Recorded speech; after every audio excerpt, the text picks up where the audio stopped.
Alrighty, folks, and welcome back to the final week here of regular-ish season. It's play-in week. I don't know what we're calling it, but it's going to be a whole lot of fun. My name is Vincent, and I'm alongside Extra or Colin. Boy, are we ready for some Counter-Strike action, and we're starting in the Midwest here, Colin. Yeah, very excited to get into the matches here today. It's going to be a lot of fun. We got two excellent play-in matches, all leading up to excellent conference championships, which are going to be very fun to watch. That they are. And the way that this works, by the way, if you are kind of new to things or you're not quite sure how play-ins are played, well, so the top three teams in this division are going to play in this play-in. The number one team gets a bye and into the conference championship, and then the second and third place team play each other for the chance to play against that number one team for the conference championship. So it's really quite simple. We're playing a best of three here to determine who gets the chance at the conference championship title against the number one seed in the conference. Does all that make sense, Cole? Yeah, it's all lining up there pretty easy. I believe that for our first matchup of the day, these two teams in MSU and UW-Madison are going to be playing for a chance to take on Davenport. And in our second matchup of Maryland versus Purdue University here, they're going to be taking on a chance to take on VCU, the reigning champs. So two very interesting matchups that we have in these play-in stages. Yeah, well, speaking of reigning champs as well, Michigan State, they are, reigning second place, I don't know if that's a real thing, but I will say it's impressive. They didn't drop a single map all of last season, and the same five players are returning from MSU from last year to this year. VCU came back in a huge upset. You and I were just talking in the green room about how impressive that was last year. So MSU, they're definitely looking to kind of get their revenge here and go all the way, but they're going to have to take UW-Madison out first. Yeah, that's the real storyline here as well. UW-Madison, it's going to be an interesting one for sure. I think that we could take a look at the rosters here quickly. MSU taking on UW-Madison to kick things off. And we all know MSU and University of Wisconsin-Madison quite well. We've seen them multiple times on stream. I mean, MSU specifically, you mentioned them as the reigning runner-ups, and that kind of stings true to the fact that they came second place in that Prize Picks October Classic just a couple weeks ago. So they lost to Davenport University. It was an excellent series. They couldn't come out on top, but the fact that they do get that second place quite a bit, I think they're going to be very hungry for this win tonight to get a chance at some revenge versus Davenport. Yeah, that's exactly right. They gotta overcome Wisconsin Madison in order to get the chance to play Davenport in those conference championships. Nonetheless, though, Cole, on the other side of that, Wisconsin Madison, Zamga, I think the big player that Hmm. is going to be the talking point today, as we move forward, has main experience. Under his belt, is very strong, and has led this team to a slew of victories over the course of this season.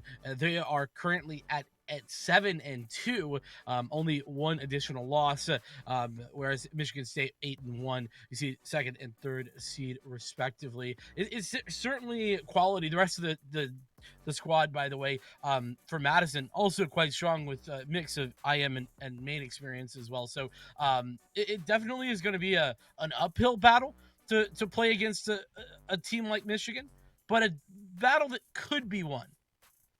Yeah, I mean that's the thing. You got a bit of a hill to climb here if you're University of Wisconsin, and it's going to rely heavily on Zamga helming that charge here.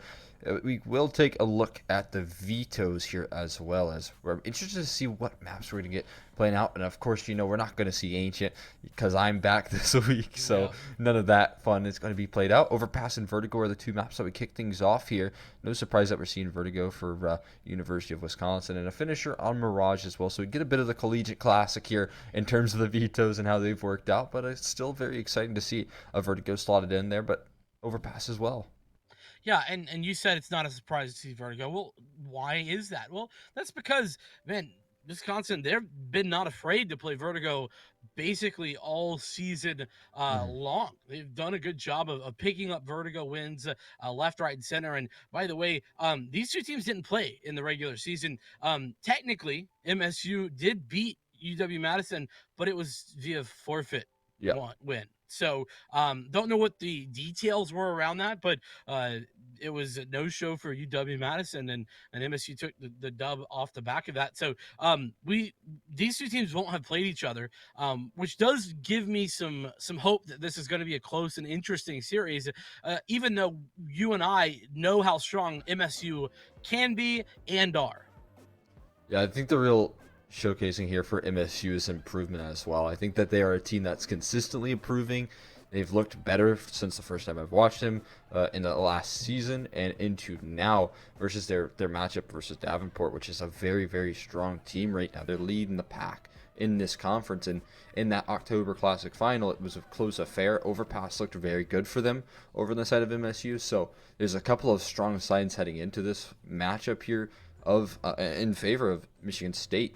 The good news is, like you mentioned, they don't have that familiarity of the matchup. They didn't play each other in that last, I believe it was round of 9 of the season. So, they don't have that to worry about. But also, maybe University of Wisconsin can utilize that as a surprise factor as well.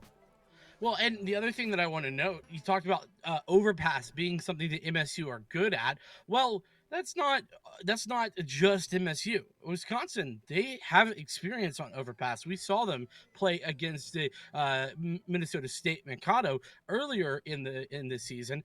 They played on overpass and they won that series 2-0. Now, granted, Minnesota State, they ended this in fifth with a 4-5 record. Certainly not the same level of depth to that roster that the MSU side has, but it definitely shows a comfortability that Wisconsin have on that map. Meaning that if Vertigo can be an obvious map that Wisconsin take away, obviously their pick and something we know they're strong on, then I could see a world in which Wisconsin pulls a 2-0.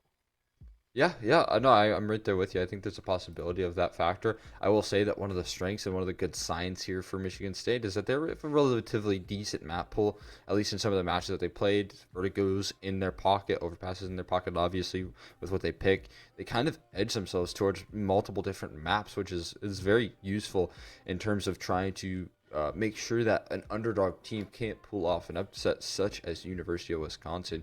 They're making sure that even if it is just a one map, or at least on their ESEA League team, that they're playing a variety of maps, and that shows that they're comfortable picking into whatever they need to try and pull off victories.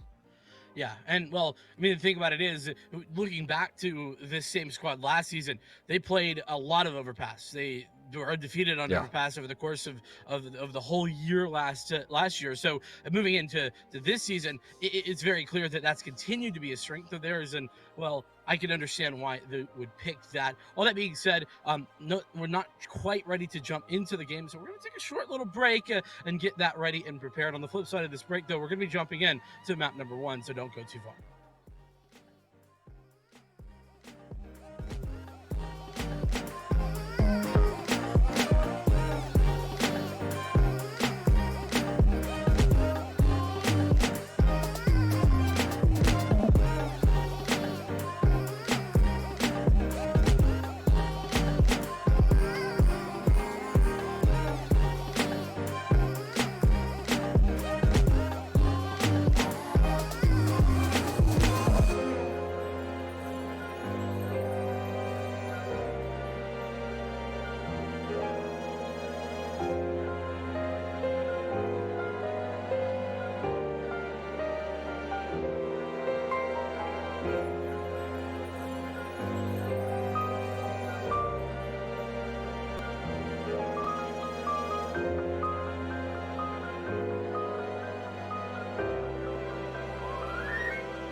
Alrighty, after that short break, we're just about ready to get map number 1 underway here. It is a battle for who can take on Davenport in that conference championship. MSU, they want it, and well, they've been there before, but Wisconsin, plucky underdogs, I think, is the story that I'm seeing. Yeah, that's exactly the case here for these two teams. Wisconsin's looking to try and pull off an upset defeat over MSU, and it certainly would be upsetting for them if they couldn't get their chance at revenge versus Davenport University. I know there's a lot of back and forth between those two teams, being it that they're both from Michigan. But Davenport really have asserted their dominance over them, so now MSU a chance to fight back, but still a tough opponent to take down here. And look at this setup again, triple con. This has been quite common in collegiate here, and it looks like they're going to meet in the middle. He's going to make the first of these shots, and he's going to miss that one. It's actually Eddie and EHN who get the kills. Fantastic stuff is pushed back up in towards the area, but they're met with MSU players, two of them in fact. And I have to try and recover that bomb. Or actually, I say that Aaron already has that on his back. We're stuck between a rock and a hard place. Butter taking one down. Trev left all alone. What you can do here, Trev, taking some pop shots and a chance, not quite. If Wavy could have gone down there, an opportunity to plant over towards the A-bomb site could have came through, but not meant to be. University of Wisconsin, pick up that first pistol round and look nice and clean doing so with that connector stack. A lot of times that can go very wrong quickly if the shots don't go your way, but off to a fiery start here are the underdogs.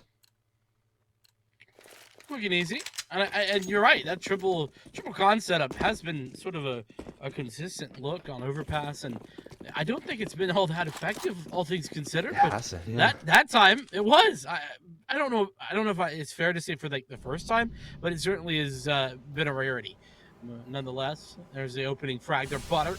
Gonna take Aiden down with ease and start things out well for Wisconsin. There he goes, well, holding off towards long. Good for the quick headshot on a Trev. He hits the dirt fast, and I got ourselves into a 3v5 at the moment. Mark Ross around the corner here. Easy as you like there. They're cleaning through these force buys with quick fashion there. Another chance. Sam good going for two, but pressured. Shot, or rather scout shot, I should say, is not connecting. Oh my god, plenty of opportunities though. Around the tree, that's tricky. Eventually we'll nail the head onto Zamga. But it is only one kill so far, and that's a bit worrisome. You want to do damage or get bomb plant one of these rounds, and well, I guess there's 2 kills delivered. Blade able to find one as well with the scout. But shouldn't be too much else you can gather with this low HP. Yeah, maybe a little bit overzealous from Wavy and Zamga there, but nonetheless, yeah, MSU. Another kill here would be pretty nice, all things considered. It does have head armor displayed, so there's technically a possibility, but you can see the setup here towards A is quite strong. Eddie's going to be the first one to find the connection. 39 HP and an MP9 on the other side. Really not ideal type of battle to be taking. Wisconsin by 2 here as the eco round goes their way. Yeah, nicely done from them. It's a rather clean round. They still force a couple of reinvestments towards the tail end. They're from Michigan State University, but another little bit of investment coming through. They're actually not too keen on giving this one up early on. I think that you definitely feel that Michigan State University, they're coming into this a bit confident. Interesting buy here at the moment. Yeah, the dualies, this on round 3 feel a little bit questionable. You know, like right, you're listen, not chewing through any armor here. Yeah, exactly. That's my thought. I'm glad we're on the same page, Cole. Oh my god, Aiden, what a shot right there. Sends one down. I'm starting to believe a little bit more there after a shot like that you might not even require the dualies. A jump spot comes through, Eddie Comet gets some information, but still, I mean, you don't want to keep going for things like that after you've seen what they've done to your teammate. No gun recovered, so that's at least, you know, small victories for MSU, or rather for Wisconsin. MSU looking to do one boost of their own. See if they get punished in the same way. Eddie looking to maybe deny, but oh, Aiden, another one. Feed him more. As the push now comes in. It is going to be one there for EHN. He gets the spray down as well, double for him, and Wavy involved, but is fantastic damage done, and Blade is looking for one more with the P250. Got some armor to back this one up as well. Unfortunately, he doesn't have bomb. 30 seconds left on the clock. Samgood's going to hit the dirt here shortly. Surely not. Surely not. What is happening? Oh my god. Sam got played. That is a little too much trolling right there. Unbelievable. Oh, what's going on there? Sad face in chat. Of course you are a little bit upset for that one. As the AKs do come out, MSU. They're down 3-0. They need to find a way to bounce back. Honestly, I don't hate the decision to knife there. I think it's the right call. I mean, it's an eco round. That's Fair. certainly a way to build eco. Doesn't work out, but I'll give it the give it the old college try. I'd prefer to wait for a backstab, but I think he got a little bit nervous that Zamgo was peeking over. That's a lot of molly damage, though, in this early water fight. Are they going to go through the smoke? And under him, flash dodged out, and there's early headshots. Butters delivers one. Counter flash is in as well. Actually, it's a team flash. And Mark Boss lining up Blade there. It's an early, great start here for Wisconsin on their map pick. Make it even better. That was a bit of an interesting kind of back and forth because, well, Wisconsin probably should have gone down, but it was, like you said, a bit of a team flash and an additional flashbang over the top, I believe, from the Wisconsin side that kind of bailed them out. And now it's 2 versus 5. Trying to connect these shots. It's a little bit dicey on the spray, but does eventually get the frag. Damga going down, but he just had an MP9, so it's really not that big a deal. As they go back towards the A-bomb site, they're walking into the high HP player of Wavy here, so nice shots are going to be required. That's a nice gap health. Wavy able to deliver the finishing blow there. 3 kills in the round, and it looks easy for Wisconsin at the moment. Michigan State a little bit slow to start in this one so far. Just a wee tad. And, well, I mean, you got to say, this is not the start that MSU were looking for. And look at their buy. It's pretty bad. I mean, I say bad. Maybe that's a little harsh. They got a couple AKs, but where's the utility call? It's just nowhere to be found. Very bizarre. They're going for a bit of a risk here. Again, I think you can see that there's a bit of confidence in Michigan State University's pocket. They got to respect their opponents. They can't keep going for buys like this with lacking utility here. Wavy playing around the smoke, trying to look for some easy picks. They're looping around him. Instead, they're going in towards connector, looking for that early water control, and it certainly causes a bit of rotations on the defense. You can see they're kind of slowly working their way towards the A side of things. They kind of have to play slow here and check all these corners. Look, there ain't nothing left. That Molotov, that's one of 4 grenades left in their pockets. Here for Samga. Wavy sort of between a rock and a hard place. He's actually going to re-aggress and find a headshot. Poor Aiden didn't know it hit him, but Butter on the re-aggression, able to find Blade and get the trade. 4v3. And we're holding down the line here towards Lawrence. It's an easy pick for him. Yep, clean as you like there on the Mark Boss. Butter peeks out as well. That's a missed chance onto Aaron's Fury. And he walks away from the molly. Zamba playing with fire as well. He's going to take a couple of pop shots from Dice. He's got a P250 out here. Knows that one's low HP. But still, Trev Boss, he's got plenty of HP to work off of here as they look to work their way into A. Rotations have arrived as well. All 3 players standing in rotation, and EHN just drops Trev so easy. 1 HP left on Aaron's Fury, and it's a 5-0 start, seemingly. Yeah, I mean, 1 health. This would be outrageous. I mean, if he somehow found a way to kill all 3 players there in 1 crazy spray transfer, you know, hats off, and I'll eat my words, but not to be. Wisconsin, yeah, 5-0. And just as a reminder, you know, this is not a Wisconsin pick. This is a MSU pick. And another sort of half investment here. I guess, well, I mean, I was going to say, I guess you can do this considering the loss bonus, but with $1,000 in the bank, I think it's going to be kind of close for Aiden if there's no bomb plan. Yeah, I mean, he'll end this round with 4,400 in his back pocket, so it'll be pretty decent. Definitely going to need to get some good use out of that if he's willing to invest that much into this round. You want to see something start to work here for MSU. Walking into this one probably thinking that it was going to be pretty easy, but not quite fully prepared. And Blade straight through the wall. Butters traces him. And no issues there. That's a free pick there. Free 4v5, and exactly what University of Wisconsin are wanting to continue their dominance. Yeah, I gotta agree with you. I think MSU probably feeling like this was gonna be that, you know, quick and easy look. And in all fairness, we're only 5 rounds in. True. That could still happen. But This is certainly a start that they would not have been anticipating. And on top of that, Wisconsin in good position. That flashbang, great job, and it allows for EHN to find all the information. Okay, there's nobody here in water. Now rotations can start to come in towards A, and well, at least one of those is going to be doing just that. Wisconsin giving them the works right now in terms of the information. You don't really want to walk into Zamka's op as your last opportunity here.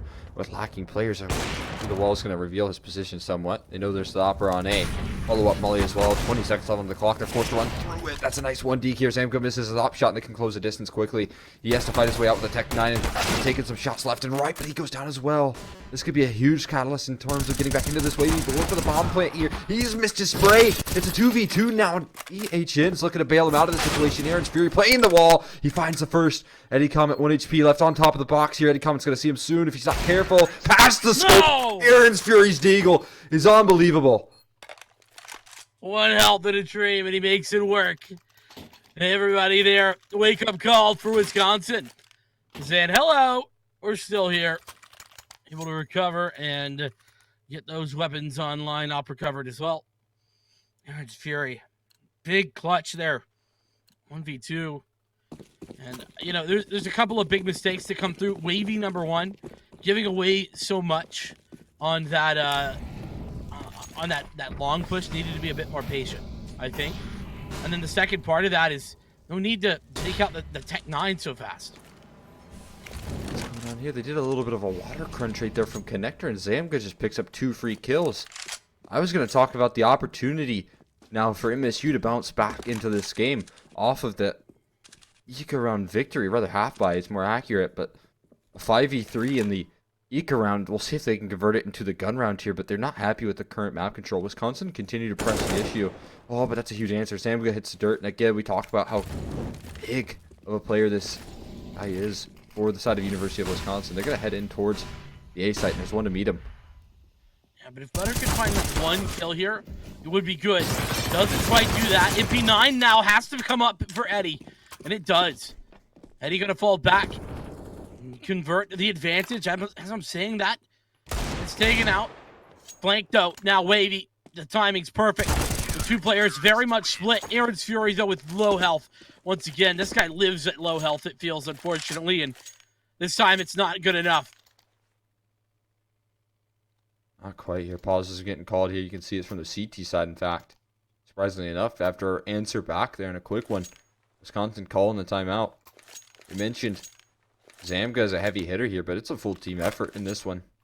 And especially being able to bounce back after a pretty rough round for the mental and losing a 5v3 half by. The fact that they could just find a quick response and get right back into the game is such a good sign here for Wisconsin in terms of trying to pick up an underdog defeat, making sure that they get all the stops being pulled out for this round. They're going to be up against a goodbye as well for MSU. They're going to get quite a bit of firepower utility the same. Yeah, that's kind of the problem here for Wisconsin. MSU, they've pretty much got better buy, than Wisconsin does, despite the score being 6-1. And on top of that, they can, answer back if they do find a round here. We're talking a very impactful round economically speaking. Oof.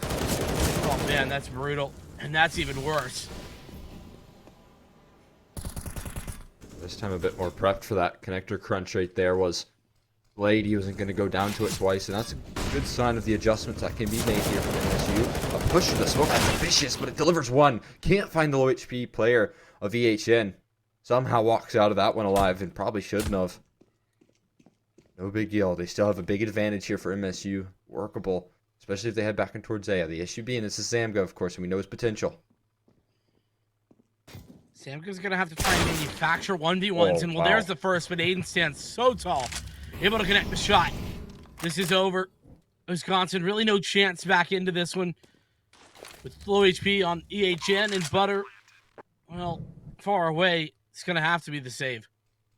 Yeah, you're probably going to want to call this one curtains and bring what little you can into this next round. I mean, those will be the only 2 rifles they'll be able to hold on to. Oh, we'll see if they can even bring those numbers. Yeah. Mark Boss not expecting one. That's going to be information revealed here. And Aaron's Fury is going to lock him in position. We'll see if he can find the kill here. Tough angle. Oh, spotted the barrel. EHN goes down, and Butter, the only rifle standing. How much do they want to hunt them down? Because I see Trev Boss moving quickly. Uh-oh. Economy's not great for MSU. Kills here. Ooh. Wow. On the ladder. I mean, I don't even call that Butter's fault. That's just, Unlucky. you know, yeah, but unlucky. That's for sure. Like, gun's not supposed to work that way, but hey, it's Counter-Strike, and sometimes random things happen. Really blessed right there. Is they're gonna go for a another investment. Going for enforced by University of Wisconsin, trying to maintain a healthy lead here in this matchup. You can't blame them. They've really felt like they had him against the wall in the early stages, so they want to keep him there. But this can allow for MSU to get right back into things if this one doesn't go right. They're going to go for some A-side aggression up against the Krieg, and it's just chewing right through them. No luck for EHN. And Eddie Comet not walking away too happy either. Little tag down. Though in fairness, Wisconsin kind of were forced to buy here. Sam got a nice shot. His Fury's gone. The good news is he can't be caught in a 1vx situation with no health, so he's probably loving it. 4v4. Go back in towards B here. Butter might be able to be seen if they check their angles clear. I mean, that won't even be required. Blade just hard clears the right side of Monster right there. And so that's another round where you can just call it quits. If you are the CT side, you can walk away with the FAMAS and a Krieg for Eddie Comet. They're doing a bit of hunting. Maybe try to get Wavy a weapon in the mix there as well, because they're sticking about towards an exit position for MSU, and it will fall off a little bit further here.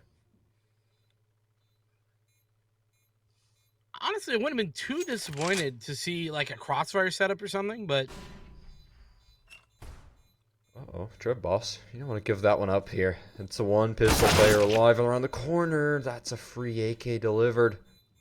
2-day shipped straight to Wavy's house. Oh, wow. I mean, still, they're so very bold on these hunts, but it's not like MSU, they have much money to them. I mean, they have a little bit now, but yeah, every kill just kind of eats away at that little bit that they do have. So 2 players surviving, that does mean that, look, Trev, $0. Aaron down to 2K. Blade has less than 1,000. Mark is at 1,400. It's not fantastic, to say the least. Yeah, not bad at all, though, for University of Wisconsin. You know, you don't walk away with a round victory, but what you do walk away is with a Krieg and an AK and a save from Moss here, so it's going to net them another chance at a buy-up here and a pretty decent rifle round MP9 mixed in the place as well. Got a lot of presence towards connector. This has been a rather consistent thing here for the University of Wisconsin. Wavy's going to meet the first fight. Said it hasn't been that successful. As I'm saying, that in does connect. That Krieg you were talking about does get success. EHN now left alone, and would have been preferable for him to find one.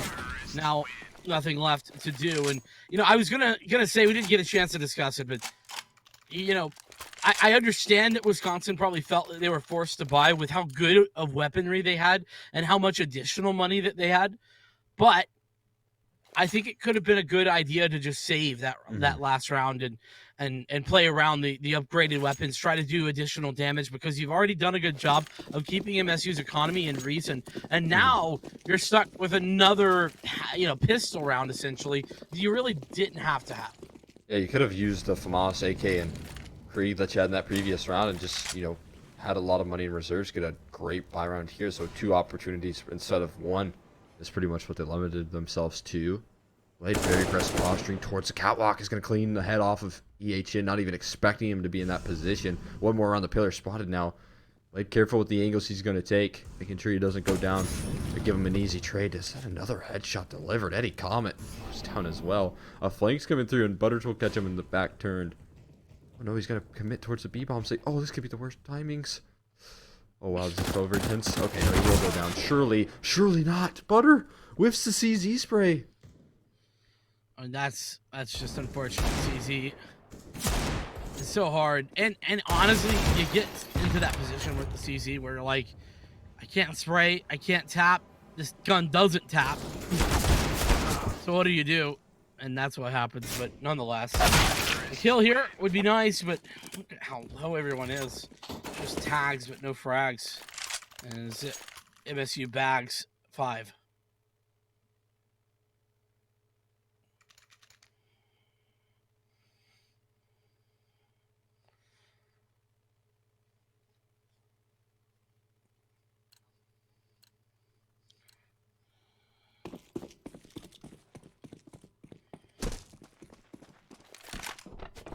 Very good indeed, but here's the double up. This is something that we see often. This is, oh, what a bad timing for this double up. As I say that, EHN gonna win that duel, pushes back in here. Butter gonna get the victory, looks for more. Quick scope is there. Butter doing work, and Eddie has the backup. It's all gone down. It's Mark left alive. 1 versus 4. He's got 1. Flash going out, trying for more, but there's 1 AWP on his back, and well, 2 players coming back in from the left side here.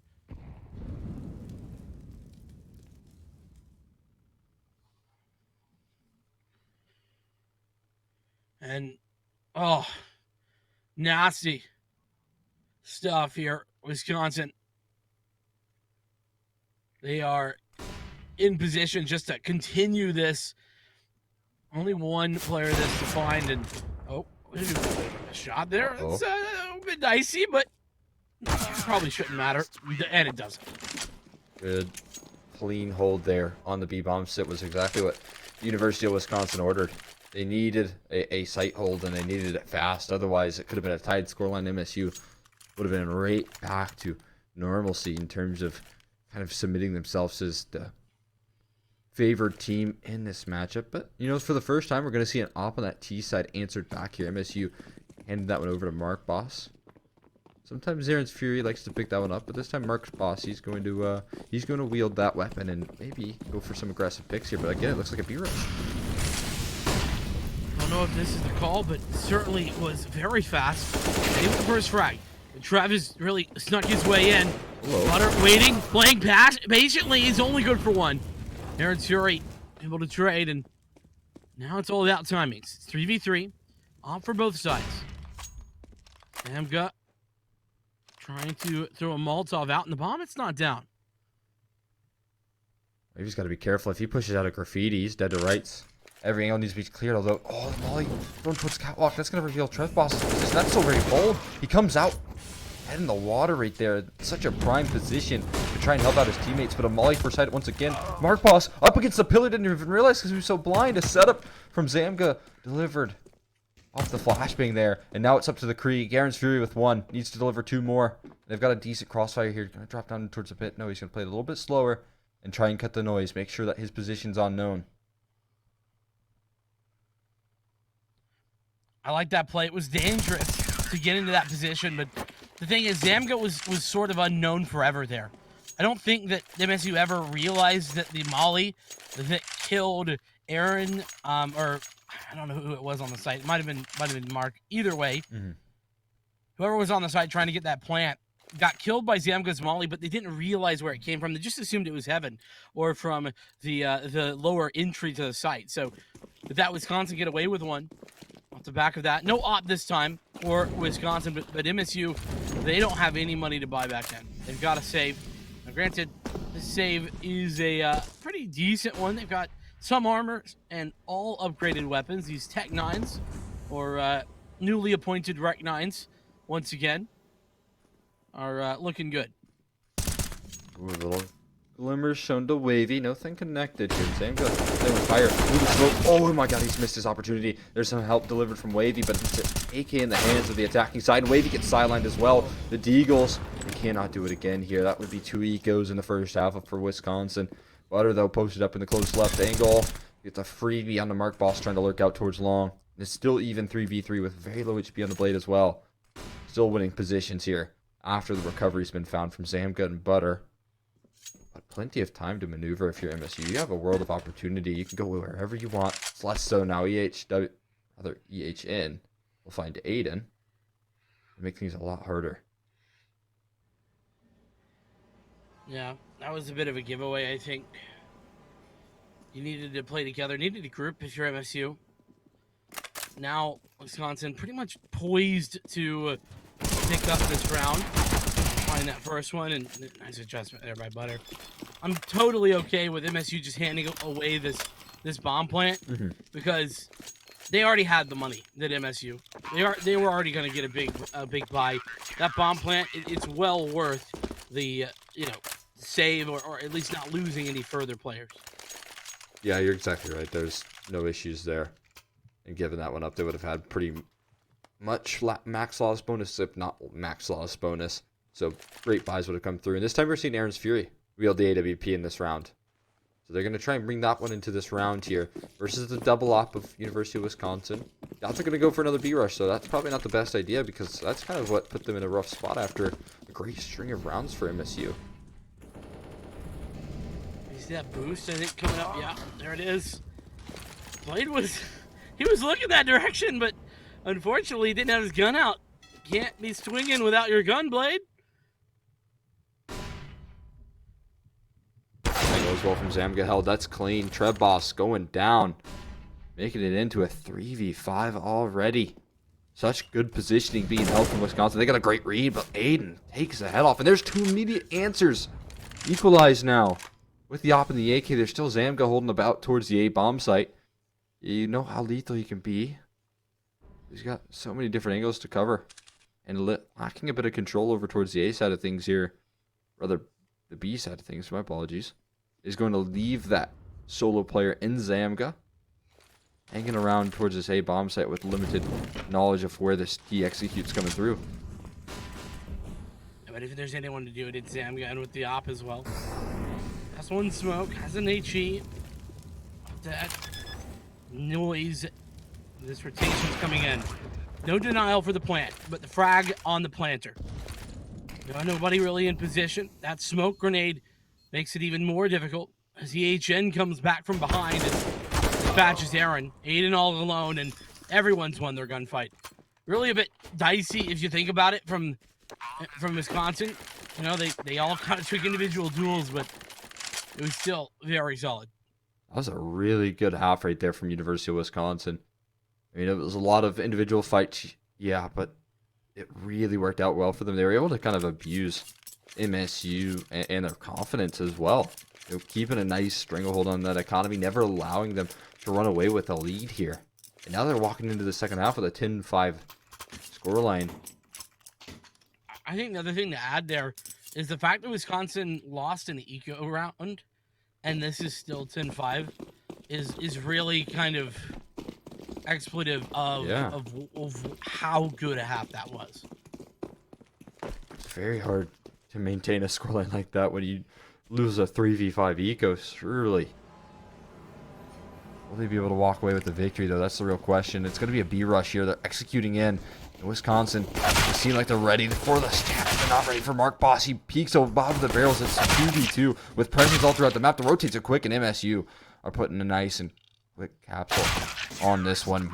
Trev Boss and Aaron's Fury locked that one down. What a clean run from Trev Boss, though.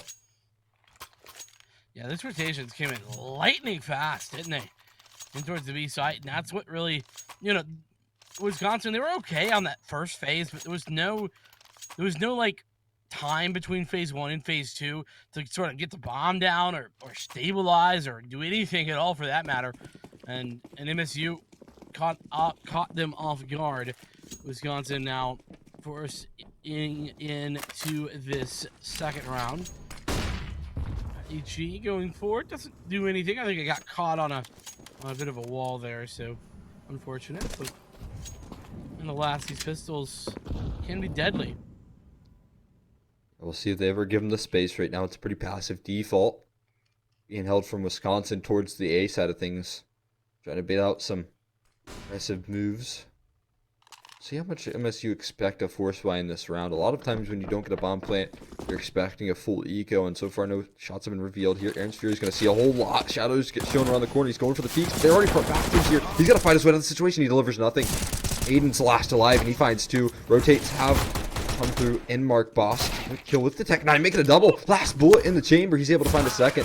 Flanks are coming through. There's Trev Boss on the rotation as well, and so it was always going to be an MSU round, but 3 kills isn't too bad.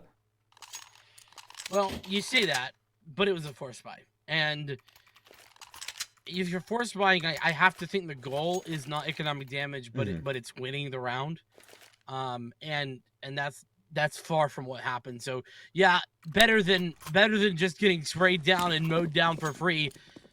But MSU, I think they did a pretty reasonable job there, all things considered. This though, this is a full eco. Only got a couple of pistols. D50. Eden, first frag, and oh, Mark doing a great job on the follow-up. Big deliveries there. Even the Nova showing its name in the feed, and the touchdown grenade to finish things off there. MSU close the distance to 8, and CT side, the defensive setups from this team is what we really look forward to. Money for an op is possible here, but I don't... Okay, they do go for it. They are going to throw that one over to Aaron's Fury. Op it on that CT side. Exactly what you want to see. Get him activated early, especially on a map like Overpass. It's almost necessary, I would say, to bring an op into a round like this, as critical as it can be. This could be tied scorelines if MSU deny a plant and keep that economy low of Wisconsin. No doubt whatsoever. Ambush. Oh, so much damage. Follow up as well. Mark with 2. He's got the 3rd with the help of Blade. Zamga and Butter do trade, but it's all under Butter now. 1v3.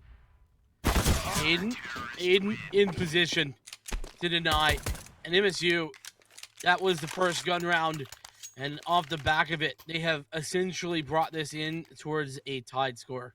Oh man, if Mark Boss only knew how close he was to just spraying 4 people down, if his crosshair was a little more towards the right, maybe if it had an A4, oh, that would have been such a clean round.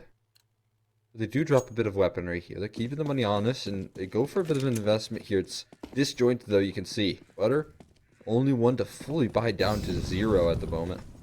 And that will cause for concerns in the coming rounds if there's no bomb plant. You won't be able to bring a full gun round, a full investment. You'll be probably on Galil's here, but a fast connector move, and Aiden caught off guard. It's a 1-for-1 trade.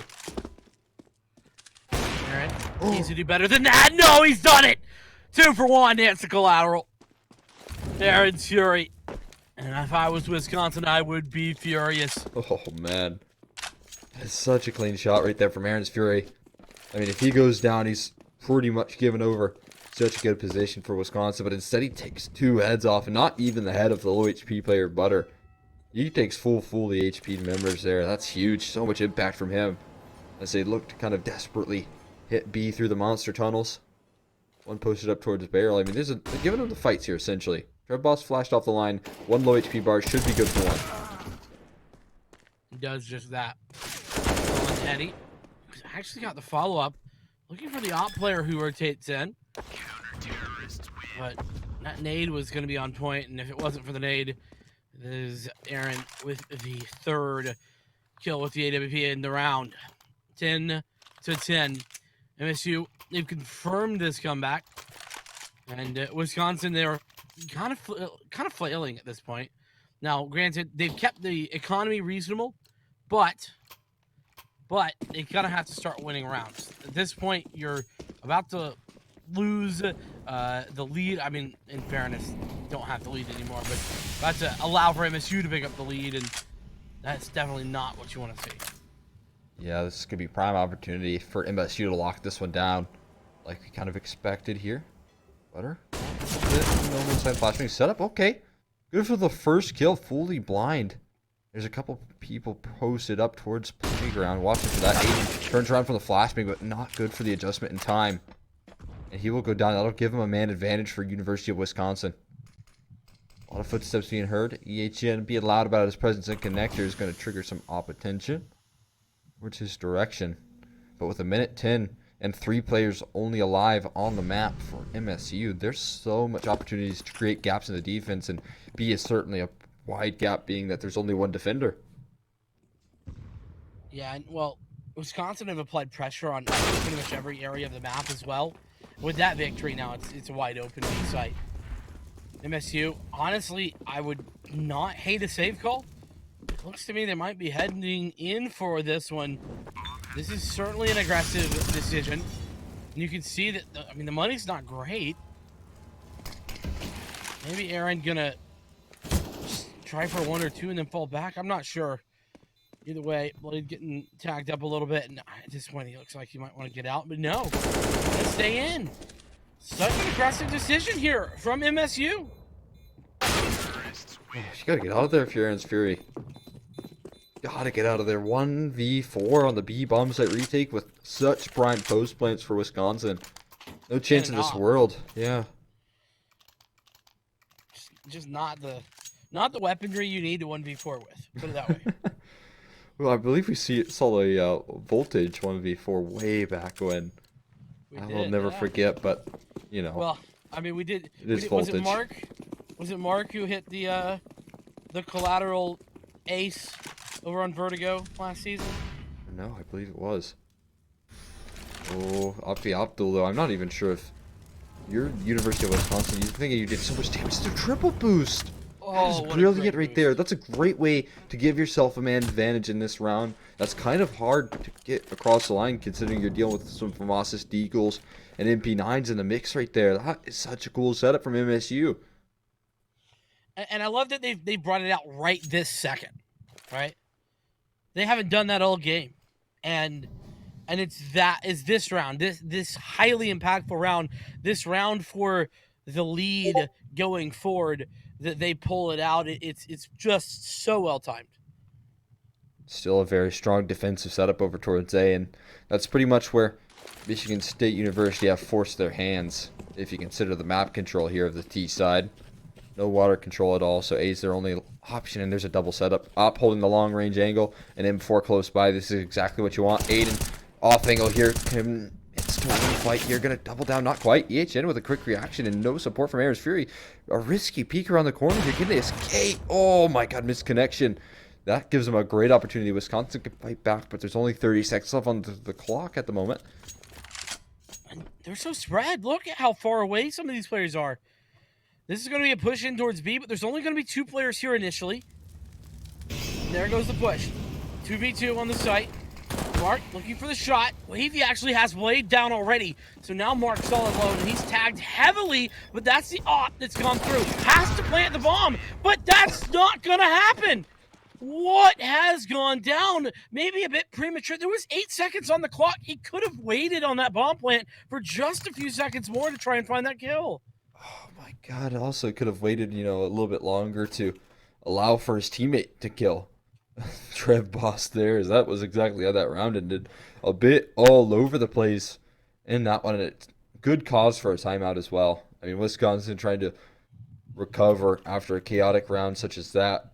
I will say, though, honestly, if you consider the setup that MSU had, you bring that one down to the wire, you almost get a bomb plant. You almost give yourself a clutch potential, and I think you would consider those winning odds when such a disastrous situation. But Michigan State University primed to take the lead in such a late stages of the game here. They're getting close to the 16 mark for both sides, and money's a big factor. Yeah, that late HE that found the additional frag, I think, on the mark, definitely not ideal. It's a team kill, but, it is what it is. It's no real blame to go around, just an unfortunate scenario. Op wanted to get aggressive, but Aaron really forced to go back. Yeah, that's just not an angle you're gonna win. Not with a auto shotty. Yeah, I do not like those odds. And that is exactly why right there. Going for a cheeky play is Aiden. I would say that's a rather big risk, and it doesn't work out. No reward for that one. So now there's a bit of a B-side stack. They got a heavy presence here at the moment with the AKs as well, with the rifles. You're seeing a double pit set up from the defense. One is making that rotate back and towards an even 2-2 split. Map control being maintained here. Blade, nothing on the jump spot here, and the execution coming quickly. Trev Boss has already rotated out. Really butter threw away the advantage they had in Blade. 2. Wavy and Zamgo are able to trade back. 1-2 here. Molotov gonna go down. Deny that plant. No, the plant does end up going through. Aaron on the op.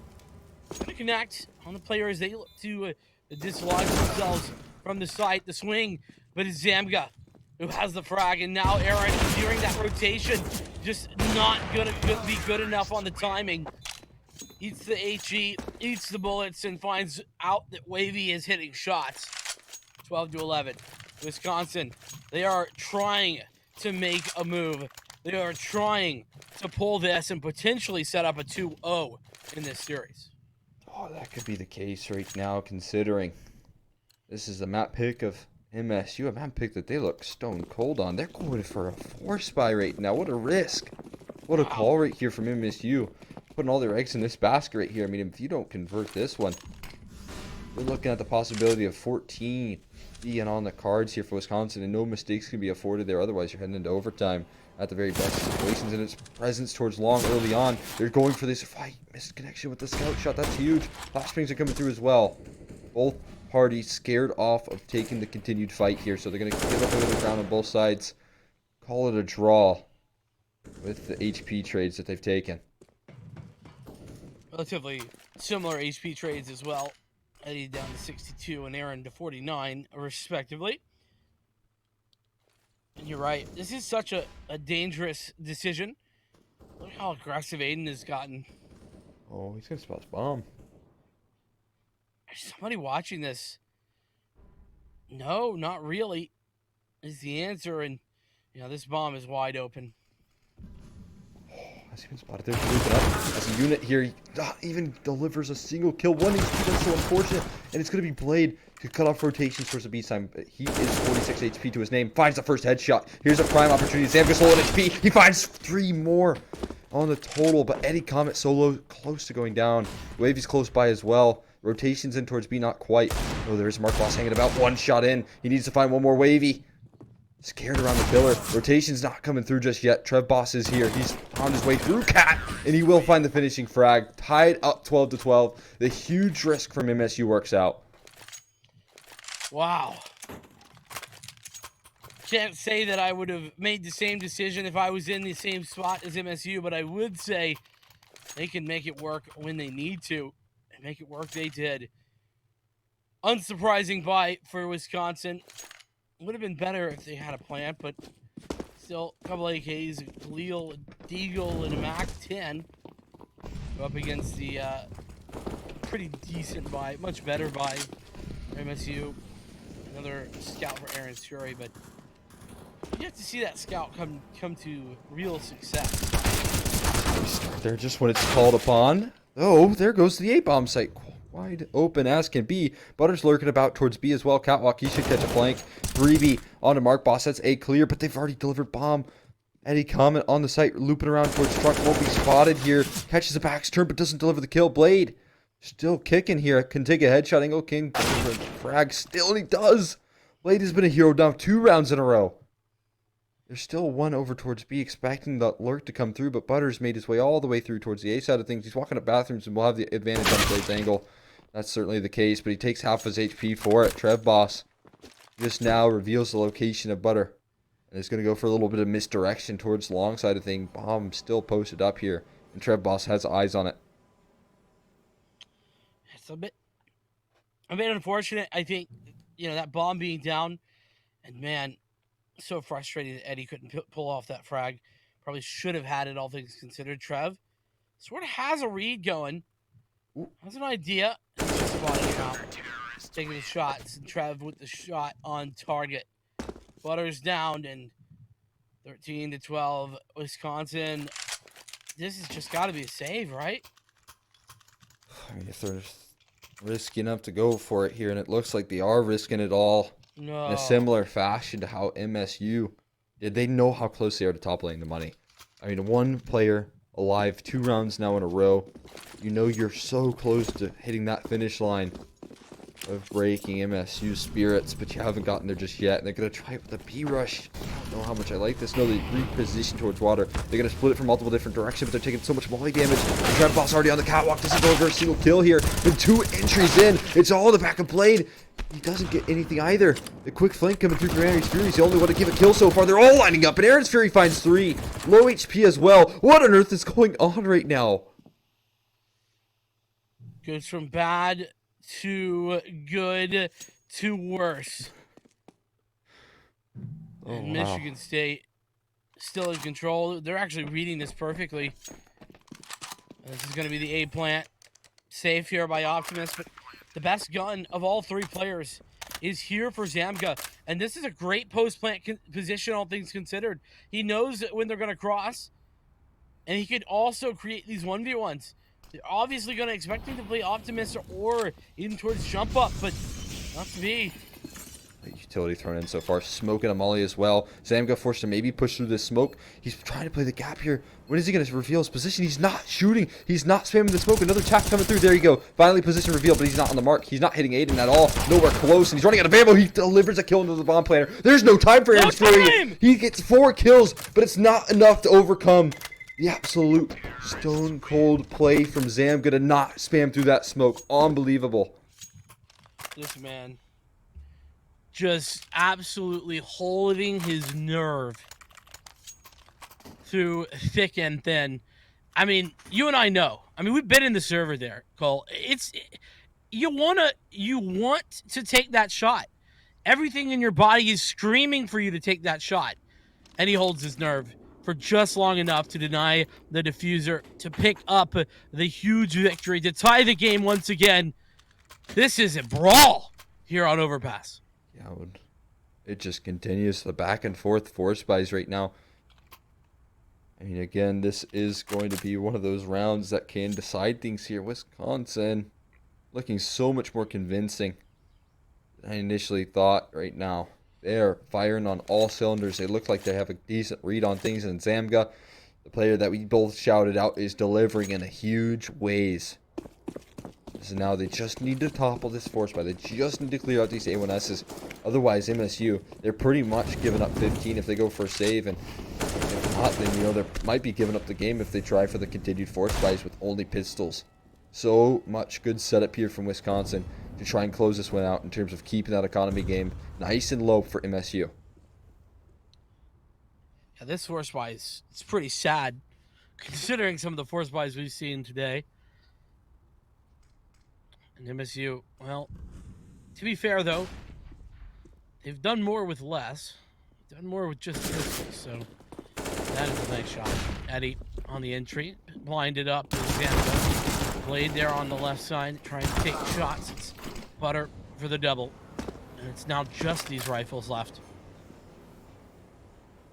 Not calling the save either. They're going for this risky play here. There's a flank. Butters got this round dead. Nope. Hitchin instead hits the headshot and Aiden.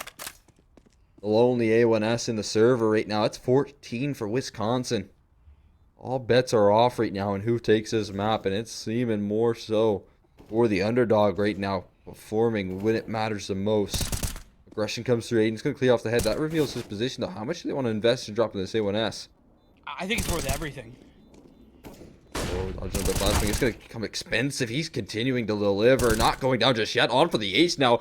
Butter. Does he even want to dare swing around that corner? I hope not. He could be done for him. Yeah, he goes slowly. He's careful about it. And an off angle here from Aiden held. He shouldn't have time. He will bring that one into the next round. He does take down 4 members of Wisconsin. You can see that takes a toll on their money. Reinvestments coming through. Do they go for a force of their own? Aiden can buy up a teammate here. I think they're saving. I think they have to save. I mean, we've seen more buys in this game than saves ever, but to buy here would be malfeasance of the highest order. Because, you know, they would have what? Pistols? Deagle armor at best? And one gun? Yeah. Or maybe one FAMAS as well. That's just not a real buy.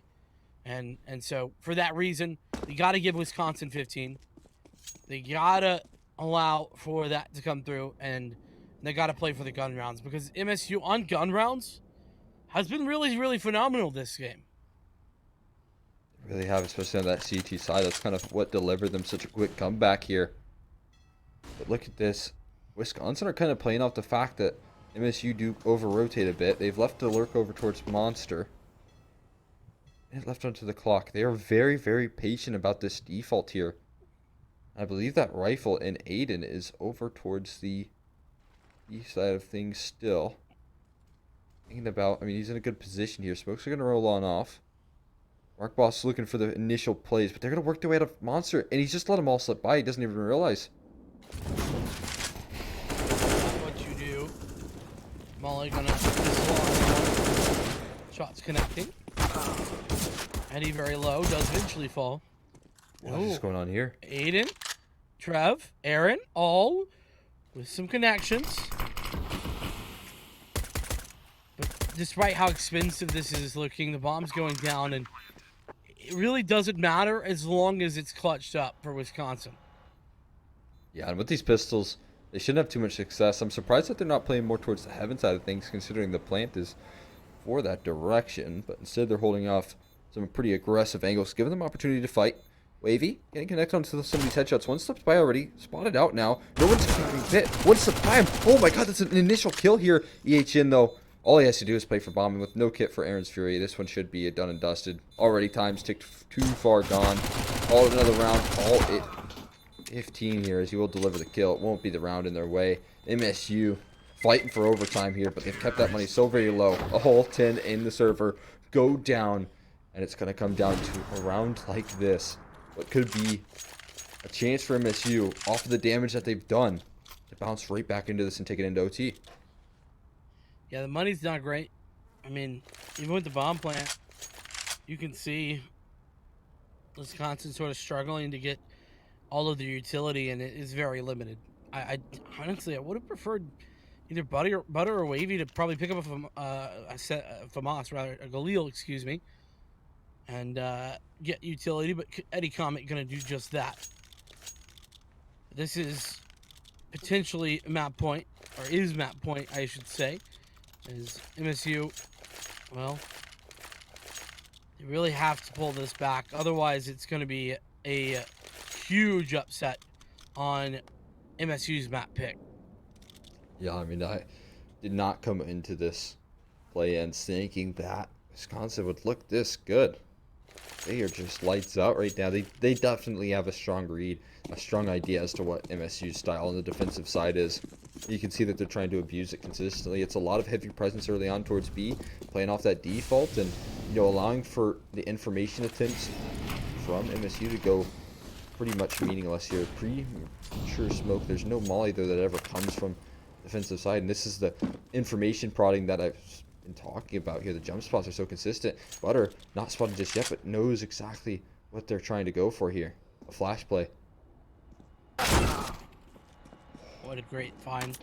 Blade on the off angle, just ready and waiting.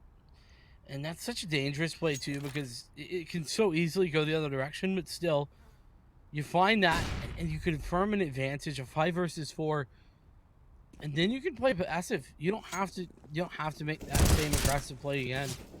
Though as I'm saying that, Aiden sort of unnecessarily doing the same. Aaron trying to help Aiden out is gonna pay for his life. I don't know, that looked like Aiden was trying to throw a flash for him, but the flash didn't come until after they hit the dirt. They're going to move up quickly towards the A-bomb site here. Eddie Comet not able to find the entry work. Aiden goes down. They shouldn't expect Blade to already be rotated in. The plant is going to be risky, and yeah, he catches one. Going to try and catch the other. Sam good for the headshot. No flanks coming through. Instead, low HP. And Trev Boss is able to find them. And the expense of the previous rounds is going to come into a reality. The debt's going to be collected in this 30th round here, and they're only going to have pistols. Overtime could be sealed in here for MSU. Yeah, this is where those 2 rounds in a row, where all 10 players die, just is brutal for Wisconsin. If they had had a more reasonable scenario, 2-3 players survive, then they're probably in a full buy here. But instead we're looking at a Deagle, a MAC-10, 3 Tech-9s, and incredibly limited utility, singular smoke here for Zamga. And Aiden has pressed his WP very far forward in towards the back side of Wisconsin, and he's gotten so much information. I mean, he's working with so much right now. Pretty much has the A side cut off, at least from the fountain side of things. They could still work connector, which is still going to be a threat, considering there is a player watching that as well. Op shot rattles off here. Aaron Fury doesn't connect, and so there's map control delivered. But again, they still have to worry about this player in the back lines all the while. Could drop the bomb as well. Hearing all these footsteps, surely, of the Tech-9. Tech-9 is very careful. Knifes out, though. Eddie Comet's going to die here soon. And there he goes. Butts bomb dropped in spawn here with no one to recover nearby. Aiden pushes the issue, goes quickly in towards their spawn. Zamga only with the deal. Is he ready for this angle? Sure is. Sam got gone and done. And this is looking like it doesn't matter. 3 versus 5. Aiden, he's essentially pulled him out. Wait, what? What happened there? What? Tag to the wall? That's crazy. What an entry. AHN is only good for 1. 15 all. And MSU, they brought it back. It is a tied game. 10-5 halves for either side. And can't believe it. But, man, this is so very close. Yeah, I mean, that's a real credit to the strength right now that we are playing off of for University of Wisconsin. They should be feeling confident in themselves right now. Taking it this deep into a map like Overpass, into a map that MSU favors so much, is such a promising sign for them heading into their map pick. I mean, this is a totally different University of Wisconsin than I expected to see. I would agree with you. Though I will say this as a caveat, because we are on a pause right this moment. If they can't close this out, Wisconsin, I mean, the mentality break could be brutal. Mm-hmm. You know, it's such a hard fought thing to come so close and yet be denied on the against the comeback overtime as well.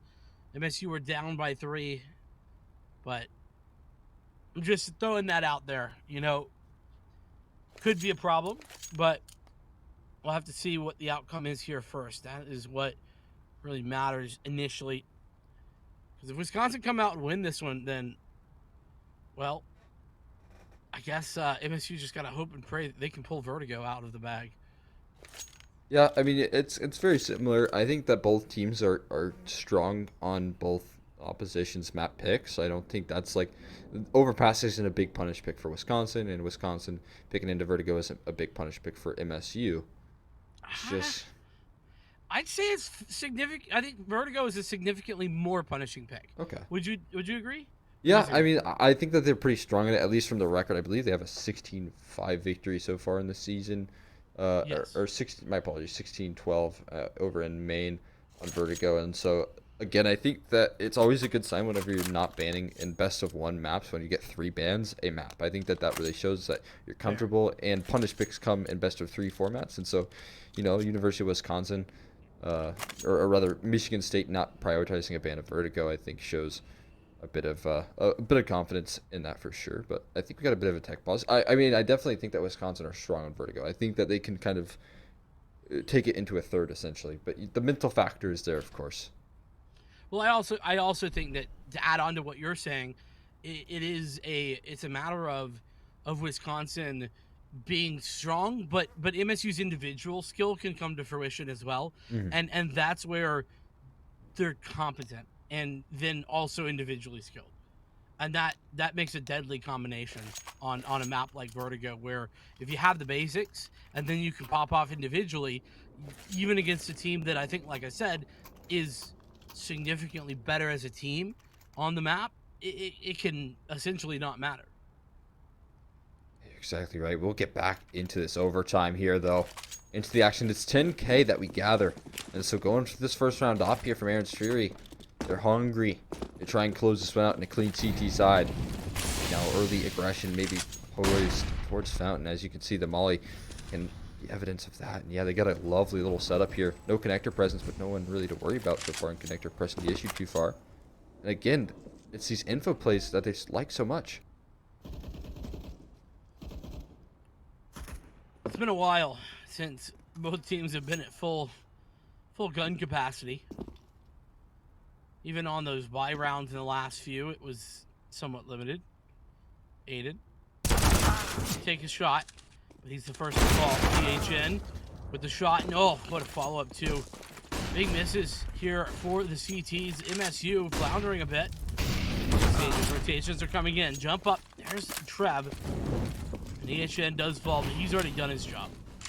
Yeah, I mean, the good news is here is that they even have a lurk on B all the while. Again, it's the consistency from Wisconsin to cause these over rotations from the defensive setup of MSU. And it's so punishing. You can see that Butter, all he has to do is sit around monster, hope that his teammates can convert frags, and he even sneaks his way through Graffiti as well here. Delivers, grenade right in his face, but not to worry too much. Rotate. Reaction is still on. There's a headshot through the wall, and Eddie Comet's going to finish the job here. It's going to be Blade in heaven. 3 quick kills. Oh my god, it got so very close. Wavy, though, does find the finishing blow right there. And University of Wisconsin, they grabbed themselves the 16th round. And Blade just makes everything look so plausible when he's in the 1vx, doesn't he? It's always an option. Nonetheless, here, yeah, Wisconsin able to pull it in the victory column despite some difficulties, and that's a pro 90 right there from Mark. Pro for professional, by the way. I think there's no doubt about that. Maybe a professional bit of trolling here. Look at this, already aggression up. Butter, rather. He takes a bit of nade damage there. He tries to deliver it back into tread ball. Much more aggressive posturing, and this time it works out a bit better. That last A-side setup, it looked promising, but I think they were having to fall off of it without that lacking that connector presence. This time they push past connector and into the spawn, and it works out a little bit better. Yeah, they did. Yeah, Trev. I mean, there's been some consistent aggression over towards this long area for MSU, and something that Wisconsin really haven't dealt with all that particularly well throughout the game is, once again, very grouped up. The majority of this team, they're trying to re-clear over towards A, and they're going to find it. Well, nobody's home, at least not where Trev was before. Walking in towards long step, trying to and catch him with the nades out. Butter fully blinded up by that flashbang. All they has to do is walk around the corner, and that's a freebie delivered. He doesn't spot anything else, and so that could be a bit of misinformation. Because quickly behind him is EHN. Looking for some 3 kills there. 30 seconds on the clock. Hesitation has to be setting in at the moment. Not many options left as he smoke and molly the front bathrooms and divider side of things. They're going to push through it, and it's going to be desperation. Trev holding about. Ops holding that front bathrooms, and yeah, it's lost alive EHN. A little too late to the party. Unfortunate. It's all tied up. 16-16. Up for Aaron still. Keep on that P90. Yep, Mark gonna hold on to it. Should be enough money to buy in here this round for Wisconsin. Yes. Plenty of cash. And it looks like an AK being thrown over. Yes, indeed. 10K on the start money for OT, by the way. I know it's something that a lot of people hate, but I actually think it's really good because it forces you to be intelligent with your money. Makes you make some hard decisions. Whereas overtime before has typically just been, let's just buy everything we could possibly get. Yeah, I mean, it definitely causes some stressors in terms of op purchases, that's for sure. And so, you know, it's not so easy to get those 3-0 starts. Butter, though, that is a huge delivery, taking down Blade, who's been pretty effective sneaking through that cat position. This time Butter was wide aware of him. Now it leaves that east side a bit lacking here. P90 in defense and a little bit of jiggling. You got to be careful if you go too wide and deliver them a free second kill as well. But the group up from the T side towards B is pretty evident as to where they're heading. Lining up some utility right now, and Mark Boss is looking for some spray downs with the B90. This is ultimately going to be that B hit. But the real question is, how much can this B90 find? What can Trev do? There's that push. And there's that P90. Does a bit of a tickling. That's all it can do, though. Flashbangs. 2 players coming up from water. 1-1. Trev. Good for the frag. Aaron as well. But it's all down to Aaron in the 1v2.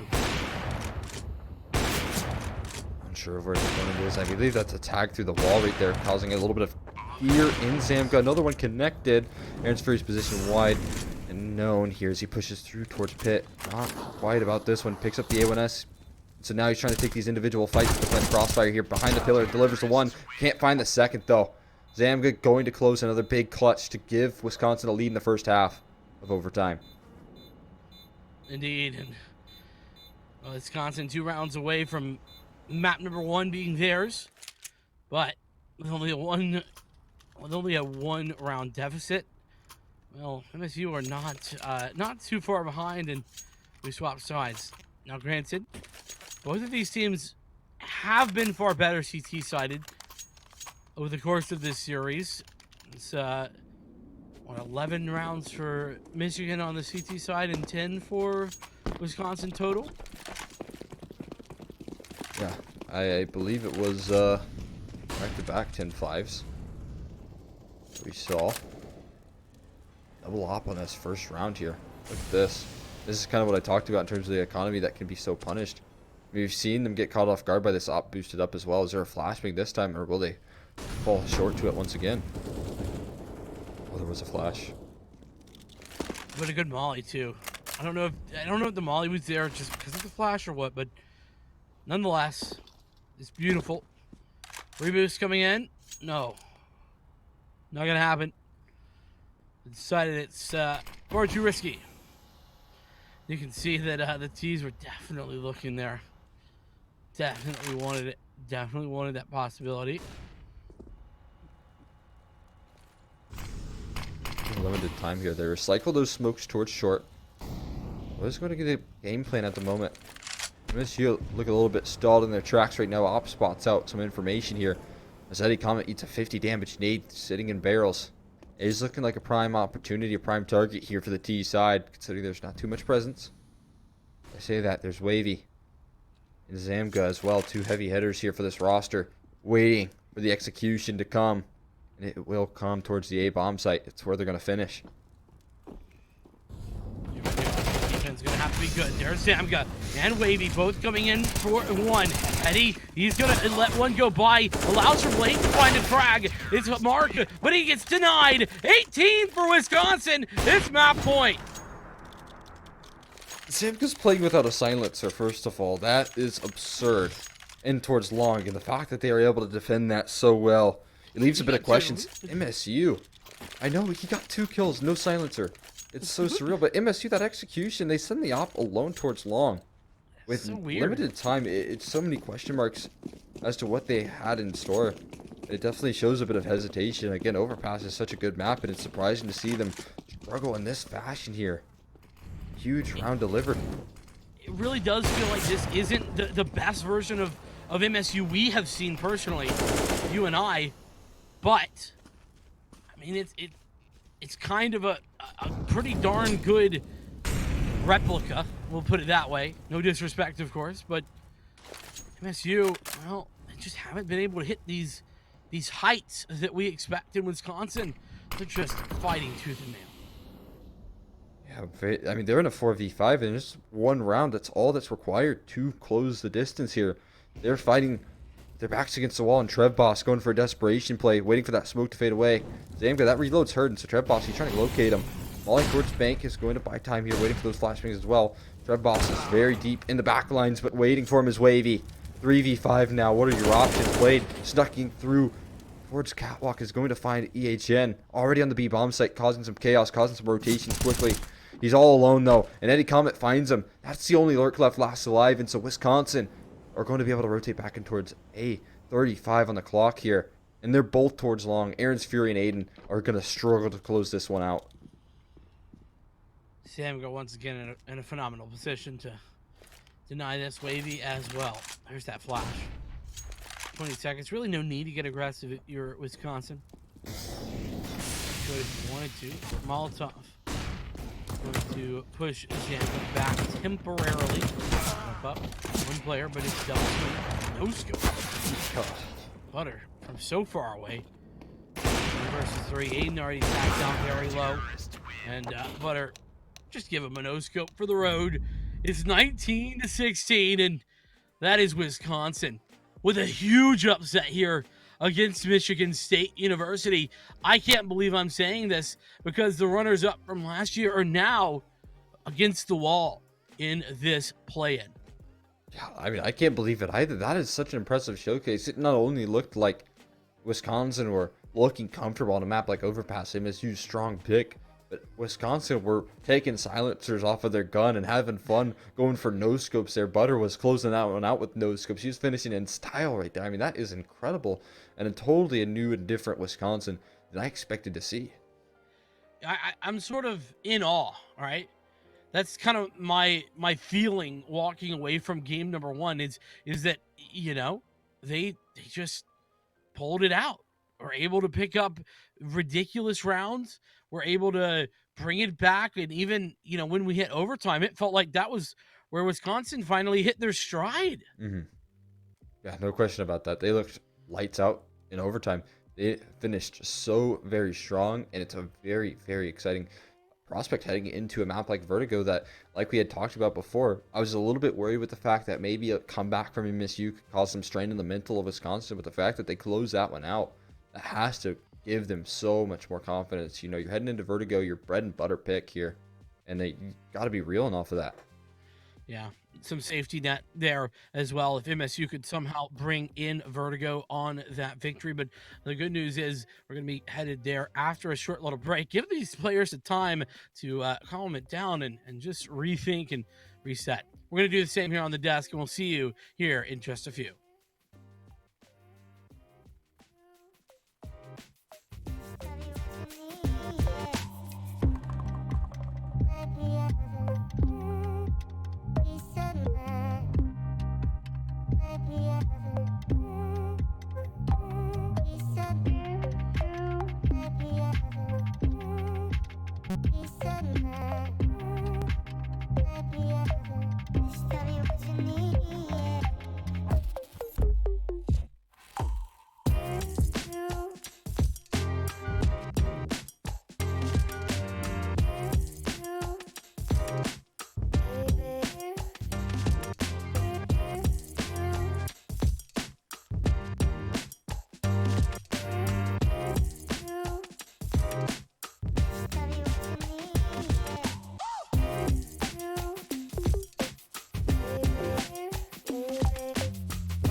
Alrighty, and map 2 is ready to go. Let's see where this heads. Vertigo is what we have on the cards. Wisconsin. They've somehow found an incredible upset. Tell me, Cole, how crazy is it that Wisconsin took map 1? I think it's quite incredible considering that it's MSU's pick here. Now we're heading into Wisconsin's pick, and it's just looking so good for them. Not only did Wisconsin look good on overpass, but they kind of styled them. They put them in their place. You know, Wisconsin, or rather MSU, they were buying P90s. Sure, it got punished quickly. Wisconsin, they were taking their silencers off. They were going for no scopes. They were having fun as well. So that's an incredible start right now for Wisconsin. They should be feeling a load of confidence on their shoulders here, walking into their map pick. Well, how big of an advantage is this map? That's what you and I were discussing, and this is the pistol round that's showing off. Right now, a huge advantage. 2 frags already for Wisconsin. Looking for more, but Aiden on the entry. He's going to find a double. Some players here trying to spam through the smoke, but he's going to be denied.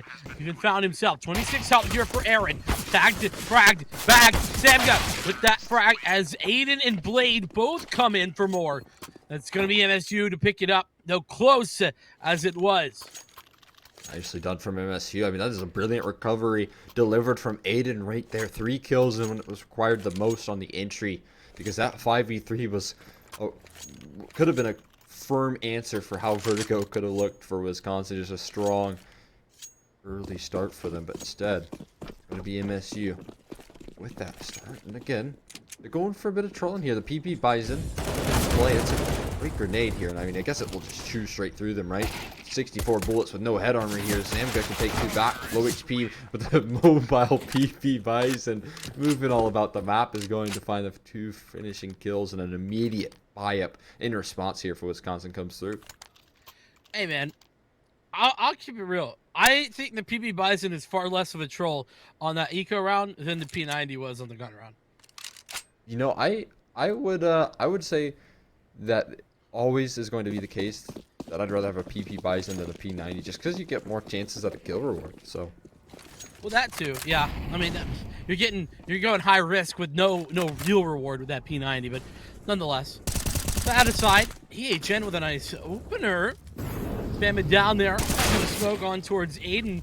As I say that though, Trev will find the close range frag on towards Butter, but he did get dinked in the process. So Trev has got 1 health with an F. barely holding on there. Luckily enough for him, there's only one bit of utility here in the hands of Zamka. Bison. Bison duty. You're just gonna get. I mean, you're gonna take a long range fight with the Bison. Might as well just pull the block. Yeah, yeah, exactly right. Just hop off the map at this point because you're pretty much dead. At least you can go for some information, which it looks like they're going to try and send him as the entry man, try and catch someone off guard, be mobile, and allow for a trade to come through from his high HP teammate. Not a bad idea. Treadball's going to take this early fight versus EHN. It's going to be maybe a double swing? No, Mark. Oh, boost. Yeah, that's big. And EHN loses the fight as well, so it's actually Mark who comes out for the fight, but that's a double frag there. Zamga coming up big. It's a 2v2 now on towards B. And Plant not coming just yet. It's a HE grenade that is going to do a bit of chip damage to both players. Plant down now. And Michigan in control. Take some aggressive posturing here, though. You have still one playing on default, looking for some shoulders.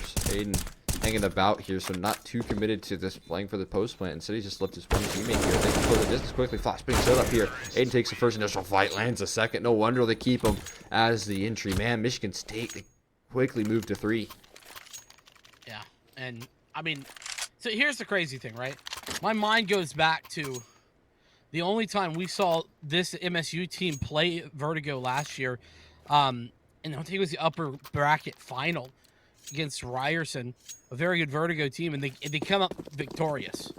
So, you know, knowing that they do play Vertigo in the ECA season and everything else, this is not a team you want to contend with on this map, but you have to. And Mark, he's got the MP5, and he's done well to find one, but he's traded by EHN. Nearly hitting that one wavy, but the quick flank comes through from EHN, so not to worry. It's still 2v1. AK retrieved there. He's further taken. He will go back and grab it. Finally. That bomb should be planted over towards B now, and that should start the ticker for time for MSU to move on to 4. It's going to be a quick flank. All these footsteps, though, are being heard here, so you can see the rotation coming through in from the likes of Aiden, meeting them at the middle of the flank, and I think he's just chosen a different direction right there. Understandable save here by EHN. Could have been a good attempt at a retake, but this AK is going to be far more valuable in towards this next round. With the buy up on the back of Wisconsin as well, I would imagine. Michigan State, they've solidified though their early lead, their early start. It's a good look and a solid place to be, all things considered. Op or no op? That's the real question here. And there it is, double op. That's the answer. It's op times 2 here. Of course, Vertigo is one of the more op-heavy maps. You can really stick that anywhere. Mid, B, A, all good options. Right now, we'll see where the 2 oppers go. On the other opposing side, Aaron's Fury's got an op of his own, looking to take those early fights to gather that early control here. It could be a real decisive after flashing. Yet, Alt finally does get blinded up there. Zamga forced to make the quick retreat, and no one's chasing him. Great awareness right there from MSU to make sure that they're getting all the lines covered. That wasn't quite there on overpass, I feel like. I'm with you on that. It seemed like the takes were a bit dicey when it came to the utility usage. But I want to add the caveat that, in fairness, there was rarely utility to be utilized. Yes. Especially on the T side. So either way, another kill going towards MSU. Wavy gets aggressive. He's found one. Now he's stuck between an Aiden and a hard place. And, well, Aiden winning out. Butter on that other op. Connect. Now it's a double op retake in towards A. And I guess if there's a place to retake with ops, it would be A. With all the utility down, I just don't think this is realistic. Yeah, well worth it to run away from this one. Bring your guns into the next MSU onto the 0-5 start. And it's pretty quick as well. These rapid plays that are coming through, taking that early ramp control. You can see that University of Wisconsin, they tried for that control, but MSU, they were very, very ready for it, very aware. What? I don't know what just happened there. I think you saw what I saw, yeah? That should have hit. I think he missed, but I think Zamga only missed because of what was it? I guess that's Mark Boss missing the jump.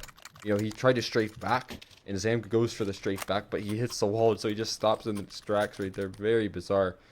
But not so bizarre is this timeout call coming through from Wisconsin. They need to gather some rounds here soon. Yeah, that being said, let's not panic. T-side, I say this about Vertigo, and you're going to have to tell me if you think I'm wrong on this, because I think that Vertigo, I'm done saying it's CT or T-sided. I just think it's rolly. And what I mean by that is that it's momentum-based. Mm-hmm. Picking up what you're putting down there. It's certainly a map that's important to assert some early dominance as well. You try and figure out exactly what your opponents are going for, where they really like to take map control, where they want to try and find their openers. Do they utilize mid to the full effect? Mm-hmm. And I mean, once you kind of figure that out, Wisconsin, maybe they can find adjustments. But so far, double op wasn't quite the answer. Nope, it was not. Though I also don't think it was a problem. Mm. They just didn't really get an opportunity to utilize it all that well. No pun intended. Ooh. Oh, slick right there. Aaron's Fury almost stuck his head right into a silver bullet right there. They're going for another one, but this utility is so effective. He can't get too much. Mollies are in. Counter flashes are back out. Butter fully blinded, and he's inside of the smoke connection, not quite made. He's got his knife out towards the retreat. He goes down as well. He gathers himself a frag. He hasn't fallen. Aiden has delivered 2. There's a flank as well coming through, and he's got Molly on the back lines. Butter looking for a connection around the smoke here. How is he still alive? He's playing within the flames and still walking away. Honestly, a good read from Butter to try for that shot, but it doesn't work. And you're right. He survived for far longer than anyone had any business being alive in that position under those circumstances. And while circumstances, unfortunately, the more they change, the more they stay the same, as Michigan continue their dominance. Michigan continue their push, and Michigan, they're going to take the 6. Is Wavy going to go down here? The first of these players to hunt misses him, entirely running away, and actually sort of genius, all things considered, because this is so very close to the bomb. I don't think anybody's expecting him to be here. Yeah, I mean, sneaky stuff right there. He'll hold on to that AWP for another round. But it's still 6-0 right now for MSU. Surprisingly dominant coming through from them. As they try and answer back, they're probably not too happy for getting picked off on overpass, and I don't blame them. I think they walked into this matchup underestimating their opponent's vertigo. Can be a whole new opportunity to bounce back here, and so far they've done a good start. I think so, but again, this early posturing, a firm fight from Butter delivers a kill still, and so much damage being done as well. Brilliant from Butter as he gets away, as he finds himself a second. He's so very good at staying alive and still delivering. Yeah, and that flashbang from Zamga really enabling Butter. Enabling Butter. He's just having it all. He wants it his way. But Trev, he's answered back 2 for the price of 1, and you know, that is one of those examples where Butter, yeah, you get 3, but really necessity to get such a forward position. The same can be said for Eddie. Really no need to be there for an aggressive flashbang. They pass in the middle. They don't quite know what's going on. How has Trev come up with that shot? 3 kills for him. Wavy puts him down 1v1 though, and there's going to be Mark to run the other way. Oh my god, I cannot believe Trev finds that 3rd kill. What went wrong right there?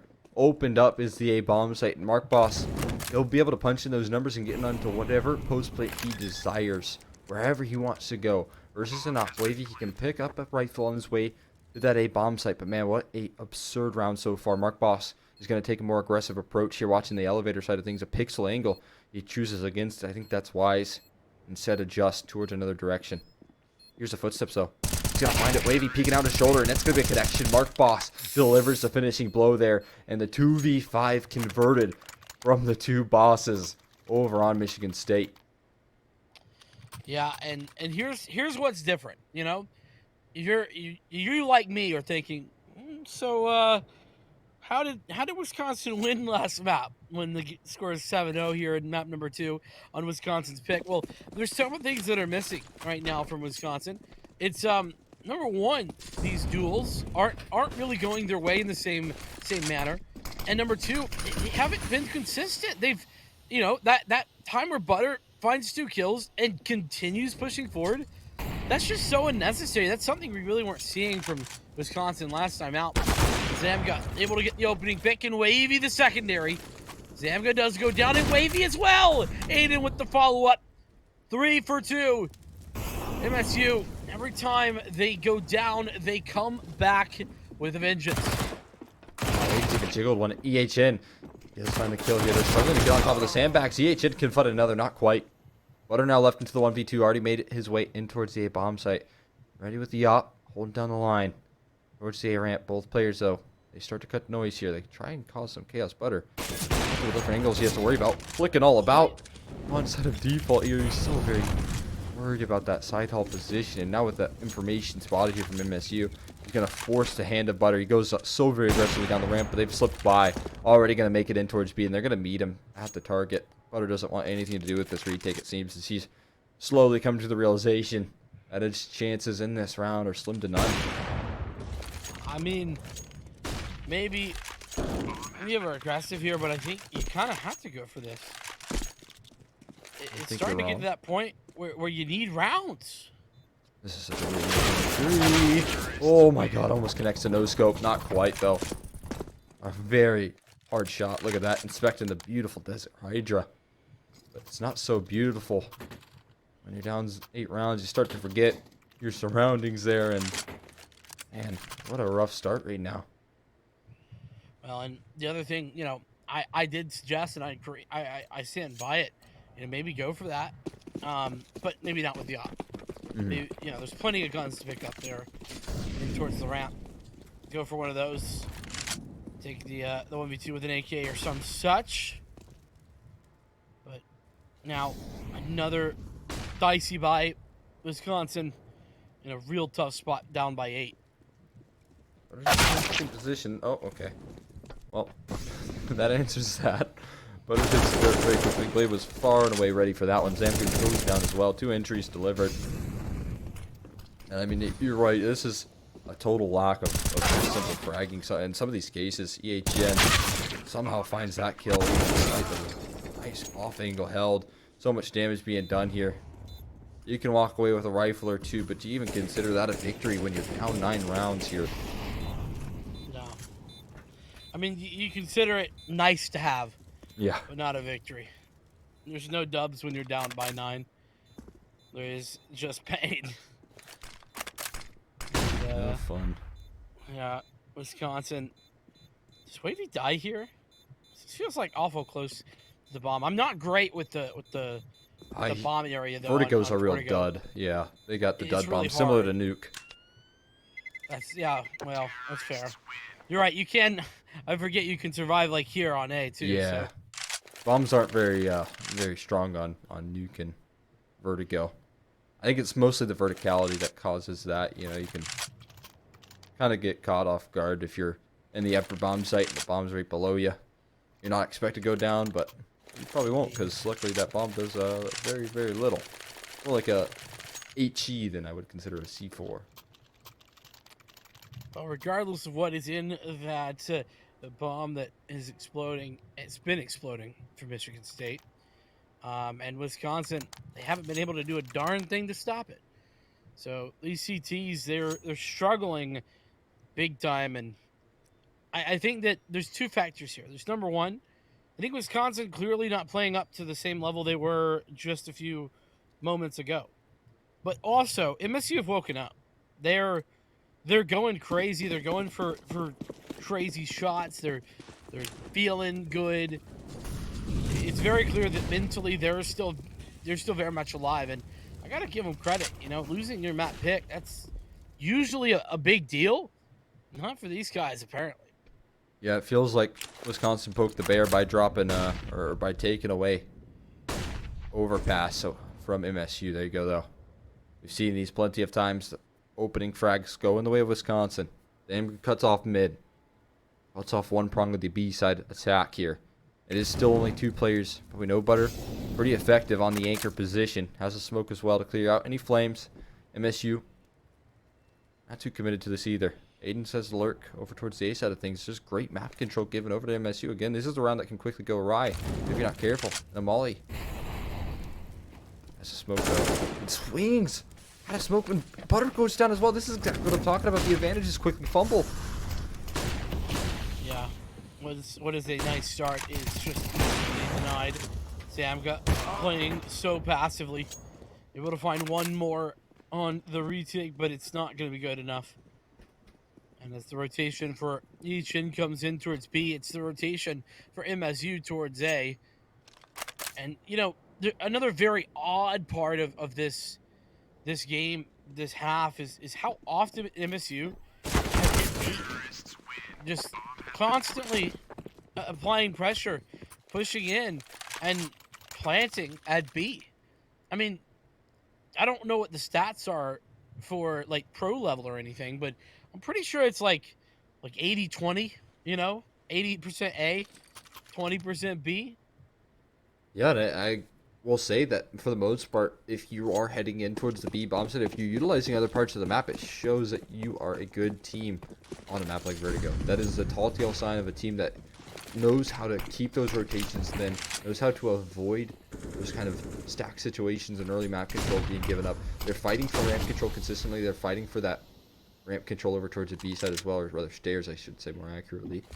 And it definitely shows that MSU are very well versed in a map like this here, but I believe there was a flank in order. Somehow the op's gone down, and Aaron's Fury gets best by the reflash in. Mark Boss ready for it though, playing anti and Wavy. Not so fortunate to help out with the advantage here. Eddie Comet the same 2v4 again. It's looking like 11's locked in right now. MP9s versus 4. Taking shots, missing shots there. Butter down. EHN left all alone. Some low health players to contend with, sure, but how good is that at this range? Uh-oh. Oh, they haven't checked. No kid. Right. No kid is right. It was such a good idea there for a moment. And then the disappointment when you look down to no kit. Yeah, that's I was in the same position there. I was like, oh my god, you could actually pull this off. I think he had a smoke as well, and yeah, if he had only had that $400 kit, what a round that could have been. Instead, MSU grab it. No issues there. Again, I guess if you're hoping for a ninja defuse for your first round, you're in a really bad state, Wisconsin. Still though, luckily enough, you've been able to take off overpass against your opponents here, so you should be able to take off any map against a team like MSU. But there you go, Butter, able to deliver that first opening frag and make it a second op shot. Not connected. The flash been good as well. And it's going to be maybe a chance, but look at this. It's just a constant story here, isn't it? It's good, strong starts, but I don't think Blade in this 1v4 will be able to deliver. For once, Wisconsin in the driver's seat. And I was just starting to wonder, you know, is this possible?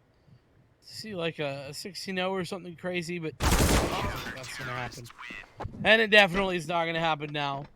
As, by the way, I don't know if you saw, Aiden has caution tape or whatever around his hands for his gloves. Really? And yeah, I don't know.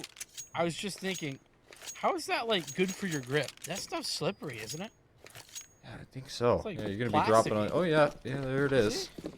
He's got a lot wrapped around there, but yeah, maybe it's just a decal. I mean, that's hoping. Yeah. Still, you're gotta be careful with those things. You're stepping all over the place. Don't be dropping that. Yeah. Probably not too bad. Either way, op for either side.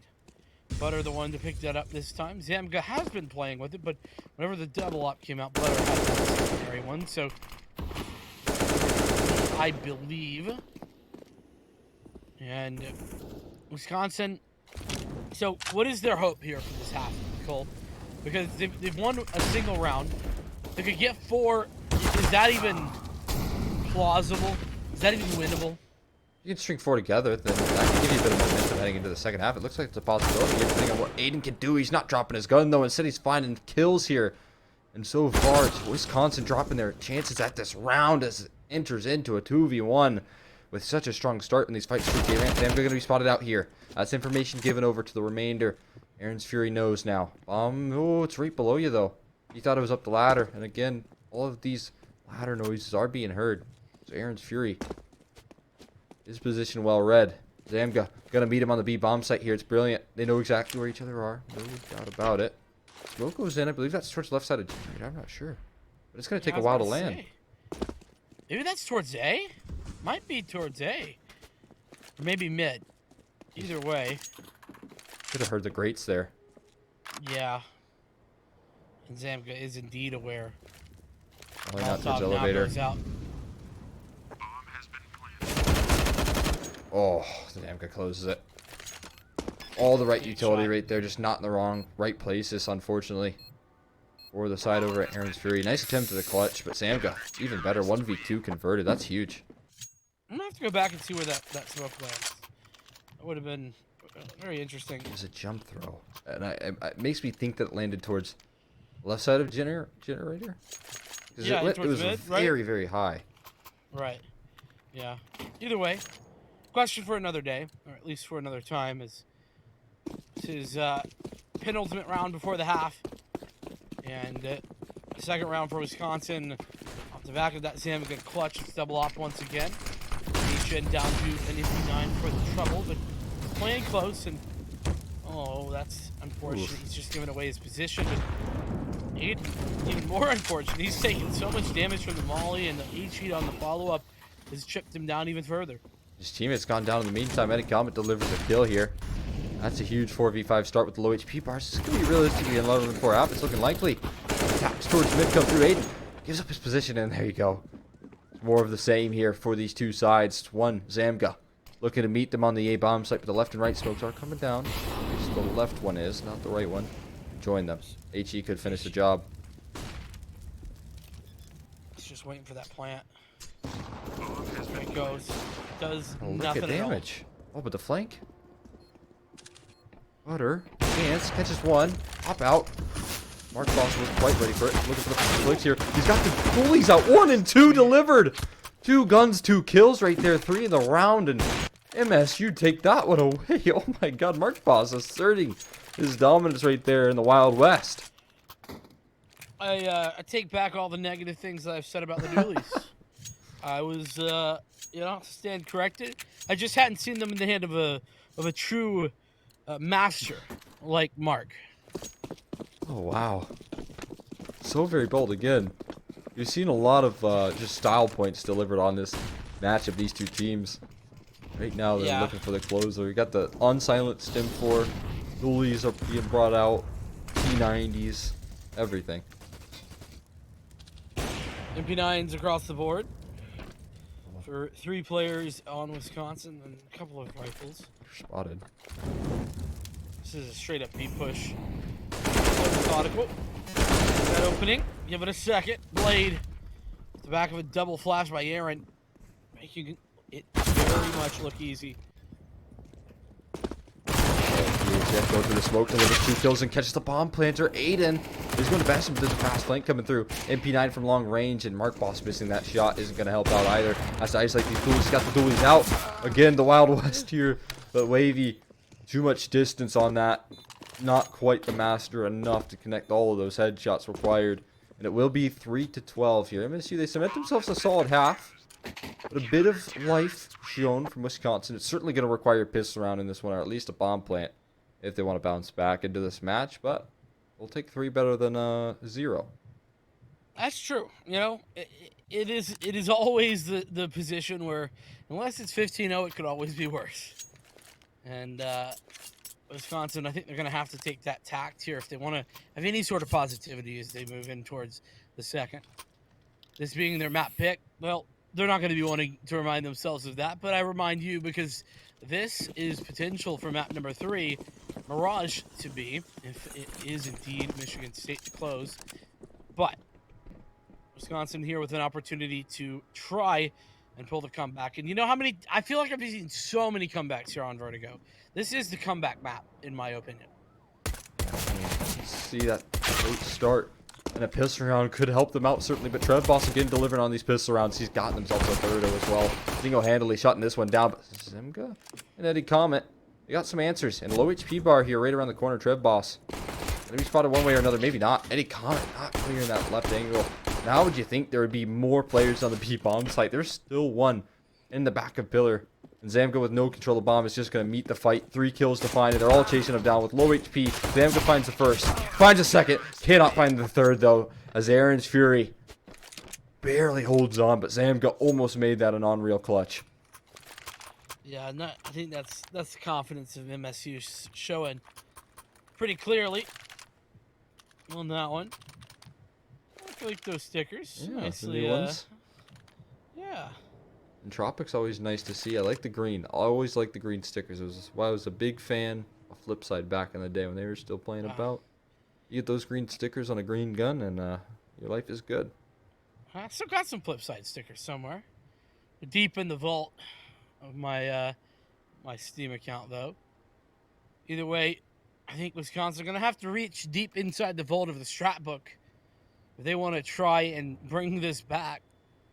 I don't know if I would have enough strats on Vertigo to make this work, but I have the feeling that they're going to be doing a little better than I would have been doing here regardless. 13-3 is tough. It's going to be no easy comeback, and I think it kind of has to kick off with a round here in the victory column for University of Wisconsin, considering they're going for the full investment. 4 spies, Khalil as the best weapon. It's never a good sign. Definitely not, but there's a bit of a troll buy here. I would say troll. It's a bit risky when you're up against weapons like this. You got MP9s and MP5s to play auto shotties, and well, they just were getting spammed down to the smoke, mowed on through. As Aaron's Fury looking to defend this B side here with the auto shot, he delivers one kill in, but an immediate response to Tech9 from Wavy. And again, in such a good position, Wisconsin could grab this round. Yeah, that's one of those situations where you just see Tech9 versus ridiculousness of this. And what a great shot from Blade, one after another. He's got two. He's going to get this final frag. Able to bring it close, but welcome to the clutch, baby. Trev able to shut it down despite his 22 HP. It's going to be the 14th for Michigan State University is Wisconsin-Madison. Well, they've got to do it, or try to do it, once again here with another force. I mean, luckily enough, they made that last round expensive here, and with the bomb plant, that'll deliver them some AKs and Galils, much better than the previous Tech9 and Mac 10 buy that you had in the last round. So, again, I won't count Wisconsin out of this round. In fact, I consider them favorable in the firepower department. Definitely not utility. They are a bit lacking there. Still. They don't have nothing either. I mean, they could put something together, but... That's the start you were hoping for right there. 2 open frags. Eddie Comet on the fadeaway is going to find one straight through the smoke. Delivers it back on a blade, but it doesn't come free of charge here. Still at 50 HP for him. Could be evened out there as Mark Boss. He's quite low as well. This is... I mean, if they don't grab this one, it's map point, and we're heading into Mirage pretty much. Unless he can take 12 rounds in a row. Yeah, that's certainly a tall task. So, control it. Flashbang misses. Eddie. Good for a second. This time he can see his opponent. 3v3. Miss you. Sort of rethinking. Aaron. 90. Is that an Asimov? Yeah, I think it's so. Yeah. Gotta be careful though, heading back into B. Don't expect this forward posturing, and Aaron's Fury just finds himself a freebie. It's hard to trade as well. When in doubt, get more aggressive. That's a Trigon, by the way, not an Asimov. I don't know what I'm thinking. Either way, they're closing the distance here in this round. It's Trev Boss to close out in this 1v2 here. Low HP on the one player. Oh, but he's low himself. Wavy leaves him into the 1v1. He's holding the angle. Headshot angle from Wavy. He doesn't go for the full stick. It's wise. Keeps Trev Boss on his toes and delivers Wisconsin a lifeline, although it's slim, but to try and close this out in regulation. Yeah, this lifeline that you so eloquently called it is slim. Yeah, it's an attempt. Still, MSU in control by a lot, and I think I gotta see a lot more before I'm calling it a comeback. Put it that way. That one too. Making a third there by Wavy. Both of the rifles are still alive, but here's one of them. Trying to take the fight, and with the help of the Molly EHN, even wins it with the long range Mac 10er. Yeah, Mark Boss closing out as well. He's looking for some fun, and none of it being had here. No funny business from University of Wisconsin as they quickly topple the economy here of MSU. Punish the force buy, and you're right. We both have to see a whole lot more before we are convinced of this comeback being a reality. I think the only good sign is here that they have toppled that economy here. Double digits is what I would like to see before we ever see MSU hit 15. If I see that, then maybe I can start to believe. But if they can hit 15, if they can gather one of these rounds, then maybe it could be curtains in Mirage in the field. Just an eco round, but dropping down there and still flying frag. AK collected. That's going to be from Mark. Give him the old helping hand. Maybe. Good job from Wavy to kind of keep things reasonable. Dualies? Okay.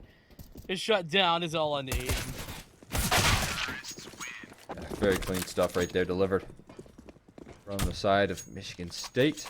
Or, my apologies, Wisconsin. As they do hold on to decent buy once again. Michigan State, they'll get themselves some weapons to be brought out here. It's all anyone that says is no ops. They have plenty of risk to go for a bit of, you know, not the full buy-in. Obviously, they could play conservative and keep up the half buys coming through and maybe allow Wisconsin to slip through that way. But you're going to go for a full investment instead, lacking that head armor, but no big deal. Against plenty of AKs here, so it won't be a problem. It's early control delivered here from the side of Wisconsin. Little lacking on util here, MSU on the defense, but otherwise, by the way, that's an Asimov. Pretty gun. I do like that skin a lot, but Blade on the flash, and it's perfect. Eddie Comet had no idea what hit him. EHN couldn't even attempt a refrag. Well, now he is going to try, but whilst that's happening, Trev's already found one, and it is not successful. Putter does finally trade back to Trev. It's left all on Zamga. 1v4.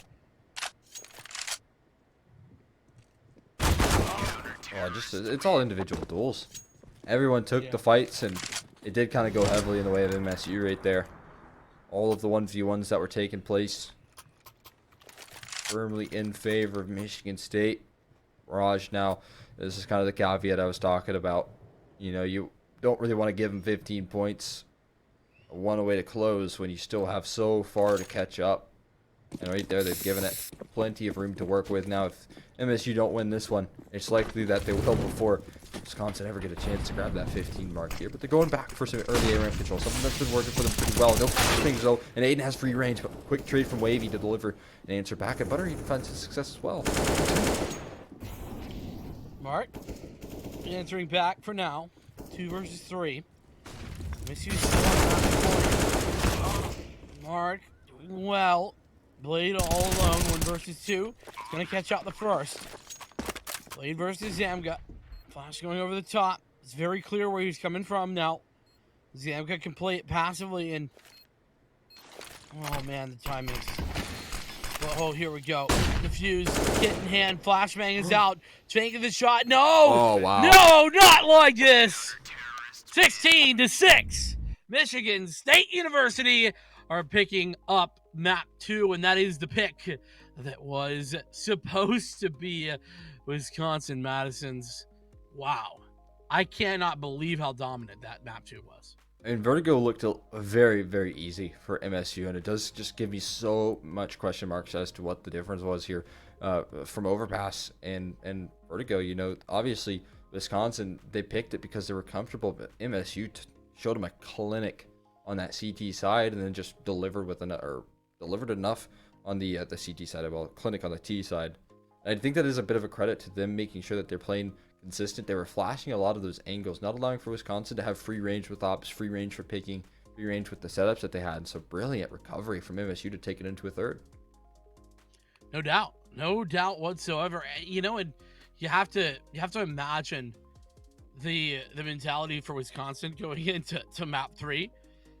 There's only one thing that I can think of here that might give them a bit of an edge. So when you're a Vertigo team, when you play Vertigo, I think that you're that much better against a team that doesn't really play Vertigo, right? But when you and I were talking about it, I mean, Michigan State, this is a team that is kind of at an extra additional level. They've had success, and they've played against much better Vertigo teams than Wisconsin more than likely have, and I think that could be the difference maker. Heading into Mirage, things are a bit more standardized. You know, there's not a lot of difference, I'll just say, between the nades that are thrown at, you know, the IM level versus like the main level. You know, it's just a matter of the coordination and all of that coming together at once. So maybe we'll see something different on Mirage. Or maybe it could be Michigan State booking their ticket in towards playing Davenport for their spot in the playoffs. We're going to see what comes of that on the flip side of this short break. We'll see you in a few minutes.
Alrighty, folks. After that short break, man, I'm ready for Mirage. Wisconsin, Madison, Michigan State University. It is been a tough one there on map 2, for at least for Wisconsin. As we head into Mirage, is there really hope for Wisconsin, Madison to pull this back, Cole? I mean, I would have to assume that the answer has to be yes at this point. I think that they should be able to pull off a victory just judging by how dominant they looked in Overpass. But we're going to need to see the same team because it wasn't the case on Vertigo. They were different. They were a whole shell of themselves from what we last saw in the first map. And it was bizarre to see the transition and kind of collapse there. Because it looks like MSU get their side selection in the half here. They'll take that CT side, I'm sure. But I'm interested to see if they can recover. I feel like they kind of ran out of gas after a victory on Overpass. Yeah, run out of gas. That's a really good point. Well, as you and I know, refills, they're pretty expensive right now. So gotta make sure to get back into this one.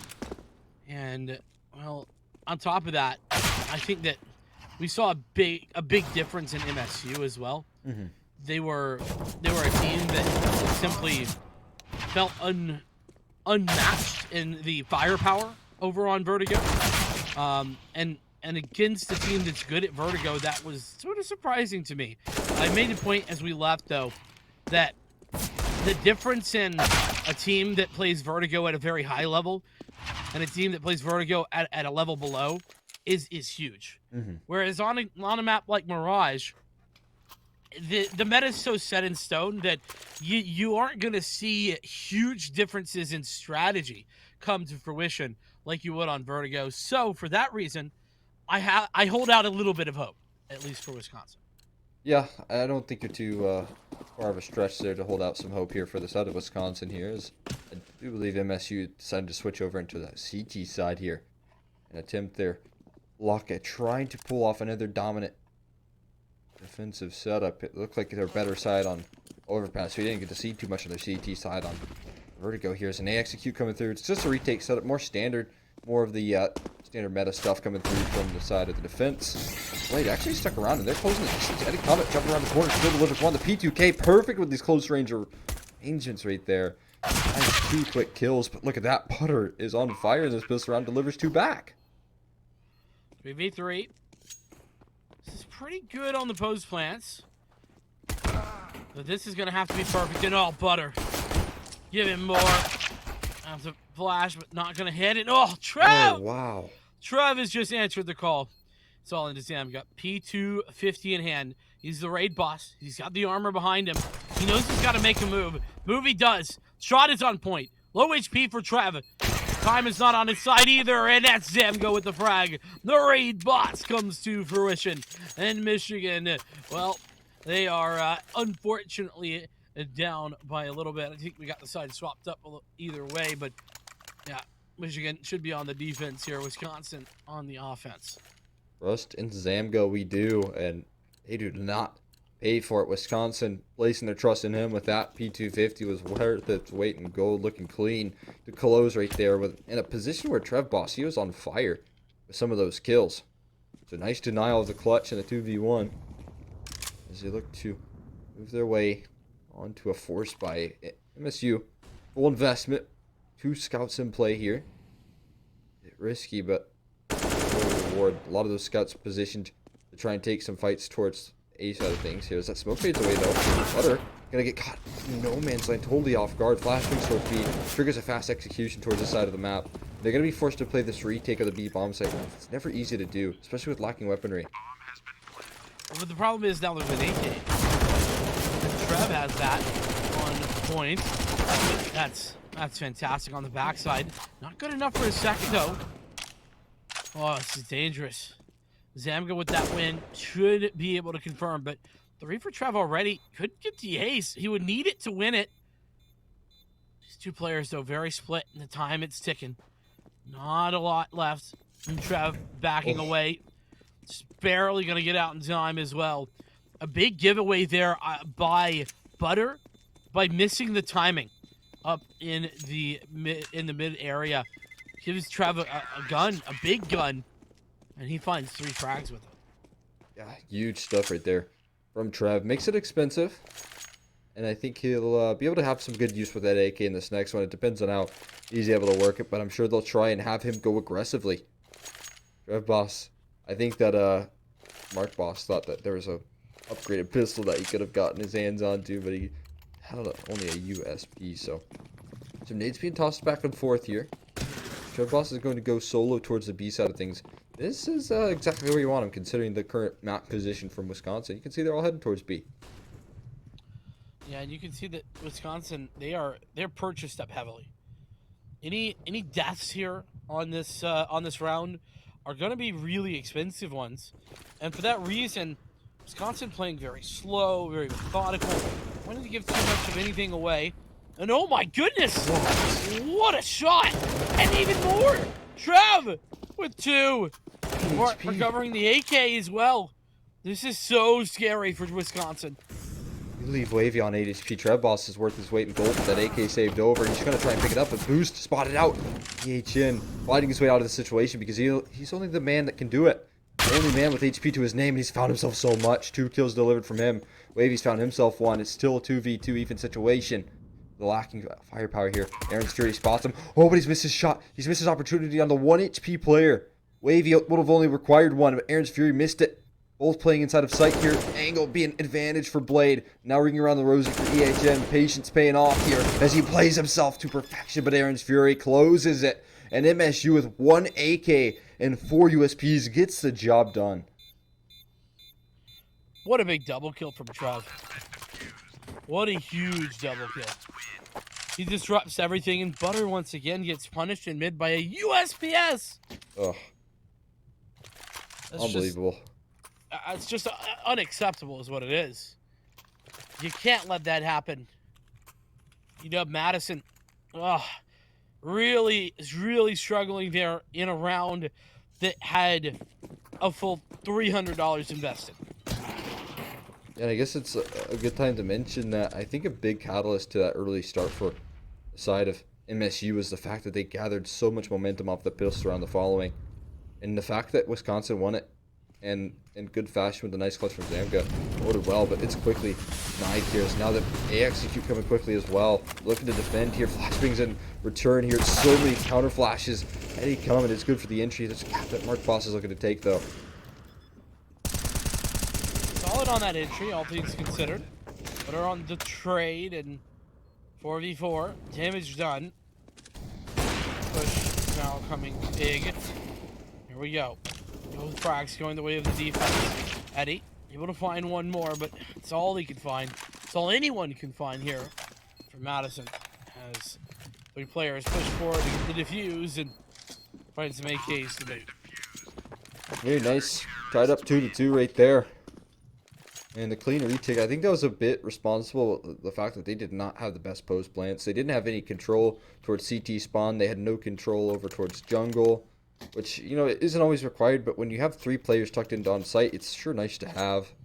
So the fact that they didn't have that that for them in their way, I think made that post plant very tricky. I mean, they could have even had some control over in towards ramp. Yeah. And that would have been better. But you're right, nothing at all. Through the smoke. And towards connector, they're all moving quickly. Hello, Mark Boss sees everybody, but there is teammates around him, and they all spray him down there. Recovery being made, but Mark Boss, poor Mark Boss, he was in for a rude awakening there. He stared down the gauntlet there, didn't he? With everybody watching. Really well recovered, though, from MSU. Like you said, to, you know, have that sort of pace thrown at you. A Mark going down so fast as well. Only finds one. And they're able to clean it up immediately thereafter. Wisconsin now back on the bye after one save round. It's Michigan with the lead now, but 2 ops as well.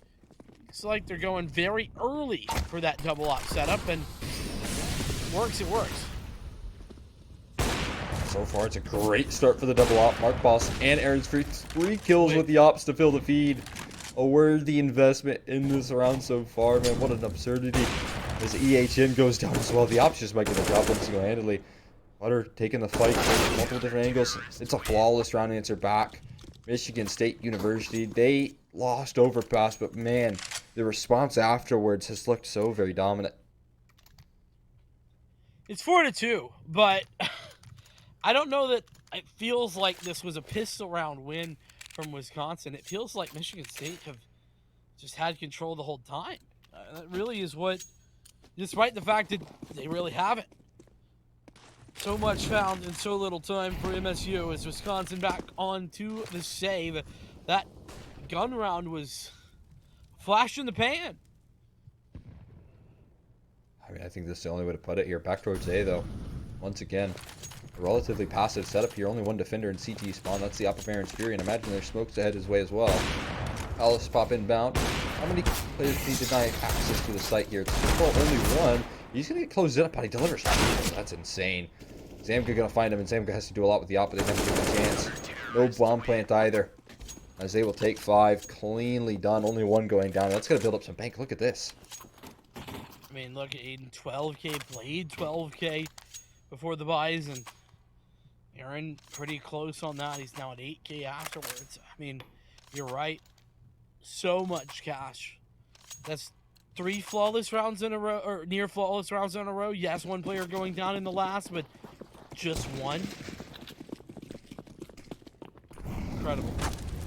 Such a strong start. Inside the flame, Samga almost had it for bold play, but he doesn't get punished for missing his first opportunity because he has a second delivered from Mark Boss. Peeking out on top of the stairs, the adjustment from Zamga to watch that cross and in towards stairs is perfectly read. Bit of overextension punished right there. I think a bit of overconfidence. Punished maybe is a bit more accurate, but nonetheless, overconfidence or overzealousness, regardless of what it is, it's netted to death. And, well, the same can be said for poor Butter, who's not had a very good start. Laid on the off angle. Good for 1 before trading. Swing and a miss. At least not for Aaron's Fury, who is hitting shots left, right, and center. Bombs down in the full control of the A side of things. Fast flank coming through as well. The flashbang, none of this flanking being heard at the moment. Goes off the line towards triple. That's a big connection. Wavy delivers, but again, the flank is kind of a ticking time bomb at the moment. Red Boss always going to be winning this round here if he at least delivers 1 and could find 2. Silencer, that's the first kill, that's the second. They don't turn around in time. They never even knew it. 6-2 right there as MSU win another clean round. It's hard to anticipate that flank. It's so quick. or at least it feels quick. It's actually Yeah. not that quick in the round, but because you haven't really found any entry in towards the site, it feels very fast if you're the T side, and that's why it's so hard to anticipate. So 6-2. This string of rounds, 6 in a row, it's been lightning fast. And before that smoke and bop, Baron's Fury has the frag. And the push in towards mid, good for nothing but loss. Mark gonna have to take out the pistol and does go down to Butter, but Butter is left wanting in the health department. And Wisconsin are down to 2. Rushing in the apartment side of things here. I mean, close range comment. How fast can you shoot with that MAC-10? There's a flank as well, Butter. Waiting for it, though. Any comment, that's exactly what you need. That's one part of the approach here. They're not going to expect market either. Butter can cut off rotations here. This could be a bit awkward. Catwalk, though, it never got cleared. Aiden saves the day there. Butter going to find it. Oh, okay. A little bit too antsy on the trigger right there. Couldn't find the frag. And it delivers MSU a 7th round. Huge stuff from them. Yeah, but look at MSU.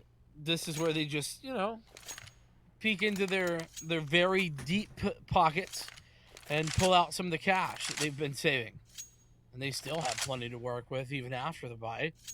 There's still 10K plus on 2 players and 8K for Trev. It is a pretty decent eco round, all things considered. Does force a couple of rebuys for MSU. Wisconsin with their timeout. An understandable timeout as well. What do you think's been going wrong? What can they change? What can they do in a round like this? I mean, honestly, it has been them lacking in some of the utility department. The double ops in a lot of these gun rounds have been so heavily punished. And it's also lacking in different prongs to the approach. You can see straight A executes, you've seen straight B executes, but what you haven't seen is some of that mid-defaulting control net themselves access in towards parts of the map that they really desire and parts of the map that they want to execute on. And right now you're kind of seeing the same thing in the minimap. They're not adjusting. It's just 5 players in apartments that they're going to try and hit B with. They've only like 6 butters towards mid. And it's so fast. Here's the push. 1 for 1 on the side. Going down. Now find more. Spray. Connecting. Give him 3 on that. And it's going to be Mark to close it out with the op. And you're right, one-dimensional. That is the name of the game for Wisconsin-Madison. And MSU, well, that one dimension that Wisconsin are playing in, they've got a lock. Yeah, no kidding. They'll just take a firing range any day of the week, and it's just more of the same.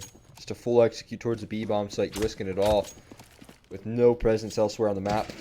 Just a straight B rush, and I mean, honestly, not even like early utility to try and help. How was the B rush? It was just smokes from apartments here, and Zamga held quick headshot, but you're going 1 for 1 for Zamga. And again, we've talked about how much of a useful piece of the puzzle he's been. The fact that he only gets 1 would be a huge help for Michigan State to continue their success. Yeah, and the other piece of that puzzle, EHN has been, I don't want to say struggling on map 2 and now map 3, but has simply not been the same force as we would expect and as we saw back on the first. And Fury dispatching Butter, who also has been struggling. And this is kind of that, so you're taking late mid control now, but it feels too little too late, doesn't it? Yeah, I mean, you're trying to work mid control always against an op and connector that has a smoke, and you're never really pressing the issue from underpass either. So even their mid defaults seem a bit one-sided in terms of where exactly they want to hit it from. It's again feeling like they're a little bit out of chances in terms of recovery. They're calling timeouts, they're trying to adjust, but I don't know if they have the right answers here. And I guess the work out of apartments, it's a good chance to catch them off guard. There's one player here to defend. That's going to be at CT. He's not actively holding the site. This Blade. That bit of information. He's going to swing. And not going to miss at all. Blade. Both those frags easily taken. And, one thing you could add, you saying, I'm not sure where or what adjustment needs to be made. I'd love to see Wisconsin, if they're going to try for that mid information. Number 1, wait for the smoke. Don't allow a free shot for the op to take one of you out early on. You don't have to rush it. All you got to do, smoke out the extremities, and then maybe pull somebody in through underpass, one or two. Try to get a boost up into window. Try to find something, work something off catwalk. All of those things are an option, but it seems whenever mid control is the idea, Wisconsin, they are pushing it very, very fast. And, well, MSU clearly know what to do against that. Yeah, and I think one of the bigger issues as well is that there's an open connector that continuously picks them off, and they have to find an answer for that, whether that be a molly, whether that be delaying the take, and maybe trying to fake some A presence to keep the opper's attention away from middle and more towards the A side of things. But either way, you need to stop dying so often to that off in connector, because it's been so hard to take that part of the map control when you just have free range from Mark Boss and Aaron's Fury as well towards top mid. They're going for in fast cap split here. Speed and watch, and Mark Boss is going to take a shot through the smoke connection. Aaron's Fury watching the ladder room, and it's just more of the same, isn't it? Trying to pick up pace. Pace isn't the problem here. I don't think that at all is really plaguing Wisconsin, but clearly Wisconsin feel that that is the case as they continue to try pacey plays, continue to try to catch Michigan off guard, and continue to fail. Yeah, no kidding. It's got to be maybe a little bit toned down here, but they at least did try and split that B side, and I give them the benefit of the doubt there with only pistols that they had to work with. Now with rifles, can they take that same approach and have success towards mid? Maybe even success towards the bomb side as well. It's going to be more aggression. Oh, but they missed his window smoke because he's blocked it. Aaron's Fury, not even intentional as he jumps out the window, and that allows for Mark Boss to just rain terror. 3 kills with the op. Oh my god. They threw the window smoke. They had a great opportunity, but Aaron's Fury just uses his body, sacrificing the body for the win right there, and he runs down mid. He's spotted here. They're going to give him a few guns. I mean, a few ops. That can easily be retrieved right there. MSU onto 11. My god, what a string of luck right there from Aaron's Fury. Yeah, bad luck if you're Wisconsin-Madison, of course, and you got to feel a little bit for them in that Yeah, one. that's a heartbreaker. I mean, we've been talking about, we've been kind of banging on the drum of, hey, make an adjustment with your mid control, and they did. They threw the window smoke from all the way back, and they were gonna wait on it to pop, but it's that round that gets blocked out. Tough luck. Yeah, you have to feel bad about that one, no questions there. As they do sneak their way out for the day. Okay, knifes out the blade. He gets caught up for an auto sniper. Uh-oh. Takes down 2 there. The man advantage back into the favor of Aaron's Fury, but he's limited on HP. This time CT spawn control's taken. 2 players moving in quickly, and Eddie Comet and Zamka gonna have to do the heavy lifting in this round here. Okay, no, that's the smoke instead. Lands on the feet of Eddie Comet here. No one's sticking the bomb just yet. How has he gone down? Zamka burns 100-0 to the molly, at least 30-0. Eddie Comet sticking around in the smoke, and I think he's going to get lost here a little bit. I'm sure where the bomb is coming out. It's just going to get full stick in. Unfortunate. Michigan. What a great hold. What great communication. They get away with one. Uh-oh. And, oh boy. One dak wasn't enough. Surely 3 will be plenty. Now, are you calling him a what? The dak? The dak. The right. auto. Just Never getting heard that one? All of the telescopes as well. I've never heard that. No, I haven't. I can't recall where that's from, to be honest. I'll have to look which caster that was back in the day. I want to say it was Bardoff, but That sounds about right. either way, effectiveness is questionable. I don't know if they know he's in the window either. Yeah, they certainly didn't. Butter. That's a free flank right there, but the auto is raining terror. Down in connector. No one towards a ramp yet. Oh, he's too late. Eddie Comet and T-Spawn of all things. They all try and take individual fights versus the auto sniper on top ticket, and none of it goes their way. Eddie Comet, how you gotten here? I think they've even team killed, or at least tried to keep Blade low to deny the ace. He was where you buy guns. Oh boy. Oh, this is no fun. Oh, Well. and the jump spot? I'm sure Michigan State are having a blast. Jumping double from Cold, but this time auto vision. Only 1 live. Always goes, what? Got so many shots off. Those no scopes, they just aren't. They don't quite hit the same. There's the ace for Blade. At least he gets the ace. 20 kills and a half for him off that ace. Nobody on double digits either for UW. And 2 rounds on the pistol and none to follow. That was the story of Mirage half number 1. And, well, I should say maybe add on lots of pain. Yeah. But that's sort of, I guess, given considering the scoreline. Yeah, 13 strung together is a bit of a brutal one here. I think that Wisconsin, they certainly have ran out of power. They're all out here. Trev Boss delivers an A kill. And the walking in apartments is going to cause some rotation surely here. Aggression in towards B. Trev Boss delivers another. They're all rotating off of B, but little do they know there's everyone heading in that way. Wavy has stuck around here. Good for 2. And it leaves it into the equalize 2v2. Trying to sneak through the gap there in towards window. Not able to. Aiden, but he sticks around for the headshot still. And it's Zam got quick on the flank, rather. And he's going to be able to maybe have an opportunity in this 2v1. Maybe. Possible. There's Zach. Okay. Missing shot. That's not good. Oh. He does eventually hit one, but Aiden hits him right after the fact. Aiden's got some crazy sensitivity, I think. Yeah, he's moving around pretty quickly. I think Aaron's Fury's making fun of him with his snappiness over there. I can see it. Giving him a hard time. MP5 is the MP5. So I lean on you, my friend, as the knower of meta for Counter-Strike. But has the MP5 found a space, or is this just not normal? I would. There's certain players. It's a movement, a small movement, very light, revolutionary. There's Trev Boss though. He's moving towards B in a similar fashion. But I mean, it's effective. It's not horrible. I like just was wondering. I don't know. It's pretty individual in terms of players picking up. I think, if I remember this correctly, Elige uses that one quite a bit. It's always You're right, yeah. interesting to me when Tier 1 pros use it, because then I know there's something to it. Because when you're playing it in Tier 1, you're risking a lot of money for a troll pick right there, and I don't think anyone in Tier 1 play is willing to do that. No, I don't. I would agree. They've seen something at least that gives them an advantage at some point. Either way, I mean, having a silencer, something to be said. Zamga, not really sure what that smoke was before.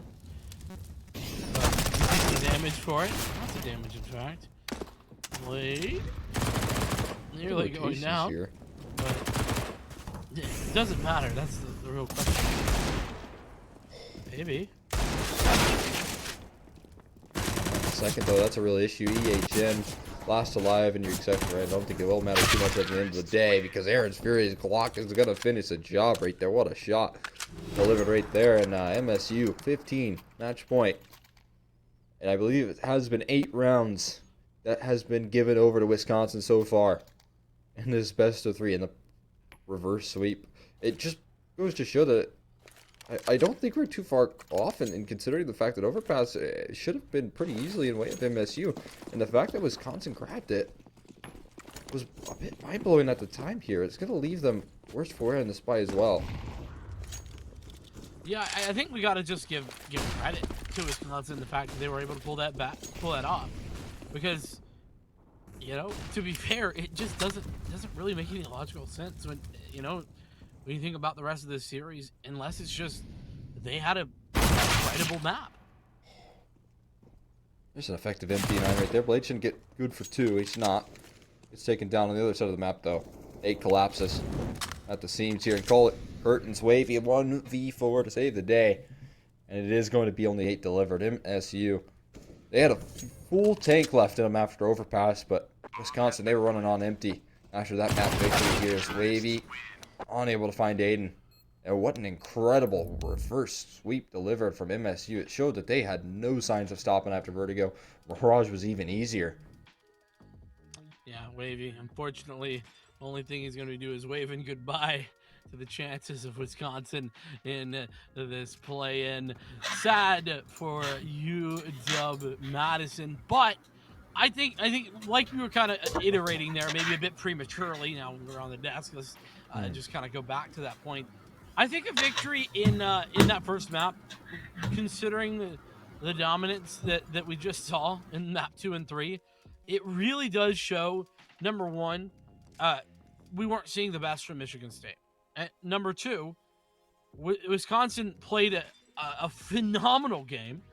And number three, they had so many huge clutch moments that really helped keep them in that game and continue eventually pulling off the victory. Yeah, I was super impressed in Wisconsin's overpass. I think it was brilliant. They had an excellent read. I think a bit of anti-stratting had to be in the mix there because of the way they were reacting to some of the info plays on that B side of the map. They knew what the game plan was for MSU, and MSU were never able to adapt to a different game plan after Wisconsin had read after read because the info plays that were being made over towards B from or rather Michigan early on, super important. But they knew that Wisconsin, they would hide away from those info plays, those kind of jump spots, and it would cause rotation back towards the A side of things. They always left to lurk as well, and it was so effective in kind of manipulating that CT side rotation. So Wisconsin, they played great on overpass, but the other two maps, it does leave a bit to wonder as to what exactly went wrong and what the difference was there. If maybe there was less anti-stratting or something along those lines. Well, it definitely does ask that question, but maybe we can find some answers. But first, I want to talk about how every 180 seconds someone is diagnosed with a blood cancer, and 40% of all pediatric cancers are blood cancers. Every blood cancer diagnosis turns lives upside down, and when this happens, the Leukemia and Lymphoma Society, or LLS, is here to help. Since 1949, LLS has invested more than 1.3 billion in research, pioneering many of today's most innovative approaches. They work tirelessly to find cures and ensure patients can access the life-saving treatments that they need. When someone experiences the fear and uncertainty of a cancer diagnosis, LLS provides hope, compassion, education, and support. So just like LLS is making an impact in the cancer community, the LLS Hero of the Game represents the player who made the biggest impact in the match played, whether it was a clutch play, a sacrifice, or provided strong leadership when it mattered the most. Today's LLS Hero of the Game is going to be Blade, who we have here on the interview. Blade, congratulations, my friend, to you and to Michigan State University picking up the victory here. And how does it feel? It feels great. Can you hear me? I just want to make sure real quick, but Oh, yeah, it feels awesome. I'm not quite able to hear him there. I don't know if stream did, but Yeah. 1 second. Okay, yeah, I can hear you now. Hello? there you go. Go ahead. Sorry, repeat if you don't mind. Sorry. After the match, it was dub, with the boys. Victory for MSU, Yeah, I don't No, know. we lost hear it me? I think we again. lost you again there. We lost you again. I'm so sorry, Apologies. Can you Blake. hear me? Oh my Uh, goodness. Yeah, still We'll get it nothing. worked out there. Yeah, hopefully we 1 second. do. Let's give What it. we were just talking, whilst we get that worked out, we were just talking about how, honestly, you guys had a phenomenal match overall, but the series, it started out a little bit slow. You'll come back with a very dominant map Hello? 2 and 3. Oh, I There you think are. we got you back. Go ahead. Can you hear me? Hello. Yeah, we can hear you. Fantastic. Hi. Okay. Yeah, awesome. Yeah, we feel great after that game. It was a little rough in the start, but we got in the motion of things and took the dub. So that start, what the heck happened? Honestly, we had Aaron, because we all live really close to each other, and Aaron and Trevor roommates and all that stuff. So they Trev was on his way back home, and honestly, Aaron was booting up his PC for him. We didn't really get a lot of warm up time. I know CS was not working for Mark, so I mean, we just had a little rough start getting warmed up, all that stuff. Yeah, I mean, I could kind of see some of the lacking in warm up, and I kind of figured that because in map 2 and 3, you guys were a totally different team. Vertigo looked really easy for you. Mirage was even more easier. So in the game plan for your T side, what was the real thought process for going more so towards the B side of things a lot of the rounds? Towards the B things, we really have a execute really lined up. I feel like we know our spots, we know what we're doing, and I feel like it was really easy for us to just go in and take the site. I wasn't really feel like it was just kind of our game plan, really. Just find the weaknesses, and we just took them. Yeah. Well, so unfortunately last year you guys y'all made it all the way to the grand finals. Unfortunately come up short to VCU. Yeah. But now you have to play against Davenport, a team that really wasn't on the map last year. Yeah. In order to make it in towards this playoff, you've already had an unfortunate loss to them this season. How is this going to be different as you look to play them in the conference championship? Actually, we played them in the Oktoberfest tournament, and we Yeah. actually played really well. We brought them to overtime, won a map, and really close on the third map. And honestly, I feel like we're going to bring our A game, and I feel like we're definitely ready for them now. I mean, honestly, we had like for that Oktoberfest, we had like 30 minutes of warm up time before, because when we went to Davenport the previous time in the regular season for CSL, we didn't really prep at all. We didn't really think about much. We kind of just said, well, we'll just try to beat them, you know? And then we started in the server for like 30 minutes just before, worked some things out, and then beat them on their own map pick. So felt good, you know? So I feel like we're definitely ready for Davenport. Well, I hope that y'all can pull it back. It would be fantastic to see y'all in another grand final, maybe to pick it up this time. Blade, before we let you go, anybody you want to shout out and say hello to? Just shout out to all the boys watching, everyone from MSU, all their friends, and shout out to my girlfriend Soleil. Yeah, that's it. Well, heck yeah, we appreciate you coming on. Sorry for the audio troubles, and we appreciate you. Thanks so much for taking the time. Yeah, of course. Thank you so much. And with that in mind, the first series is all over. Michigan State, man, domination there in map 2 and 3. But I gotta say, it was clear, kind of getting the information from Blade, that hey, they were coming in very little prep, at least with regard to getting warmed up. I think that we could say it was very obvious on the server. I think I said even in the cast that this is just not the same level that I'm used to seeing MSU play. But still, congrats to Wisconsin for pulling off a map, but it does mean that their playoff berth is over, and MSU now to move on towards Davenport. But we're going to shift our focus from that first series to potentially our second. But first, we're going to be going to a short break. It's going to be Maryland and Purdue University coming up next. Don't go too far.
Alrighty, folks, so welcome back to the play-ins, and, well, we've seen one play-in go one direction, and that was for Michigan State. Well, this time, we got two more teams and one more play-in to find. This time, it's who gets the pleasure of losing to VCU. I'm just kidding. Playing VCU, our defending champions. This should be a good one. I'm excited to see what Purdue University and University of Maryland have on offer, especially because, I mean, all things considered, both of these teams, they've kind of been here before, in that they've played each other relatively recently. That being said, I do want to talk, before we get into things, a little bit about one of our awesome sponsors, and that's Gummy Shot. Are you not so much of a fan of traditional energy gels, drinks, coffee, caffeine pills, gummies, all that kind of good stuff? Well, now you can have caffeine and a great flavor. Gummy Shot gummies are made with natural caffeine from green coffee bean extract, real fruit, and high antioxidants from vitamin D. These gluten-free gummies are free from gelatin, soy, and artificial dyes, which means that they are providing you a healthier energy. You can try 3 awesome flavors: sweet and juicy elderberry, tropical, or Valencia orange. I got a chance to try the tropical earlier today. It was good. I have a green screen. It's a little green. I'm sorry. No, I saw it. Yeah, tropical. It was pretty good. Pretty darn good. Nice. I was loving it. Pineapple-y mango flavor. That's what it is. So definitely give one of those a try, and make sure that you pick some of those up. I had some during the first years. I was feeling a little bit down, and now I'm feeling good, feeling ready to go for our second series of the day, Cole. I think Maryland are going to need some of those, because you brought up the results there, and it was not pretty. 16-2 defeat, 16-7 in the best of 3 versus Purdue.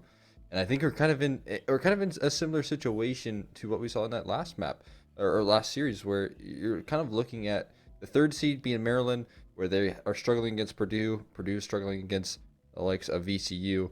We will take a look at these two rosters here, as we got Andy Loves Mangoes, Nikki Rabbit, Fade One Race Car Peak here, and then Ronnie over on the side of University of Maryland. And I looked these players up, and there wasn't a ton of information I could really find. Not a lot of history of playing together over in the SEA league, so that's a telltale sign of a team that's working together. So again, a bit of a worrying sign from Maryland here.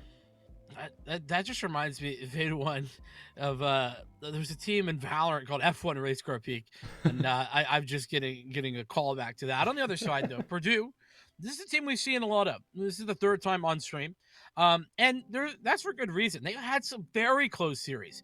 They played VCU. They played against they played against RMC. Both of those were 3-1s. So able to take a map off of VCU. The second seed is very well deserved. Shaw, Cure of Fate, Doommaker, Tech, and Justin. And you might be wondering, Shaw, that seems a little bit unfamiliar. Well, that would be because Lect, the captain here for Purdue, normally going to be there at the very top of the starting lineup. But according to information, probably not going to be in for today. But that may not be a problem, Cole. Yeah, I mean, we have to wait and see when we hop in the server, but it shouldn't be a problem considering the fact that Maryland are going to be quite confident in this matchup. At least they should still be here, but I did just get the news delivered, fresh and hot, straight from the press, is that he is going to be playing here in this matchup. So that's a good sign. That's a great sign for Purdue. That really should cement this as a continued forward. I think that was going to be the real one caveat, that we had a chance for Maryland to kick this button back into gear, but with him introduced back into this roster, him continuing to play here, on the side of Purdue, it's a really good side for him. Yeah, he's a player with main playoff experience, is of course the captain, and very much has been a crucial part of some of those plays that we've been seeing. But let's take a look at the big band, see where we went. There's been some interesting ideas, especially we've seen some Vertigo from Purdue. They even took that off of VCU, but looks like Vertigo is a no-go for Maryland. That's an immediate ban, and I think that we know why. Because Purdue have shown on stream that they're good at it. Dust 2 gone after that. No Dust 2 still, even despite when you were gone. Yet to see Dust 2 all season long. It's going to be the Collegiate Classic. Overpass, Mirage, Inferno. We start with Overpass once again. Head to Mirage for that second map. Inferno if we need it. And I think that this shapes up to be a very Purdue-sided pick ban. I don't know about you. Yeah, I mean, it's hard to get there any other way, forcing the hand of Maryland with that Vertigo ban. Overpass has been a map that I know that they're putting work into as well, at least according to some of their scrim results. They've been playing over on Vertigo and Overpass in some of their practice matches. So it even gets even better knowing that, you know, Maryland's comfort map is a map that Purdue's putting in work in. They're trying to get better. They're trying to improve on. Very good sign. And then, of course, Mirage is just going to be a bit of a playground here for the Purdue side of things. I feel like that map, though, we saw Purdue show some real strengths, at least versus VCU. They were really impressive. And so if they can just bring that same energy into this one, it'll be easy coasting on to a conference finals versus VCU. Yeah, and I think that they really showed their grit versus a team like RMC, Randolph-Macon College, as well. They were really strong last year. They continued to be strong this year, and they just missed out. So I think that when it gets down to it, Maryland, they've got an uphill battle. There's just really no doubt about it. And as much as I'd love to see an Overpass upset once again, I don't know that that's going to happen. I think that Purdue had this in two. What about you? Yeah, I'm right there with you. I mean, we could have just totally jinxed ourselves in that sense, but I imagine that they had a little bit more time to warm up than their counterparts over at the side of MSU, judging by the fact that they had the second game of the night here. So that should be a little bit of a better sign for them as well. You get a little couple extra hours to hit the DMs, I have to imagine. But we are hopping into the piss around here. The first one, the matchup, Maryland starting on that CT side here. Actually, no, it will be Purdue starting on the CT side. Maryland kicking things off on the T side. That it will be, as we see Lecton there. Cat ears on, apparently. Love to see that. Justin. That first, initial duel, but it's actually Nikki and Bonobo who take it. Doommaker trying for one more. He's got one, but that's all he's got. As Maryland have answered the call pretty darn fast. It's all on to Lect now, 1v4. I think we just saw another CT side connector stack not work out right there. And yeah. I'm telling you, it's not the best strategy.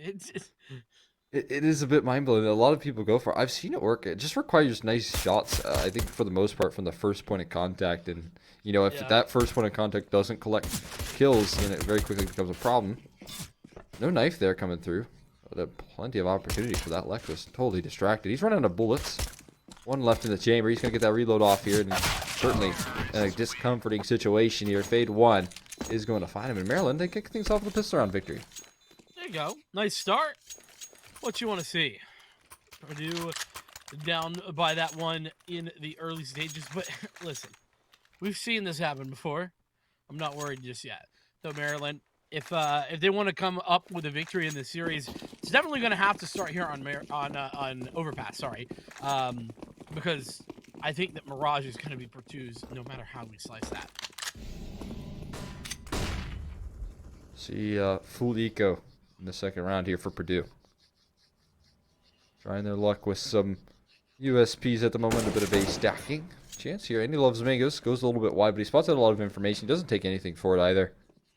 Great play from him to kind of give up some control there and just realize what he's up against is all of those USPs hanging around with the AK. While it could be fun to get some kills on the stats, not good for dropping an AK over to your opponents.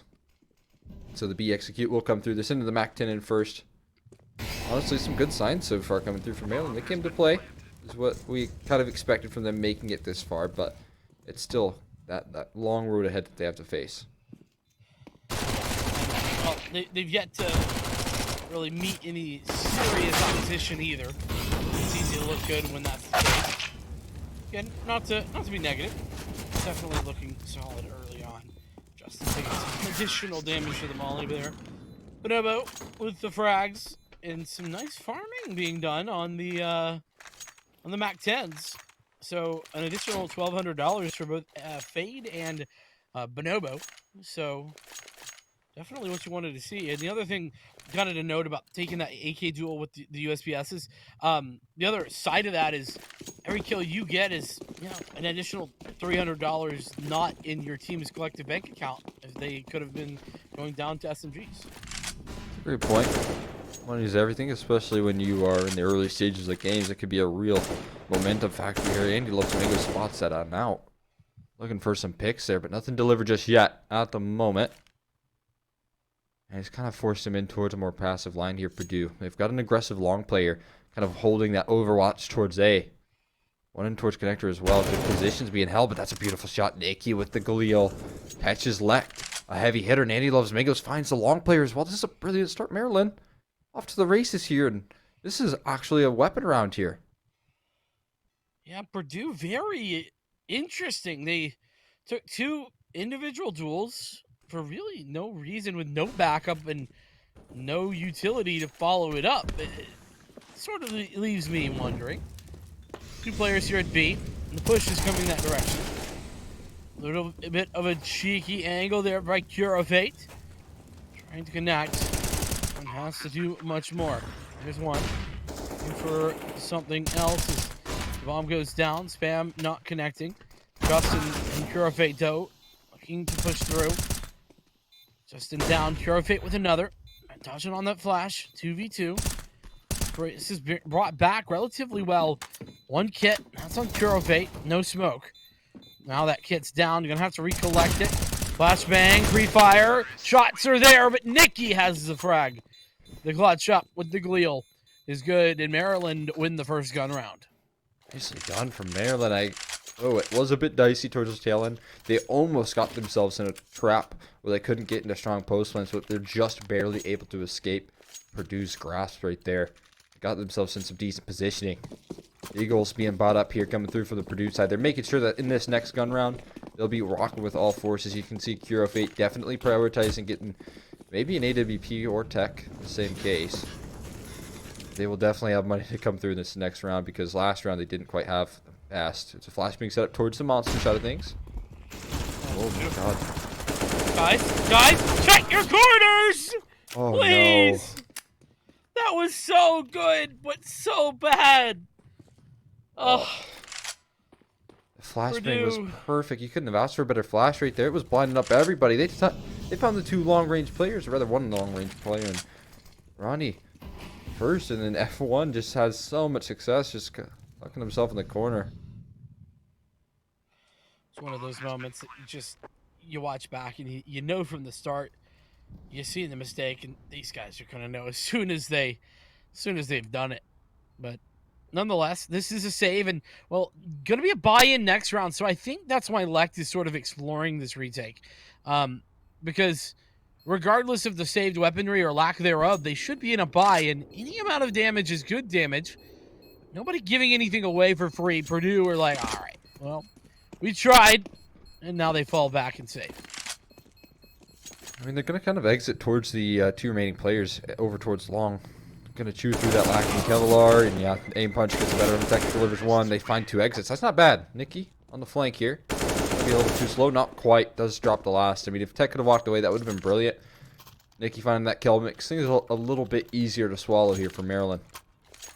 Now, into the second gun round of the first half here. Purdue, they're down quite a bit. In a similar fashion to how we saw MSU, the favorites of the previous. But finally, they get the weapons out. You say it's a little bit, easier to swallow for Maryland, but I don't know that I agree. It's sub 1K for literally everyone but Nikki, so definitely those kills mattering reasonably a lot. And that's a very significant stack towards the B side. I don't know if they got a read or what, but was a lot of presence from the T's as well. I think it's the respect they have for Lect. Playing over towards that A side solo. They do eventually stack over the Oppa as well in Tech.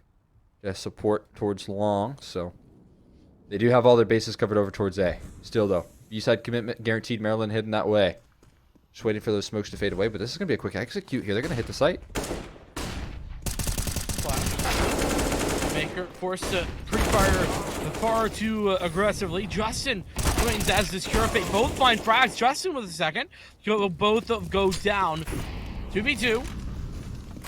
Up top. Gun down low. Oh, the smoke. It just disappears at the worst of times. Oh, only a tag onto the first. They both sneak their way out. Smoke for the catwalk there is going to allow for some better post plants, or rather a good chance to tap the bomb here. 10-second defuse and another molly. That's brilliant. Oh, and that loss too. No. Oh, nice shot though by Tech. One flash to play with. No kit. Dude, that's too far gone. Nice shot by Tech, but he finally just gets picked the up a kit. But it's too late. Oh, what a disaster. Maryland, they squeak by with a 5th round in a row. It's so costly, and Tech, incredible shots to hold on to that AWP. He's nice and warmed up into the server, but Purdue might not be too meaningful when you continue to bleed rounds here. He might have had that defuse. He got awful far before that bomb exploded. That's all I'm saying. It would have been close. It would have been real close. I timed it in my... Obviously, it's not super accurate, but I counted 4 and some. And I started a little late, so... Either way, it's hard to call it at the moment. I know that's for sure. And Tech gets away with it up, and he's playing close up and personal. He's punished, though. Nikki with the double kill.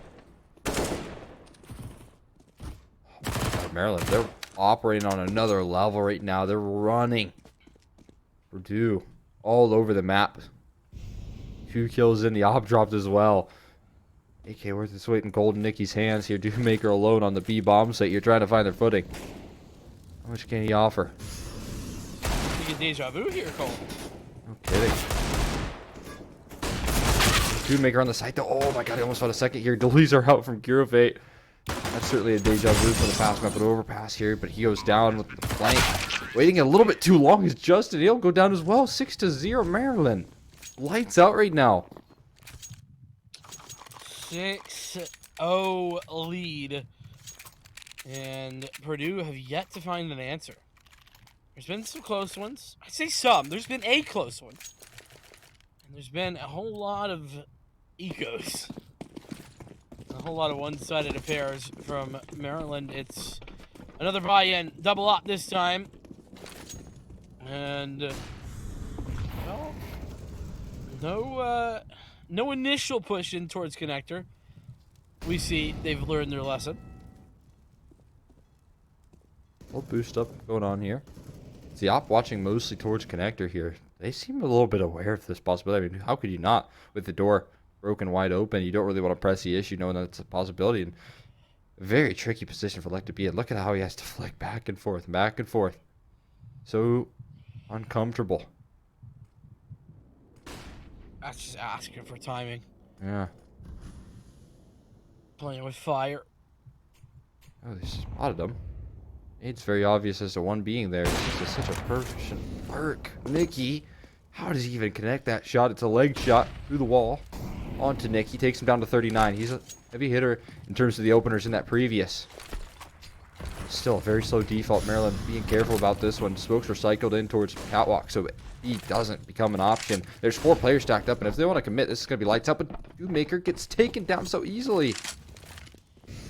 Double smoke actually goes through on short, so it's a bit of an overcommit. You're going back towards A? Yeah. There's no one here? Full rotation. Tech coming in, op in hand. This is a bad smoke, so he's going to be able to get there. That was almost a good adjustment from Tech. But now it's 2 ops to hold off the rest of Purdue. And it's 5 versus 3. Yeah, this is another save call in coming through from Purdue. 0-7 in favor of Maryland. Another one of these rounds where, or at least maps that just so absurd here. Curofate able to connect an op shot, no scope onto Andy Loves Mangoes, but still, it's a very slim silver lining here. Pull up this op in the next round. They're hunting him. I don't even know if they'll be able to bring it. Here's all these footsteps around the corner. And the op shot on the fade one. Race car peak. Not with him enough to go past the scope of Curofate. And Maryland on to 7 right now. Really am getting deja vu. Maryland, the underdog here in this story, coming out with some serious moves on the T side of overpassing. You know, I don't want to deny them credit, but it hasn't really been anything special. It's just standard T side fare. Tech finally able to find an opening frag. That's something that's been missing. Purdue unable to connect opening frags at all thus far, and now they do. Yeah, I mean, I will say that that last run, it definitely looked a lot more impressive with the way they worked those rotations. Tech delivers another op shot. The op definitely worth it. Maker able to find a fade 1. And it puts things into a real chance, finally, for Purdue to gather themselves around. Well, they finally won some gunfights, didn't they? Opening frag as well, like I said, but duels go their way, and trades the same. 2 versus 4. Moving quickly towards long at the moment. Looks like A is going to be the place to be for Maryland. But they're met by Maker. This is good. The nice shot, Ronnie. Ooh. Does find an opening, but... Ooh, make it a double. This is dangerous. The full commitment on the stick to shot. Ronnie looking the wrong way right now. Oh, he's gotten still a chance. He's 100 HP as well. He knows where the last 2 are. He's been like down though. That's going to make things so much more tricky. I like that commitment from both of those Purdue players. They're finally on the board. 1-7. It is going to be a long road home. But they've taken their first step, have Purdue. Nicely done from them. More investment coming out. And a couple of those rounds were obviously really expensive going for some exits on Maryland. So a chance for Purdue to topple the economy right now. Could get some good fight back into this matchup, but a very slow start for them on the CT side. And there's still plenty of opportunities still early on in the half for continued success for Maryland. Right now we're going for some aggressive plays. Select looking to take some aim duels. I think he wants to take this game into the palm of his hands with some of the fights he's taking right now. Can understand why. Considering the slow, poor start that we've seen. And there it is, Lect. He certainly has taken an aim duel into his hands, and he's won that aim duel. Easily does it. It's about a minute in it, 10 seconds on the clock. He's trying for more, but there's nobody home. He's actually got to worry about this player up top of Con rather than players lower Con, but he doesn't know that just yet. Oh, nice little flank from Andy Loves Mangoes. Back to turn left. Freebie from him delivered. Curofate, nice adjustment to find the reaction. There's 45 on the clock. Where do they want to finish? That's the question. They flat out two. Tech knows. They're coming around the corner towards A, waiting for that flashbang. That's good patience shown. It's a little too late. That flash doesn't matter. Tech misses a shot. And nearly gets the second one off. 30 seconds now. They're running up towards long. They're off to the races right now. But two rotators have arrived in time. Instead, they readjust. Down connector. Surely not. They don't have much time to work like this. That's where they're headed. There's still a player at B, and they're going to be able to call rotates because this is so obvious. This Molly. Wow, what timing. What a great job filling late. It has to be smoked, and Doommaker has the frag. 10 seconds on the clock. They got to dislodge this guy, but finally Doommaker going down. Justin to find the shot. Nikki. Oh, no. Ronnie can't get enough. The time runs out, and Kurofate connects the frag after the fact. Oh, man, that was as tense as it gets right there. $600 left to Ronnie's name. Is not how you want to go out, but nice attempt in the 1v2. I don't think he had enough time to really go for the full stick, and so a bit unfortunate there. Maryland, I would say a big credit to Doommaker in that round. With the Molly that he still has in his back pocket, so much impact for him. It's going to be a fast B-rush with the pistol, so they're going for it. Going for broke here, and it's going to be Doommaker continued success. They can't get through the flames. They can't get through the spray. 2 kills to start this one off here as they try to work their way up catwalk after the struggling success towards connector. Yeah, 2 for Doommaker, 2 from Justin.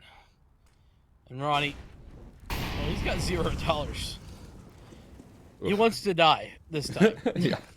He's not waiting the full minute and 20. I think he will take $300 in the end of this round.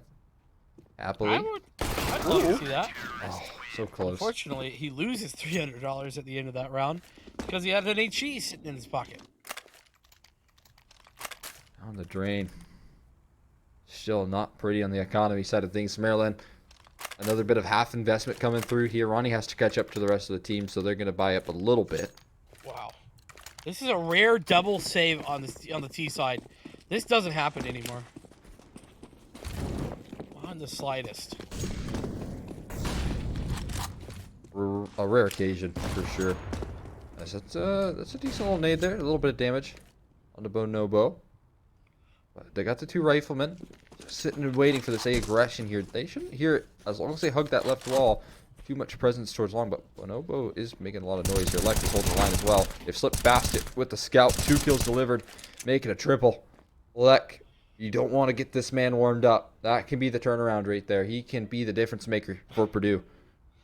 That's true. You definitely do not want Lek warmed up and ready. By the way, that's a great example of that. There's extra bullets in the A1S now. That old A1S, that's 1 kill or maybe a second. It's not great. Definitely not there. Even a flawless round could be on the board. Select on for the ace. Taken away from Justin instead. So there we go. Got ourselves a 4-7 scoreline. And Purdue right back into this one. Looking good. Quick and easy. It does seem like it was just that one breaking point. Just like last time. Just like last Overpass too. There's lots of through lines here today. Maybe I'm just seeing things. Either way. 4-7. Score line. Looks like 5 AKs, 5 M4s, and a Tech opening frag. Nice start from Tech right there. Delivering the first. Once again, the opening frag's kind of swinging the other way in the recent stages of this half. I think that's kind of been a difference maker. It set the tone for sure in some of these rounds. Definitely has. And again, Lexi's looking for more aim duels to be taken right now.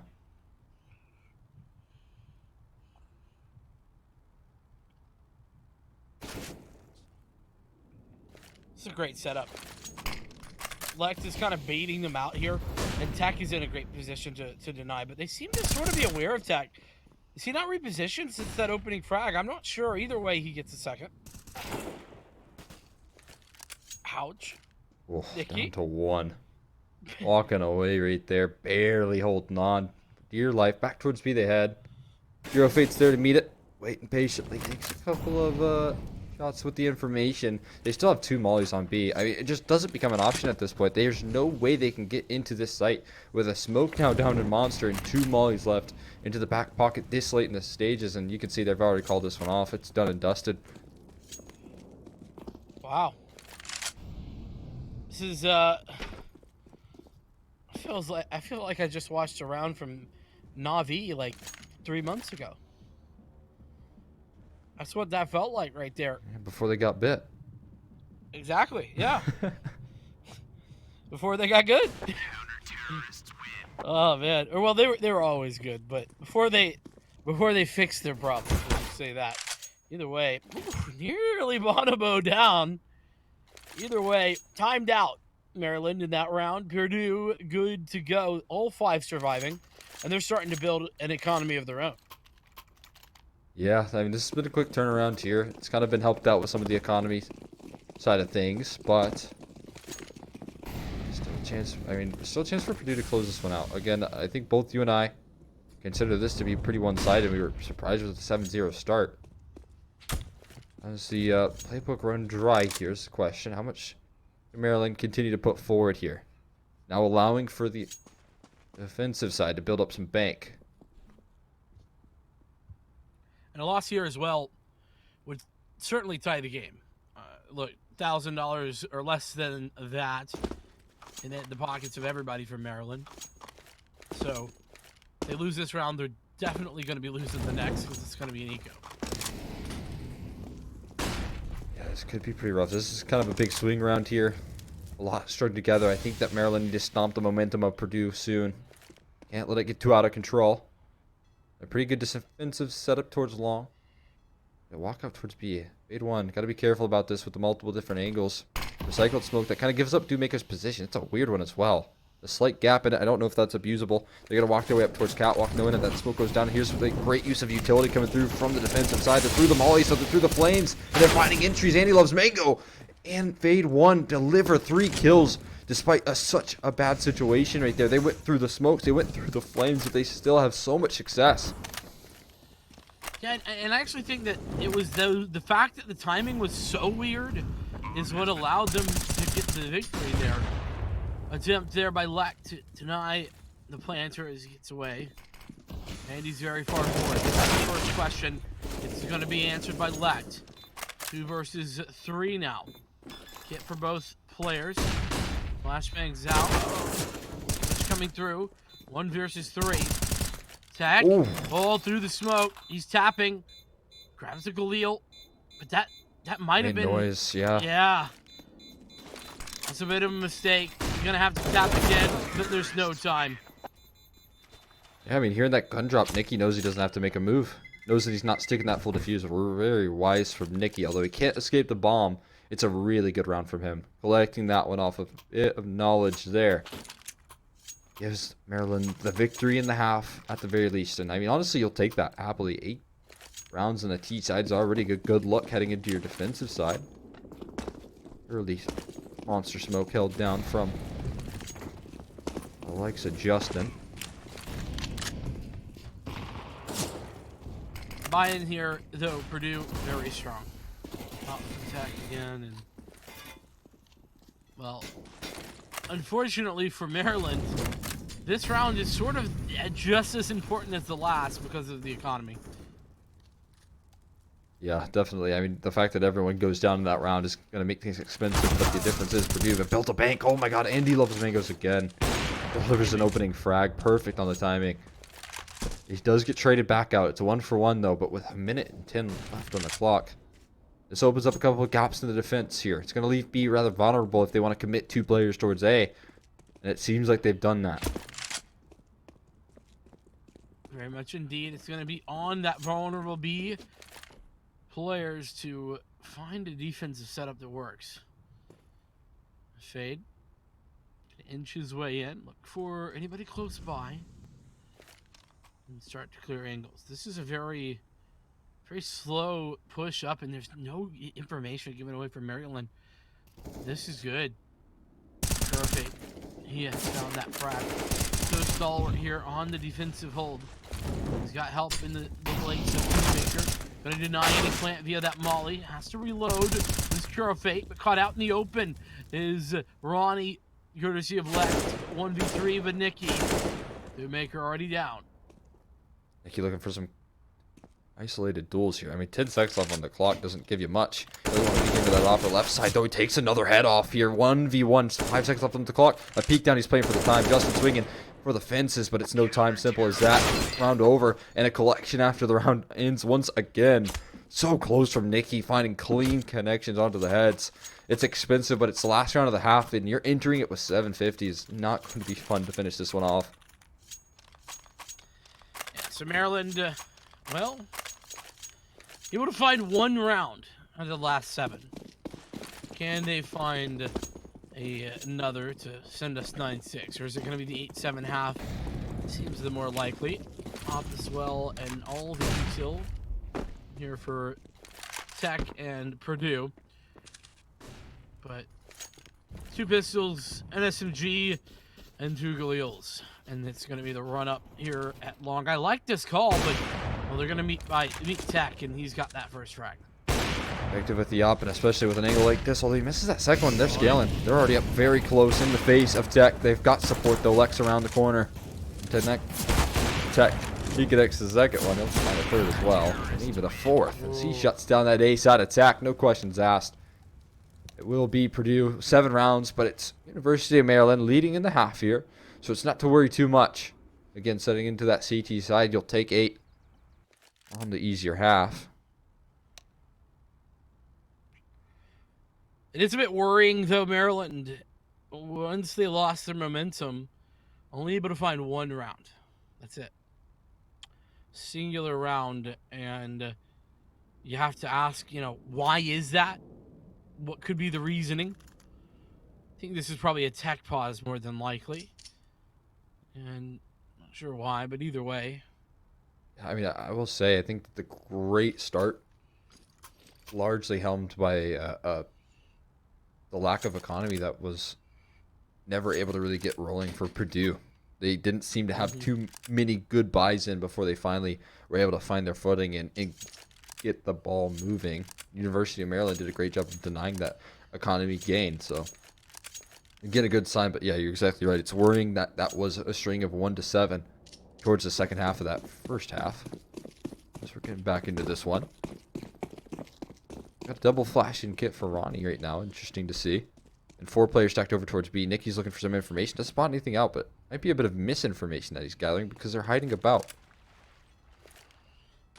That's a really good strategy, all things considered, because it's such a common thing to see a player just kind of jitter and then fall back, thinking they've gained the information, and that's exactly what's happened.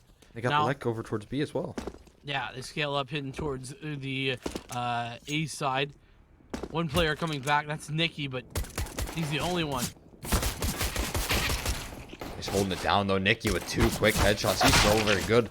Reload does come through. Hero Fate. That would connect onto the head here. Hero Fate going to start to punch in those numbers. Justin taking some pop shots off. The bomb's planted in a really rough location right now. They have to take the fights forward to the opposition before they try and get post plants. It's a crossfire. Hero Fate grabs one. Same with Justin. Oh my god, this is going awry.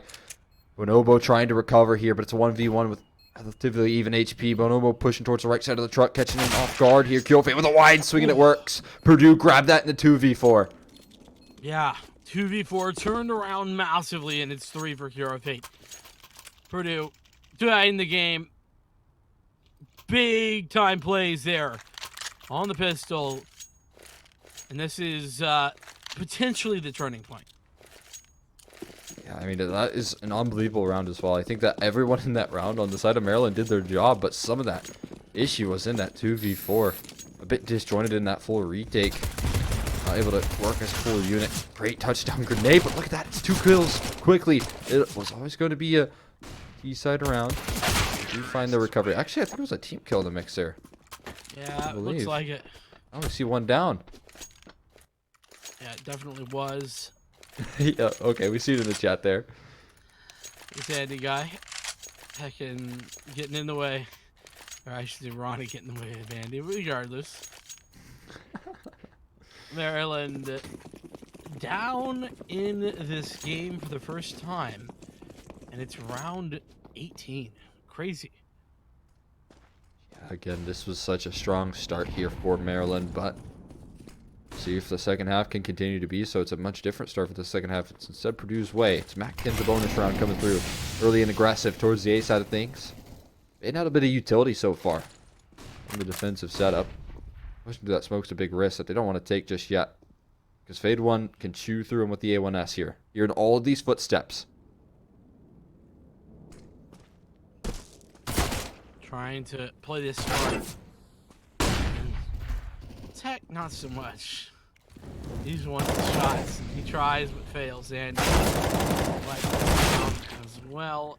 Long range Curafate with a big victory on that Mac 10.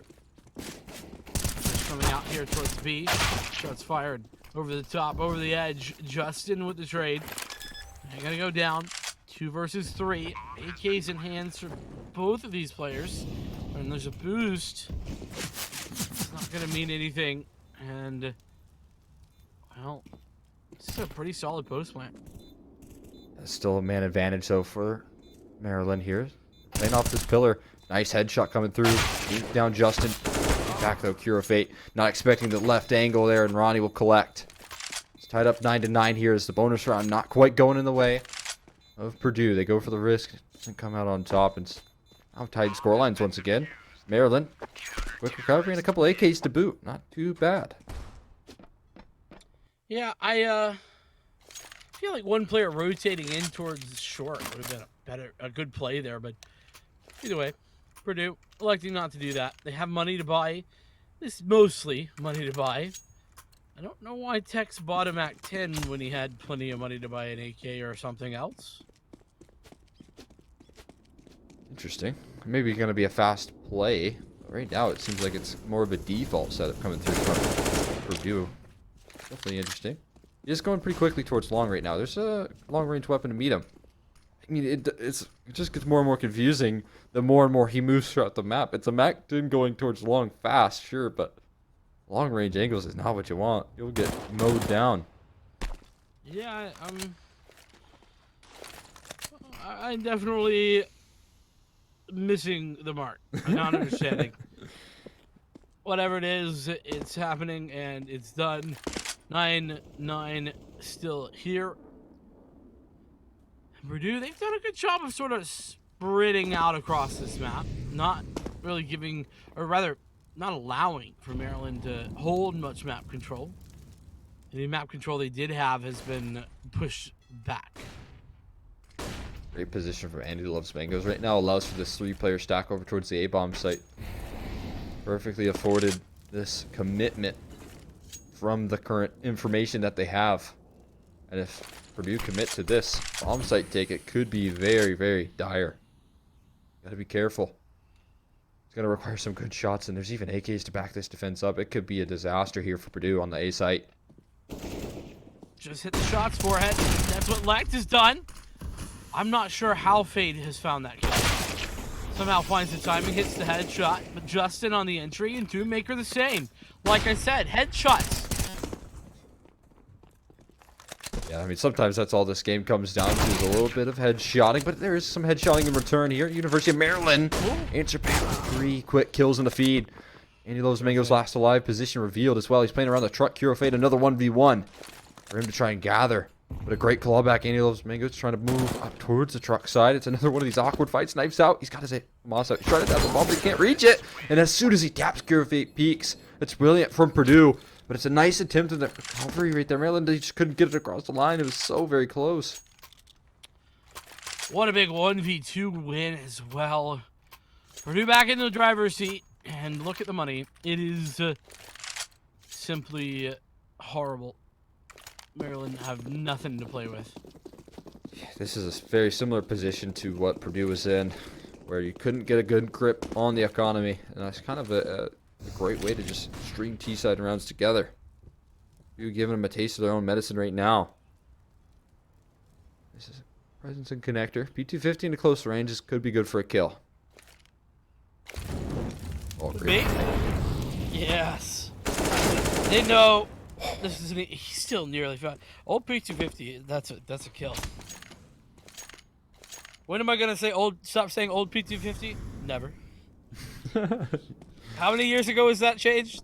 2 or 3? Doesn't matter.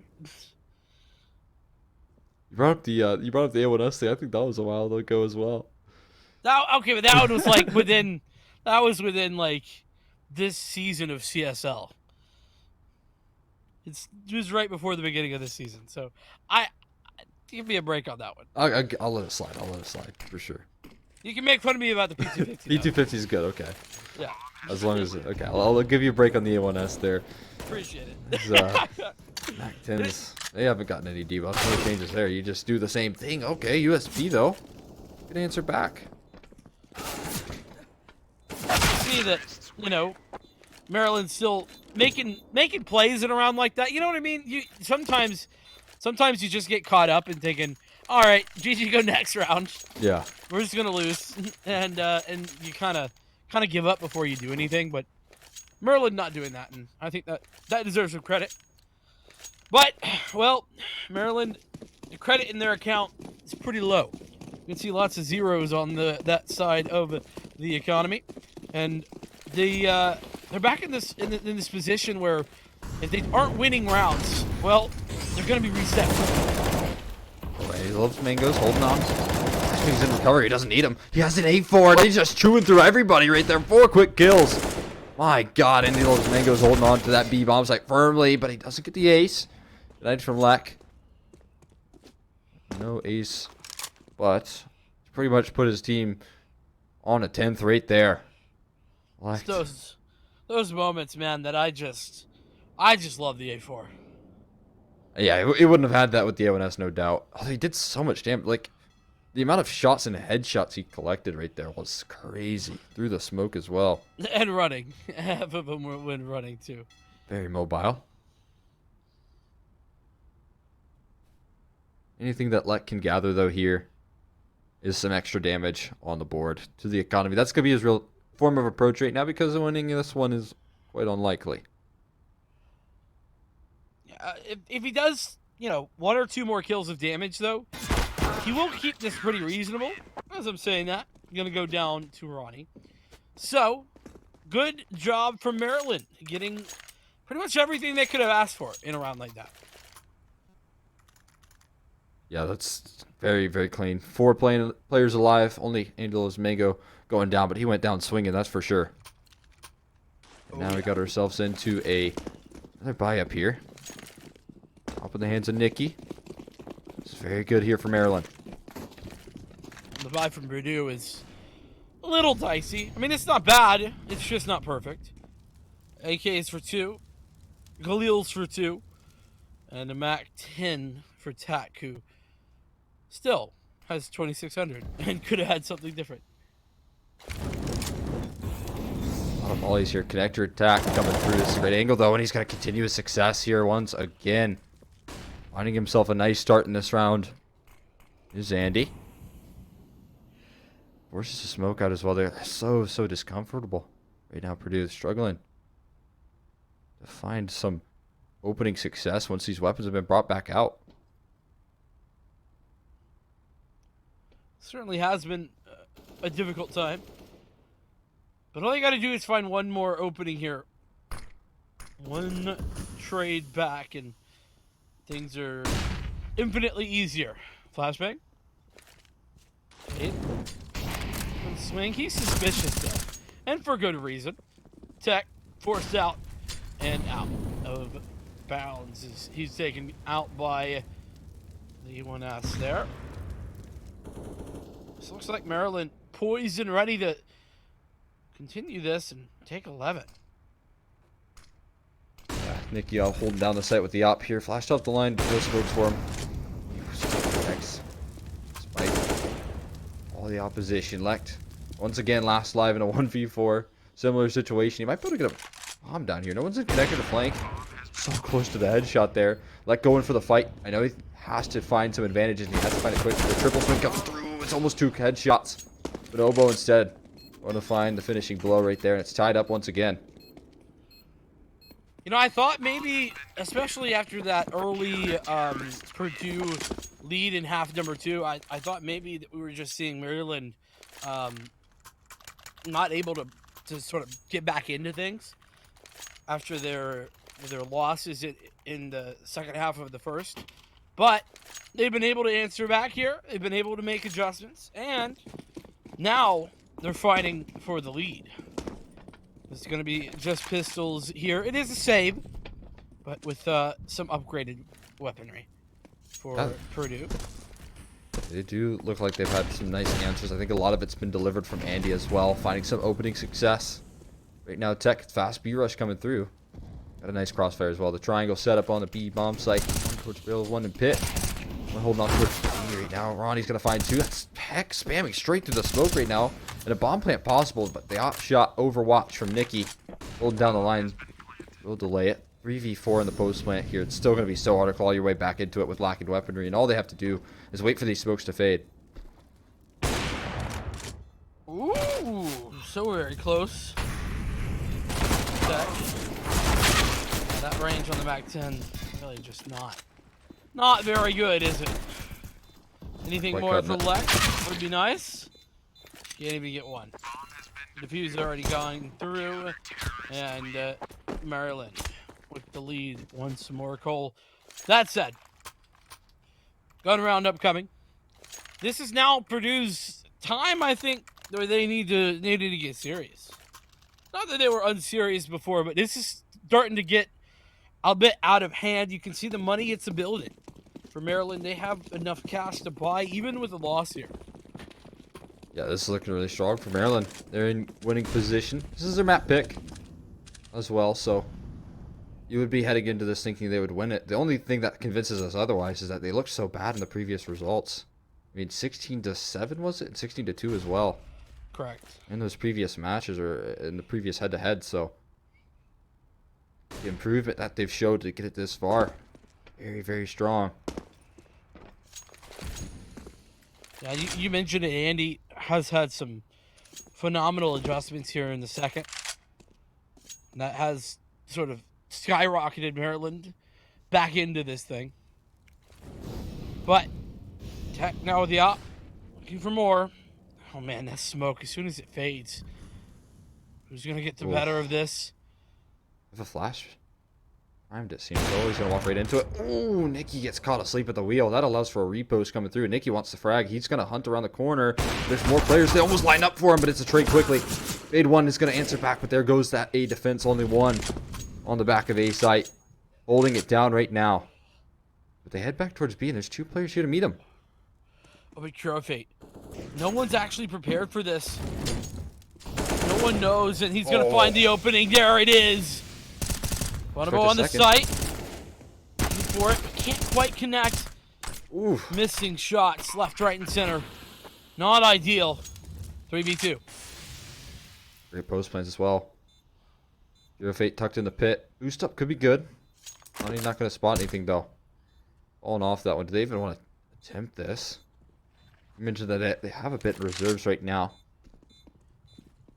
Hero Fate holding for the headshot angles here. Roll catch. One back turn. The flashbang from his teammates almost causes his collapse right there. Ronnie in a 1v2. Can't get anything done.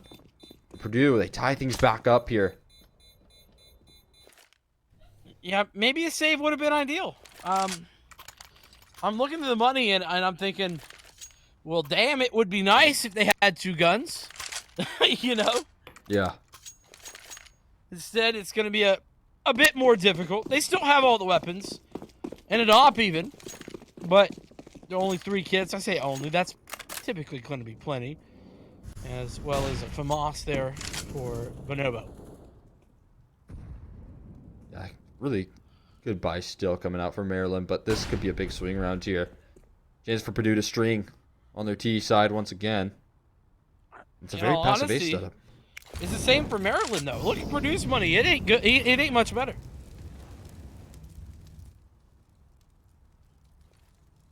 You're exactly right here. I mean, this is definitely going to be one of those big swing rounds that you have to collect. They're taking fights here. They're willing to go for some aggressive moves. Maker holding down that catwalk right now. Making sure no one pushes forward. Look at this, so much aggression towards A. Tech is already pushed in towards left planner. This is so awkward here for the defense. Oh! Nice shot from Nicky. Looking for more. He can do much more than this would be all over, but Cure Fate, not again. Bonobo, he's ready this time, but it doesn't matter. And Maker on the timing. This has been so good. This is the bread and butter for Purdue. They pull the rotations. They even get the frag at Maryland, but it's just not enough. It's 4 versus 3 now. And Fade. He's on the site. He's in good position. Lect. Oh no, Lect. Big mistake that you can't afford unless you got Hero Fate in your back pocket right there. Spraying down 2. Easy does it for him to grab 13 right there. And they go for the retake of the 4v3. And it's so very costly. Look at the money now for Maryland. They were in such a firm position. Could have helped close things up. But now they're going to be on what is going to be mostly a USP buy. And even in the next. Loss bonus isn't too high just yet. Sitting at around 2,900. So not going to be an easy clawback into this matchup. Yeah, Maryland's bank account looking like mine after paying for tuition. And, well, I can just say it hurts. 13 to 12. Not too bad. Still, I mean, that's pretty high after the tuition bill comes in. Somewhat fair. Got some ollies, though. A lot of pressure towards connector there.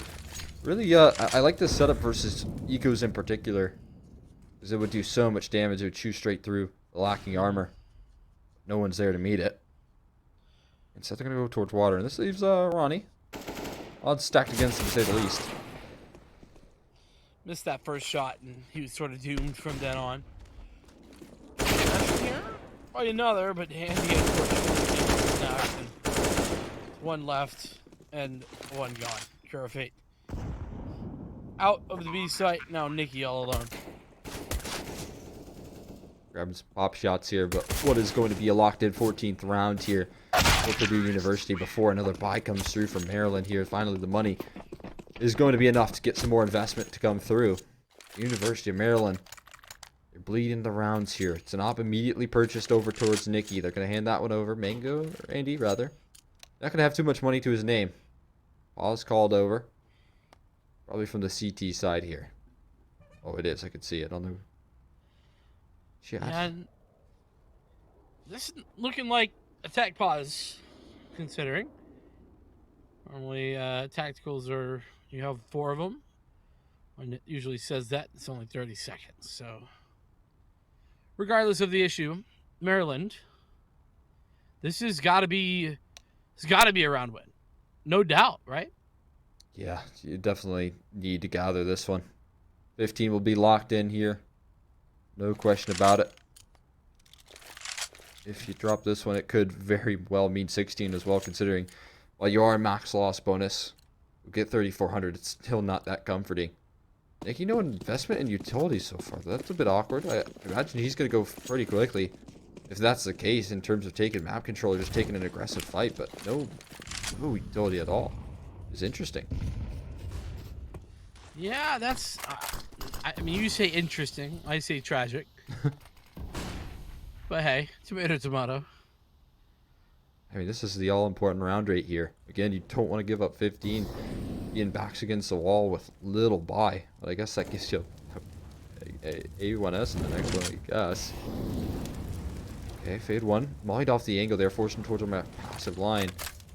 The defensive utility is already running out as well. You can see it in the one smoke left to their name. And you just need to rely on some shots being hit at the moment. No, I like this setup though with the op. Oh, but they're gonna give it up.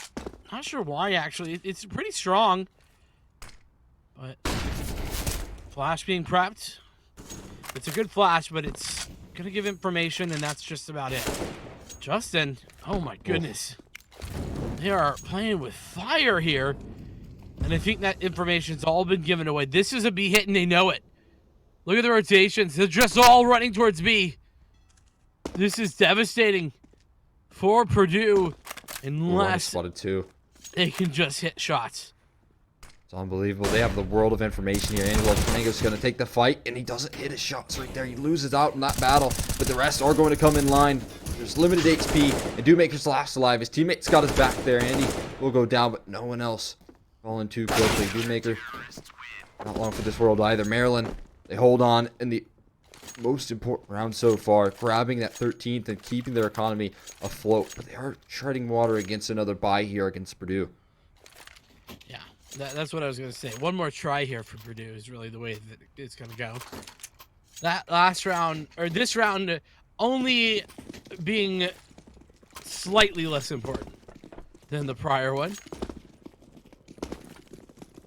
And, well, 13-14, lots of utility.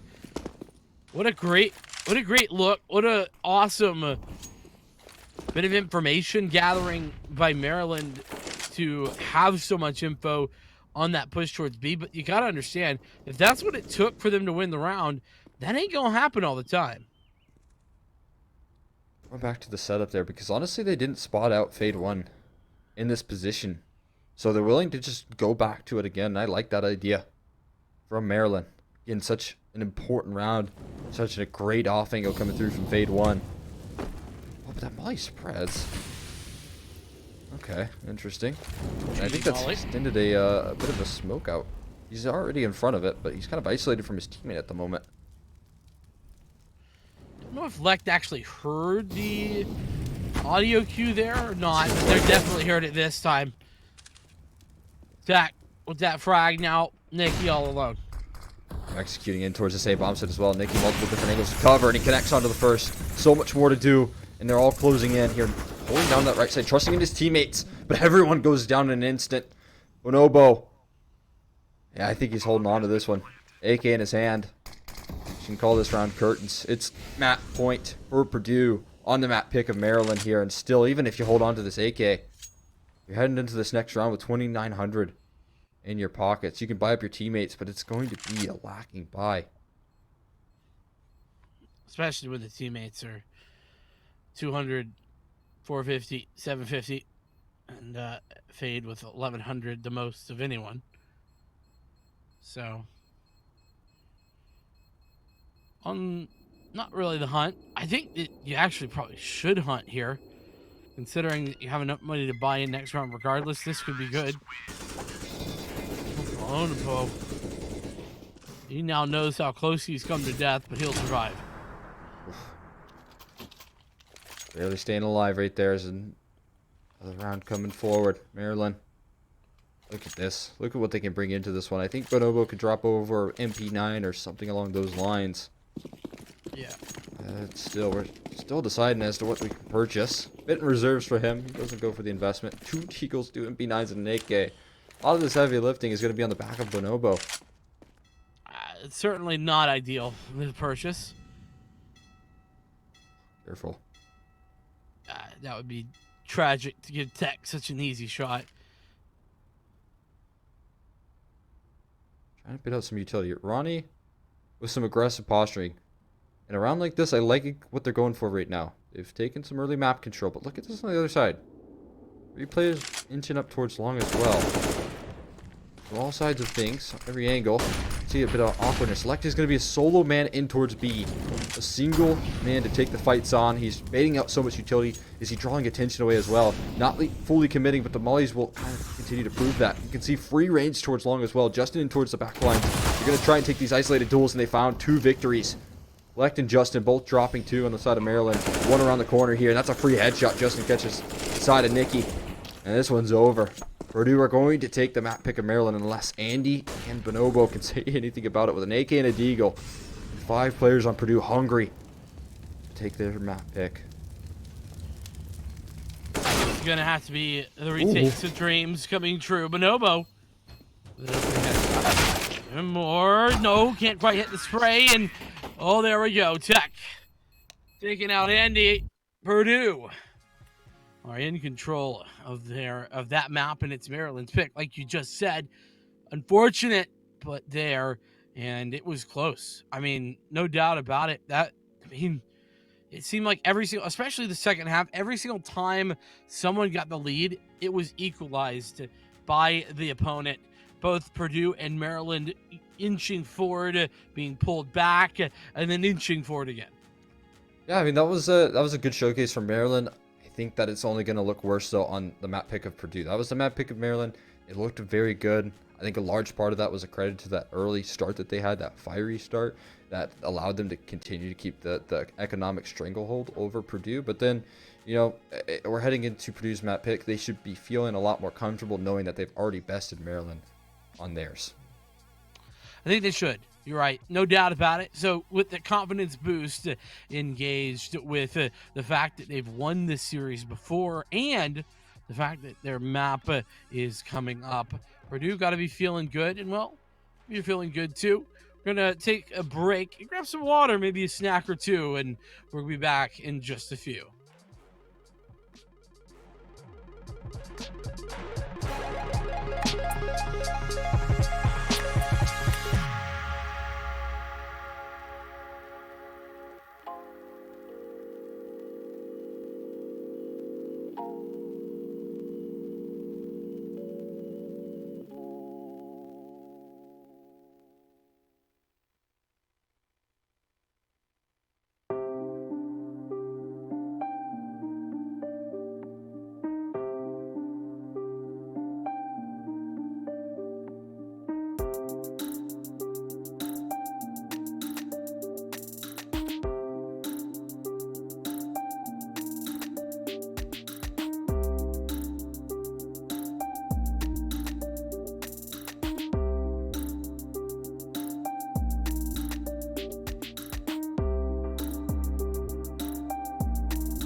Alrighty, up one is Purdue University here in the play, and I am Vincent, joined here by Exner.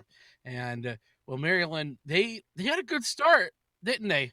But it was a unfortunate situation where they couldn't quite close it, and Purdue were able to take that one on their map pick, nonetheless. Yeah, no, it looked really, really good for Maryland. The start was fiery. The issue is they could not finish. And some of the really important rounds, they struggled in some of the force buys, and Purdue were able to come out on top, kind of like we expected. They kind of just come true to the previous matchup, although Maryland's showing some improvement from their previous matchup versus Purdue is a really good sign. The real problem here is that now we're heading into Mirage, which is the map pick of Purdue. Going to be feeling a whole lot more comfortable in that. Yeah, that's right. Though, kind of like we were talking about in that last series that we saw, everybody kind of plays Mirage. So, for that reason, I do think there's a possibility that Maryland can sort of make a statement here. The other thing to worry about, though, is that, well, Purdue can also, well, be a little bit more dominant with regard to the aim duels on Mirage. It's so wide open. It's I don't want to say easy to show a difference in skill there, and not that we really saw a huge one in map number one, but you never know. Yeah, I mean, I will say the silver lining here for Maryland is like you mentioned, the comfortability of everyone for the most part on Mirage, and I will say also that Nikki looked pretty good on the op as well. Those two factors right there, I think, are going to be something that we need to look forward to for Maryland to try and pull this one off and take it into a third. Because if we can see Nikki fire on all cylinders in a similar way to how MSU is working the op, then we can have a better chance into heading into a third map. But that's going to be required. I think that's a guarantee, is that we need to see him fire the best he can, maybe heading in towards mid connector along those lines, and maybe even bringing the double op into the mix. I'm not sure if that's a capability of Maryland, but it would be a good thing to introduce because it's going to be hard to crack through Purdue. It's a good point. Yeah, double up, a good idea. We saw how effective double up could be, especially that CT side double up on Mirage. You can bring it in, in towards A, and towards mid, and towards the B apartments. Even on jungle or stairs. It's very, very easy to move that thing around and get a lot of success with it. So. Definitely think that those are good ideas, good points, and hopefully Maryland can put them into fruition here, because they, like you said, are down by one in the series, are also coming up against Purdue's pick, and loss here is a see you later on the season. That means they're done. So it's single elimination at this point. Whoever wins here going to be able to, if just you're joining us, they will be going to the conference championships to play against VCU, who are currently the #1 ranked team in this conference, in this division, and also the defending champions. So a tough task for whoever gets there for sure. Yeah, no, it's definitely going to be a tricky trial here. VCU are no small task, and so pretty much you're winning this matchup to just get into the real gauntlet of things here. And I expect that one to be Purdue trying to get a rematch. But, again, Maryland, I would be excited to see what they could pull forward into a team like VCU, because they've looked so strong. I think that, on the other side of things, you have Davenport that we casted earlier over in the Midwest Division. They're obviously lights out. They get to play MSU, which is an excellent rematch that we've seen time and time again so far this season. And so now, after this, I imagine we'll be able to see Purdue doing the same thing. That is, of course, if they struggle to take down Maryland. But we are going to get our answer, because we're hopping into pistol around here. We're getting into the action once again. Immediately, though, of interest is this investment from Maryland. A lot of armor being brought up and a lot of utility on the reversal over on Purdue. That utility going to be thrown out here early on. With Smoke's going to cover off stairs and jungle.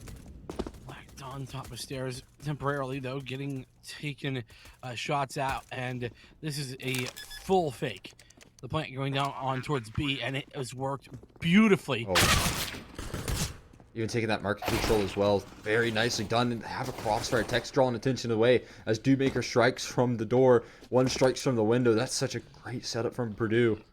Ought to start this one off. Nikki looking to make a recovery here. He's one of the win conditions talked about. Success, beacon out towards Catwalk, and two tools from the Glock from long range immediately dismantle that one. You know, I love when I see fakes on pistol rounds. They're so rare because I don't know. It's almost a little disrespectful, isn't it? You know, it's like early. It's so early on in the game, but I think it's phenomenal because it's so very effective. You saw one singular player committed out towards A and 2 smokes. That's all it took. That would never fly on a gun round.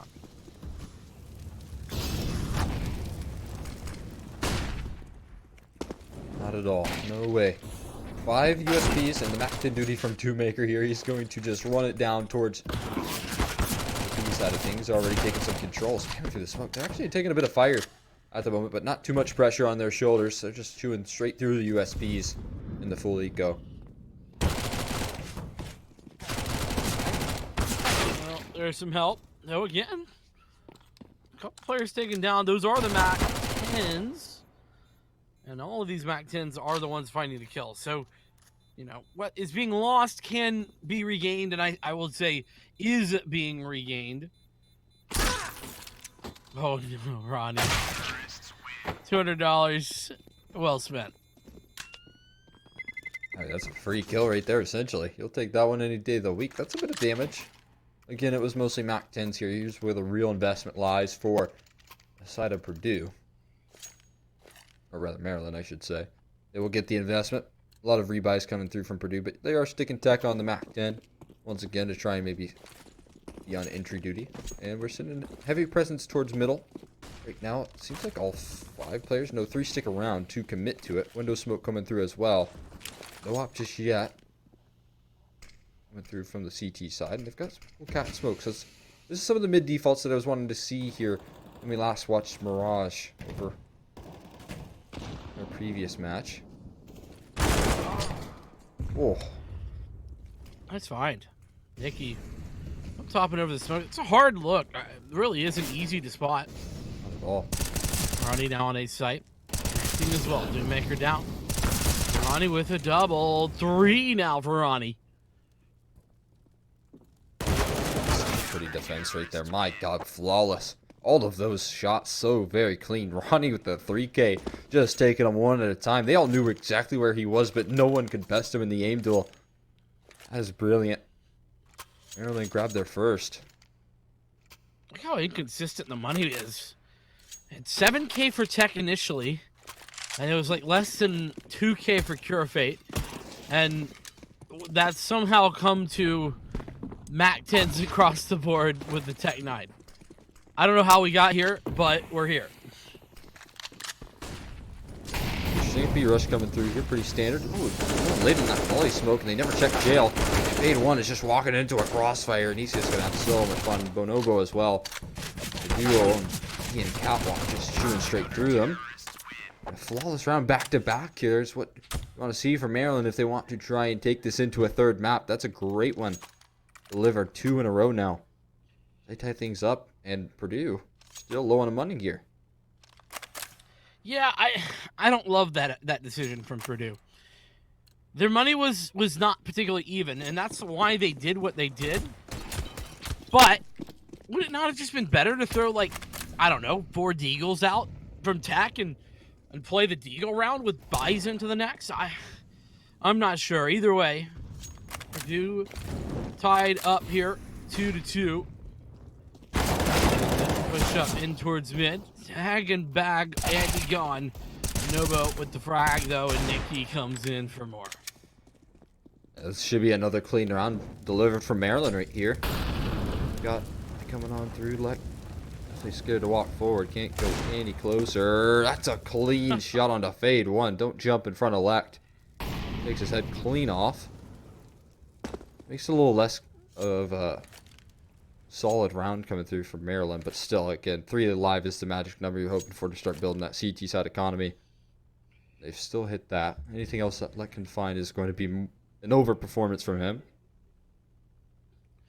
Plus, they've already started building that CT side economy, have Maryland, so this is already good. Like you said, anything more a bonus for Lect here. He's got some info. Those ones sort of get right in or the catwalk, but shots connecting. Bonobo with the frag. 3-2, Maryland taking the lead. Nice. Another investment coming through from Purdue. It was a nice teach side that Maryland delivered over on Overpass. I wonder if they can carry that over as well into a map like Mirage. If they give themselves a healthy lead in this CT side, they can continue to clean up these rounds and build up bank. We very well could get closer to a third map. It does look like they're a much better team, at least from what we saw from the regular season. A big difference, a big jump, because, again, the rounds that they were able to score were so very little. They didn't get too much in the regular season versus this team. Yeah, we don't know the maps on that, so I have to imagine this has to be different maps, just based on the score lines. That or Maryland just made some incredible adjustments between then and now, but that was back week 8. So Fate opening duel 1 let gone down. Their advantage to work off of here for the side of Maryland. Trying to get in towards window, but that speed watch. Ronnie's holding that one down. Nikki, careful about his position and connector. Kuro Fate, not going to expect this one. Maybe he will. He does just hard clear it. That's clean. Ronnie still sticking about towards jungle, but there's distractions from other angles here. Beck is going to deliver a kill towards CT, and he will be able to plant the bomb, but it's a small straw to grasp here. Gets a reload off towards CT, and A1S right behind him. That he could grab. He needs to get that one if he wants any chance. Why did he grab it? That's such a giveaway. Unfortunate. Tech clearly just wasn't quite... I mean, he should have been aware. I think he got the kill on that player, but wasn't quite cognizant of that fact. And at least didn't take advantage of it. 4-2, Maryland. In the lead by a margin now. This is very, very solid. That's 4 strung together here. Purdue struggling to mount any sort of T-side success. So far, not delivering once the weapons have come out. No answer. And even better news is that Nicky's got his AWP. And we know that that has been engaging and quality from map number 1. So, Maryland looking to send us to a third for the second time today. Could be a thing, but lots left to play.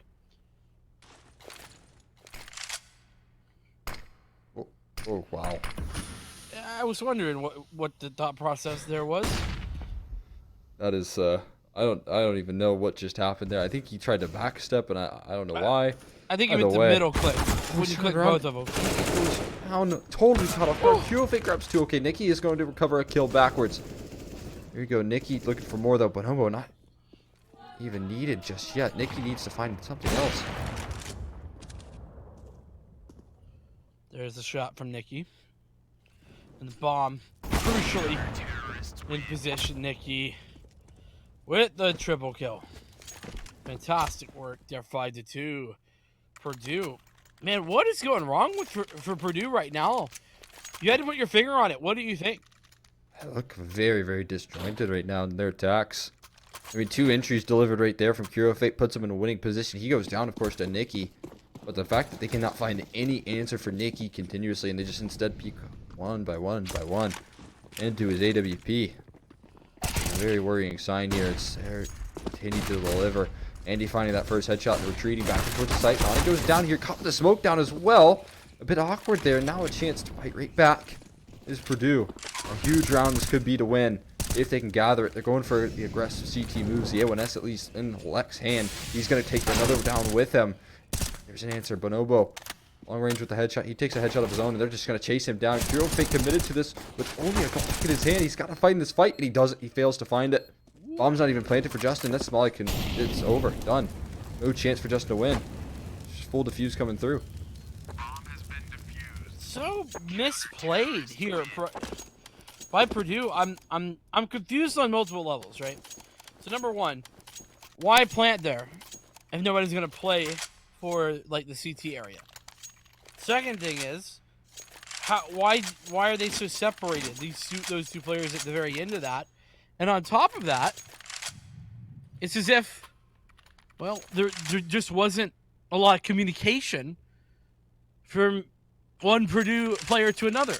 So I don't know, lots to think about. Purdue not really showing the same prowess that they were on map 1. And on top of that, I feel like the utility has been very poor. What about you? Yeah, I mean, I don't know. The mid defaults, they look pretty good in utility. It just seems like the mid rounding, they're very, very lost in terms of what direction they need to be heading in. Despite getting like good picks coming through from Kuro Fate, a lot of opening success in some of these rounds, at least previously, in the last two. They don't seem to have direction and commitment in their execution because they kind of wander around. They allow for Maryland to just pick them apart before they can ever get the bomb down, before they can ever get into comfortable post plants. And right now, Maryland are taking advantage of that in the best possible way by finding recoveries in rounds that should be hard to recover, but with individuals shining, it's looking very good. Speaking of individuals, 10:03 for Bonobo, leading the server. Really good stuff.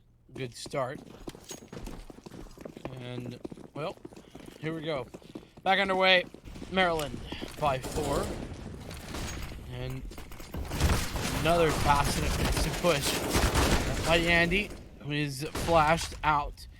End up going down after one trade. It's going to be a push in towards Catwalk, and Kuro Fate takes Bonobo out with a nice headshot. Two mollies in. Oh my god, Kuro Fate delivering tenfold right now. 2 instant headshots in a really important fashion as well. If he doesn't find that player on site, that could have gotten dicey. No one else trying to give up their life right now in the defensive setup. Plenty of money in reserves as well, so holding on to this is just going to continue to bolster some economy. Smart call for Maryland. I love that from them. Holding on to these 2 weapons is such a good idea. Yeah, I think that knowing the fact that even though you have economy, you don't need to waste it. That's something that I think I see very often come into fruition. You know, the mindset of we have cash, so just go for it. That's not good and not winning all the time. Oh, we'll see if they can both. Okay, Ronnie does get away around the corner just in time. They won't bring that op into this next one, but 2 kills on the exit. Not a terrible trade considering they do have a bit in reserves. Not the end of the world there as they get the reinvestments back into fruition. But we do know how costly those CT-sided round losses are. They can quickly topple what is a healthy economy, like you were saying. You never want to just go spending all your money in one place. And right now, Lect early with the op aggressions. Great smoke to avoid that. Just committing 2 players towards B early on. Lect is the entry man, but obviously he has to wait for that smoke to fade away before he ever gets a chance to take the duel. Yeah, and we'll even have anybody to duel with. That's even a bigger question. Oh, he's just revealed his position. Andy down low. That causes distraction. That might cause some rotation. Still 2 players committed on towards B. They've been just committed in these post plants for the entire round so far. Yeah. Oh my god. What a find there by Lect. Really strong. Here at jail. And, well, he's only taking prisoners right now. Kuro Fate and Doommaker both down deck for Bonobo, but again, it's trading. 2 versus 3. Andy on the site. Lecto. Oh, give him more. Feeding him so much more. Ooh, how does that what? shot miss? It's another one where I could have sworn that looked on target, but fortunately a bailout from Justin. Need a slow motion replay on where that crosshair was. I feel like that was dead on right there. But still, I mean, Lect delivers enough to find the round. And probably a round that shouldn't have gone their way. Great defense or attacking setup coming through. Lect finds that initial pre-fire, and so those positions that Maryland were holding the entire round don't get the same use as they initially would have here. And Lect continues. He is hungry to finish Mirage. And you can tell the last round was evidence of it. And right now he's going for aggressive picks. He knows his role in this team, and he's taken map control by storm. Easy push. Oh, nice shot by Fade. Doommaker falls, but plant going down. This time it's planted correctly for the short angle. Flashbang goes in. Bonobo dispatched. Same for Justin. On towards Nikki. Ronnie left alone 1v4. There you go. It's up against Pistols, but it is more decisive. You know, they're not making the same mistakes as they previously once did.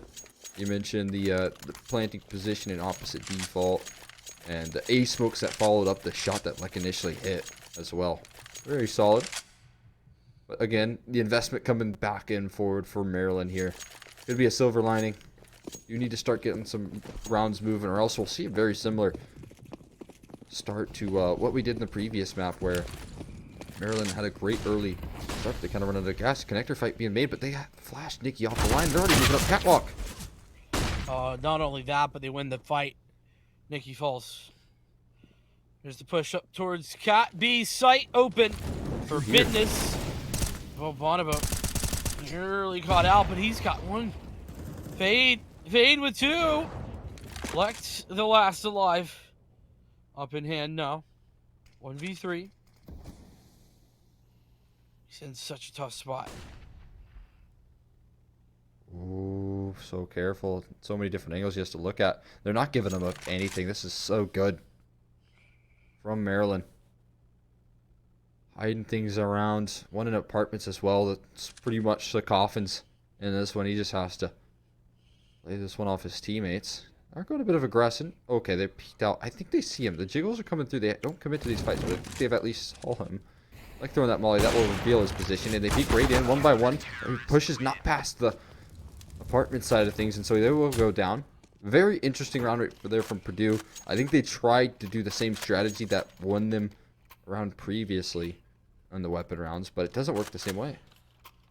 No, and it was just a really good hold there from Bonobo in particular, but Fade as well had two. So, yeah, you're right. I think it just doesn't work out as well. They just don't hit the same shots. It's not a bad strategy, all things considered, but again, they gotta be careful not to give an opportunity to Maryland to play against the same strategy twice as well. Yeah, it seemed like they did have a bit of adjustment. They were playing a different setup there. There's some not as much commitment towards those cat fights that Curofate was so good at. Still, A Smoke's lining up here. Rather one-dimensional A take, no connector presence. Only one lurk on the opposite side of the map, a little late to the party here. Would be Lek. We know how effective he is at the op entry so far on Mirage. No commitment being made from Purdue, though, and there's still a minute to work around. I'm okay with just the regular A hit, to be honest. Looks to me they're trying for another fake. Lek's going to be the one to try and sell this one, as he was before. You do it again. Wants to inch his way out here with the op. One towards jail. They're just not giving up any peeks. Oh my god, Lek. That's the initial spot right there coming through. And he volleyed off the line. Still delivers a kill. Goes 1 for 1. And Ronnie can't push through that smoke because there's a bench molly right there. So he takes so much HP. Nikki trying to catch them above that smoking palace. Spotting out those nades. He just needs to click mouse 1. They'll be so close to hitting the mark.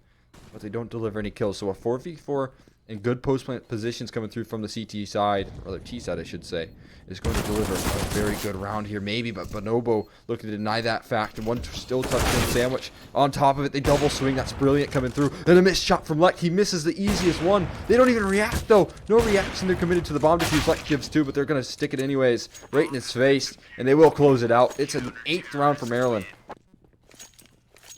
Purdue, man, they are floundering on the map pick. I mean, it's not, not horrible, but it certainly is not the sort of look I expected. Not based on those last two prior maps in the series during week 8. I know we keep alluding to them, but we do, because this is so very different than what we saw then. this is very good coming from Maryland. It's gonna be a fast B take, and this time for once, Maryland only have one defender. It's Bonobo, but he's been so very effective. Joining up there is Andy close by, but Bonobo gets out. I love that read right there. Waiting for his teammates to support. Andy from the side is going to deliver a kill. It's only one. They won't expect a second. They're just pushing through the smokes here. It's so chaotic, but it's working in the favor through the smoke. Lek tries it. No luck there as Fade 1 was ready for it. Not expecting more around the corner, and he's just going to continue to have success. Helped out from Nikki. It's Justin last alive in the 1v3, and there's just nothing you can do. Ooh, there's one making a double. He's looking for more. Oh, nearly able to clean that up. Ronnie saves it. Justin going down. 9-5. Maryland. Their CT side is looking very fine. Give me a couple questions here as to what Purdue can offer up on their defensive side as well. Do they have the same capabilities? Yeah. Because again, Purdue, they have at least a pretty deep execution and game plan into this one. They've thrown a lot of different executes into these rounds, different ideas. Not all of it working necessarily, but they have a lot of ideas, to say the very least. So the fact that Maryland is pulling down so well through the wall, though, Justin finds Nikki. So much damage. Ronnie goes down as well. It's still equalized. 3v3. The back and forth continues. This shots are lights out. There's a fast flank, though, and that could be a problem for the side of Purdue. Just about to say, Purdue seems to be whiffing shots they were hitting before, but not this round. They're hitting shots mighty fine. Maryland on the retake, 2 versus 3, and here's the 1. Fade. Bragg. Doommaker taking up Bonobo. Now 1-on-2. Flashbang going over the top. Smoke potentially there, but Fade has that frag underneath the Palace. Unfortunately for him, Lecht was on the trade. Yeah, nicely done right there from Lecht to play that crossfire as well, because it did look like we were seeing Fade 1 go on a bit of a tear right there as he hard clears the underbalk position. 9-6 either way. We finish up the half. We get back into it here. We'll see what game plans Maryland have set in stone. They put themselves in a great position here in the first one, but that was the same case in the last map, yet it wasn't enough to close things out. Just around here could essentially equalize the score for Purdue. The loss, I mean, double digits from Maryland, and yeah, the rush. Both players hit their shot. This setup with Jail and Get Right is so powerful, isn't it? Yeah, I mean, you're never cracking through that without any utility. That's the only realistic chance that you have. Knives are out. They get the knife as well. Tech grabs it. The BM to boot. Purdue give themselves a 7th. And again, we saw that University of Maryland, they're not... I don't think that's the first time that they've just gone for the full armor buy up there. And so I'm not surprised we see it once again. Just the crossfire, you're never going to crack through it. There's just no way. Money, money, money. Tech is full Scrooge McDuck in it. That knife kill. He's got a big bag of util off the back of it. Another B rush. Just gotta chew right through him here. MP9 having some fun. Not quite yet. Hopefully they, if they can walk away with this without grabbing any damage, that'd be ideal. But they're not getting too many MP9 kills. Tech will grab a couple there. Chew on the board for him, and that's 1,200 in the bank. That's not too bad. Now here comes a problem. Purdue, Maryland. They have a great investment coming forward. The AKs are going to be brought out, and when you're still holding on to a couple MP9s and FAMASs, that can very quickly turn the things around. Very true, but another opportunity for Purdue, if they can convert around like this, we're talking magical. Short positions. Oh, ooh. Andy. Lecht playing with fire right there as Tech pushes forward up through underpass rather, and wins the duel as well. Should be taken down yet. That's Fade 1. His lovely trading teammate right beside him. Find the answer when it was unexpected. So Tech with the MP9 able to go 1-for-1. We'll see what else they can gather. A lot of positioning towards Palace, and I mean Kuro Fate is kind of playing off his teammate right now. Nicky's going to lurk out of Palace and has some prime opportunity to catch a CT spawn player off guard. Nicky shows his position, though, And that's a lot of information given over to Purdue as to where exactly things are going. Back towards A, it's going to see bomb head in that direction.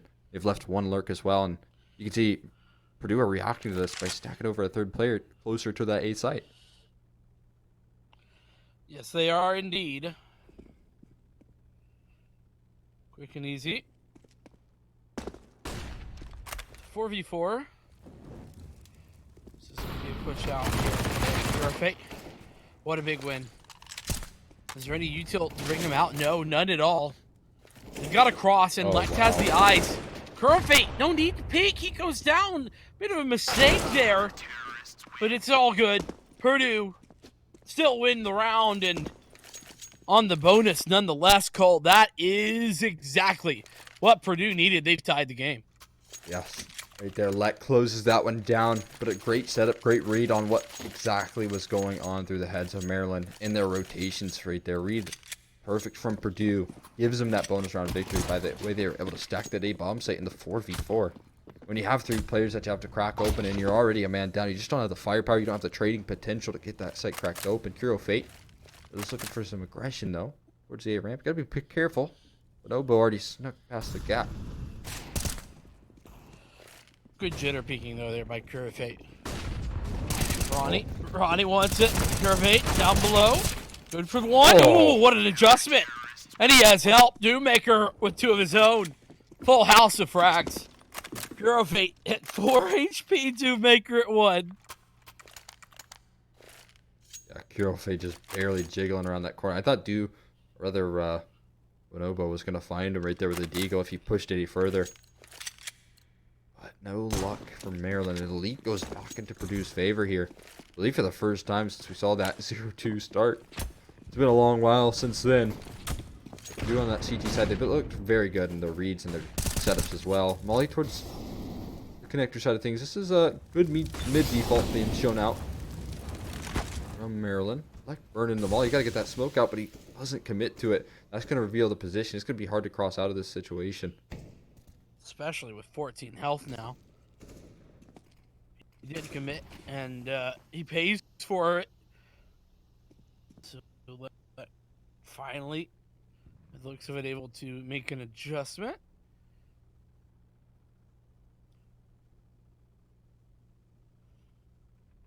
So very patient right now coming through from the default. A lot of implications on this round. You don't want to give Purdue that much momentum by giving them 2 gun rounds in a row. They're going to try and make sure that doesn't happen. The execute lining up after the default amounts to a bit of damage on the Lek. They have plenty of utility to go for this as well. Execute could be lights out, and there's only 1 player to defend this B bomb site. This could be exactly what Maryland need right here. But there's another rotator they're coming through. The rotates are arriving on the scene before the smoke's ever called in. Good timing on that Molly by Tech. Playing around this.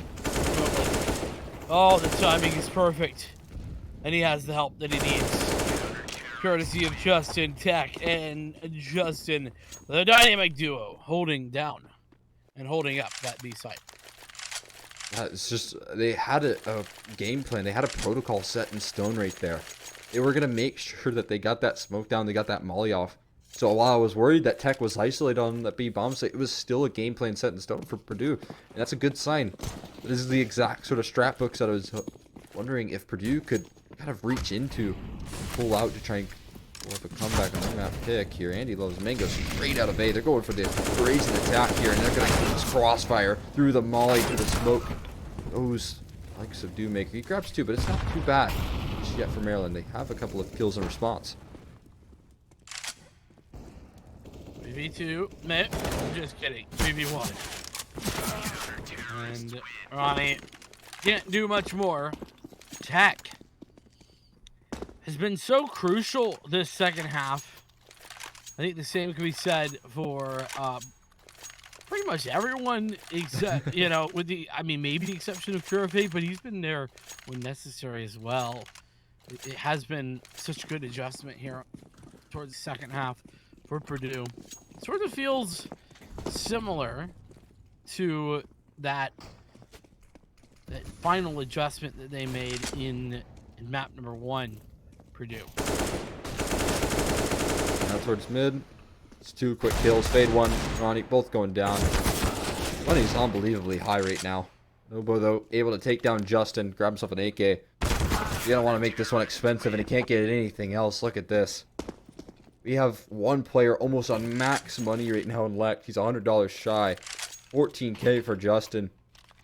Everyone but Kurofate above the 10K mark. This is absurdity on Purdue's CT side. Yeah, so many rounds just near flawless or flawless, and that's what that does. On the CT side especially, that is so hard to do. 13-9, Purdue.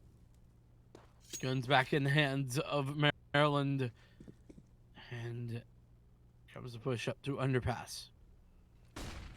Spotted the barrel. Yep, there it is. Oh, but he takes a shot and gets away just in time. Nikki, no dice on that underpass lurk. Still just early map control. Nice defaults again. Oh, wait, got it. Didn't even realize what just has gone on. Kurofate sneaks in the back line. That's a bomb in their hands. I didn't even realize here. Is he careful about it? Knives are out. And let's go say goodbye to Ronnie. One is still over towards the A side of things, and they're going to start to scramble. Look at this. All this work in the map control is just going to all fall apart with the chaos that Kurofate just set in.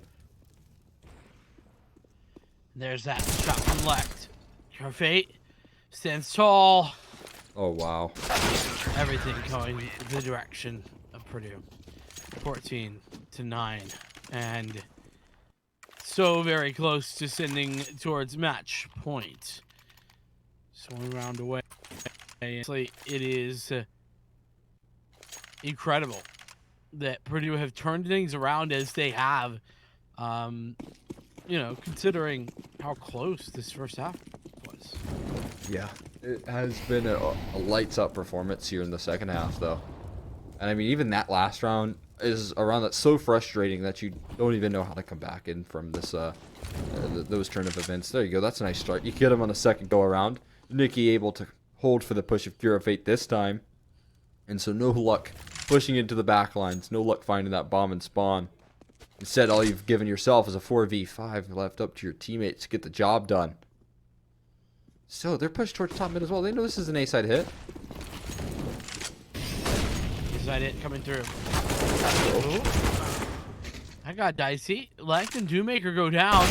M249, no thank you. Justin on the quick flank. He's the only one to find a frag. And he's got another one as well. 2v3. I didn't even see the M249 in play. I'm so glad that just got swiped away that easily. Yeah. There's not even a bullet getting popped off. 5K just down the gutter. That's true. It's not over yet. I mean, it's only 4 rounds. That's quite bold of Purdue.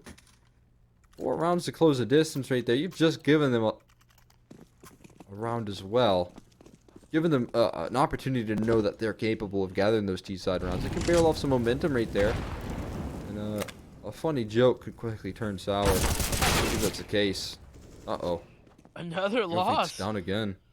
Yeah, this is a little bit scary. Nikki as well, let gone. No more op, and M249 still in hand. In fairness, the M249 can be effective. It is a gun, yes. That's not what I meant, but yeah, you know, you're also not wrong. We'll say.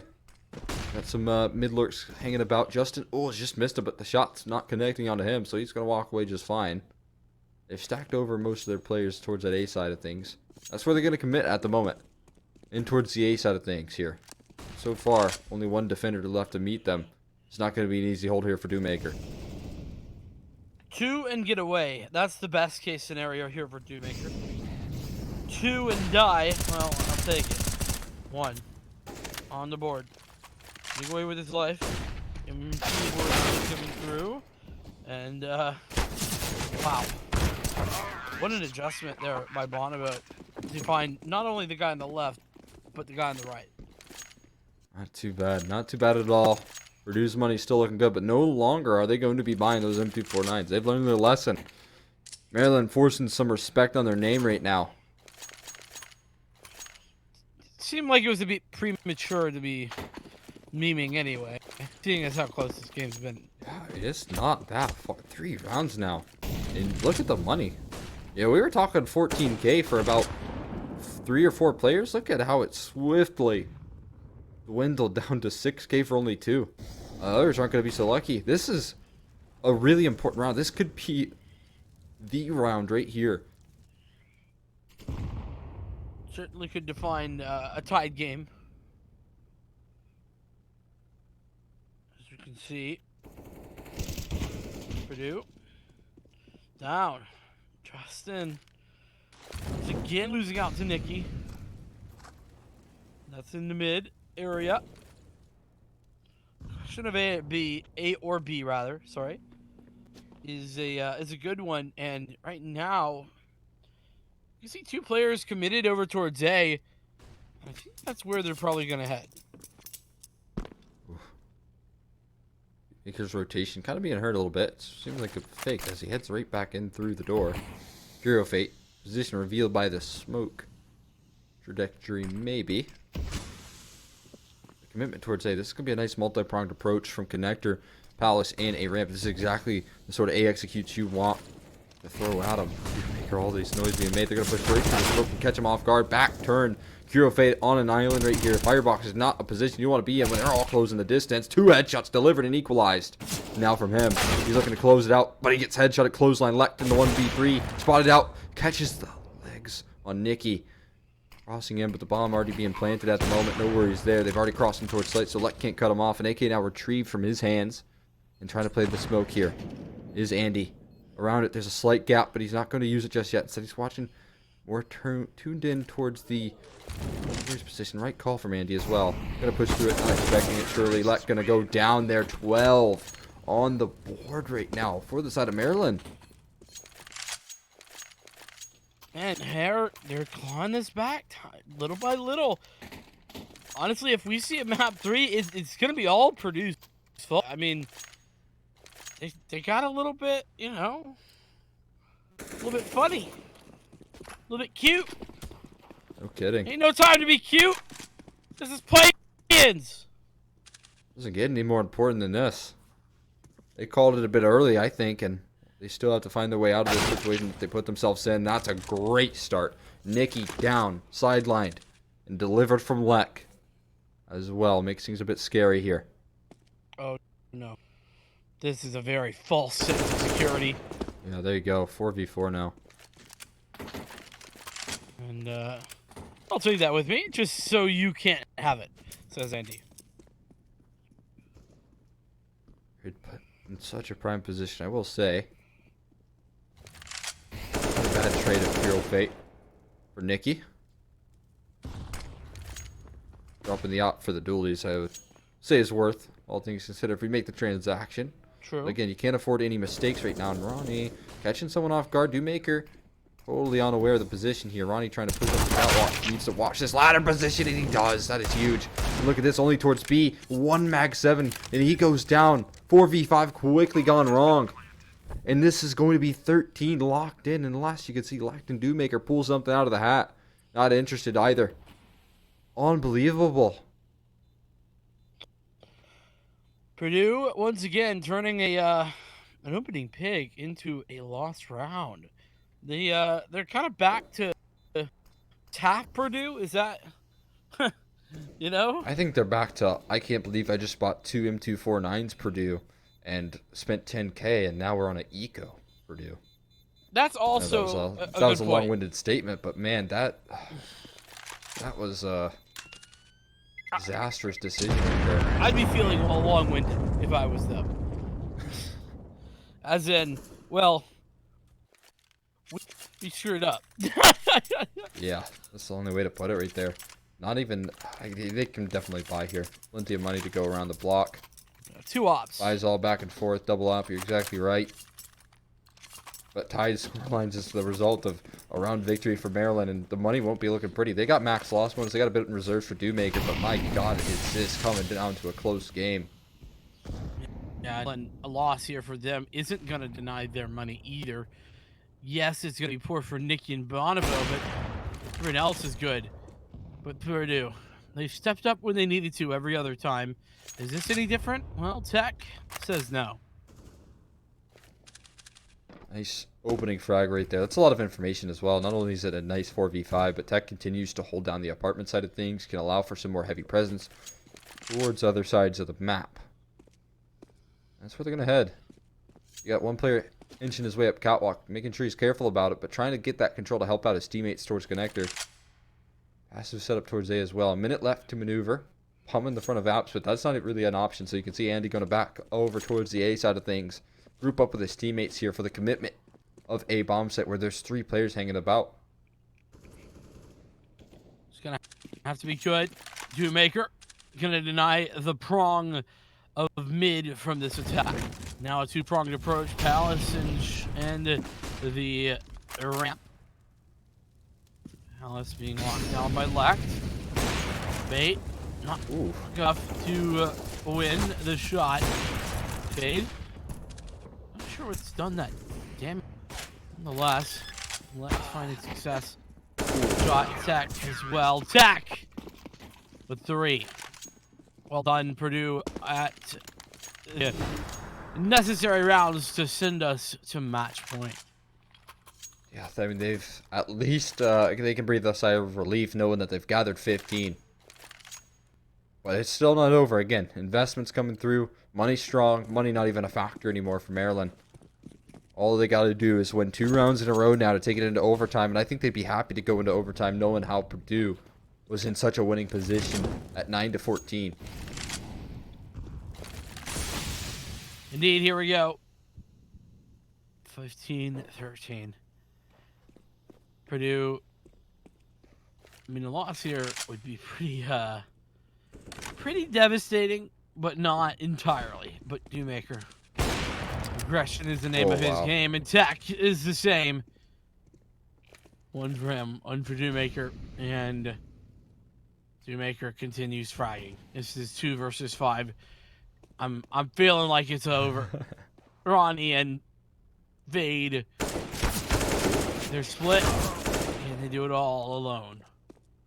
One fight right there. I mean, 1v5. This is curtains here. Purdue moving on. Take on VCU. And Ronnie looking to deny that factor. Cannot do so. Tech in the last 2 rounds delivers in a big way to close us out, to take us into 16. It got a bit dicey. It got a little bit too close for comfort with some of those roll buys. M249s, man. I never like to see those come out, especially on the CT side. Those are expensive. 5K down the drain is not something I'm ever willing to risk. And Purdue did it twice, and it almost bought them in the back, but they come out on top. Listen, I personally never willing to risk. Always excited to see others risk. Yes, that's fair. You know, when it's not my money, I'm all good. I'm all good for it. The other side of that is also that Purdue, they're the only team that pushed VCU really in this division. And the fact that they're headed to give them another attempt, I'm excited for it. By the way, VCU versus Purdue, it was 16-11, 19-17, and 16-12. That was like the 3-map series. So it was very down to the wire no matter what. But Maryland, I just got to say, compared to the score lines put together in week number 8 to today, I mean, that is impressive that they made such adjustments and so many changes just based on that one series. They looked like a totally different team from the scorelines that we saw. And it just makes you wonder, you know, what exactly they adjusted. They looked like so much better. 2 16-13s is so much better than a 16-2 and 16-7. I mean, 9 rounds total is obviously a absurdly one-sided best of 3, but when you take them so close to the wire, especially a team like Purdue that we kind of both thought we were expecting high things from, it's a nice adjustment, and it's promising for Maryland to see that energy and difference.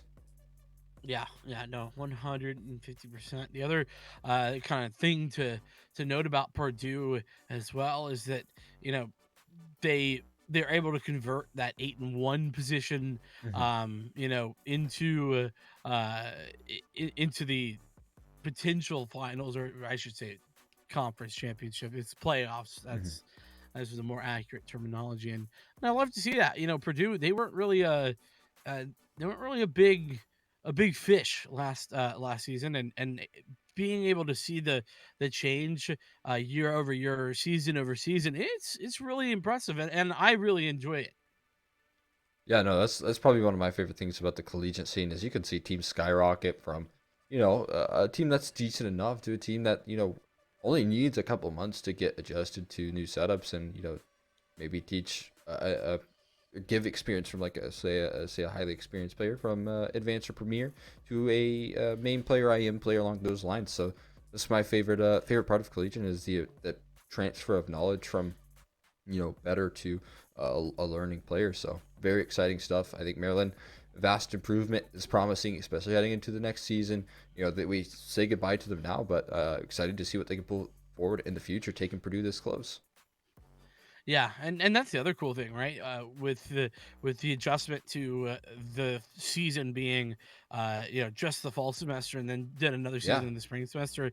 We get to see adjustments where problems in the fall semester don't affect Mhm. you over in towards spring. And we didn't see a lot of that last time, but Yeah. it definitely made it very interesting as we moved forward further and further into the spring semester at the Mhm. very least, and all that kind of stuff. By the way, we are gonna get Dewmaker, I believe, on an interview that is getting set up at the moment. So thank you for your patience as we get that ready to go. Another congratulations to Purdue as well for taking Maryland, and we already knew they had done it before, but I'm very excited to ask Dewmaker in particular what the difference was between the series in week 8 and the series today, and kind of how those score lines were so very different. I'm definitely on the lookout for that.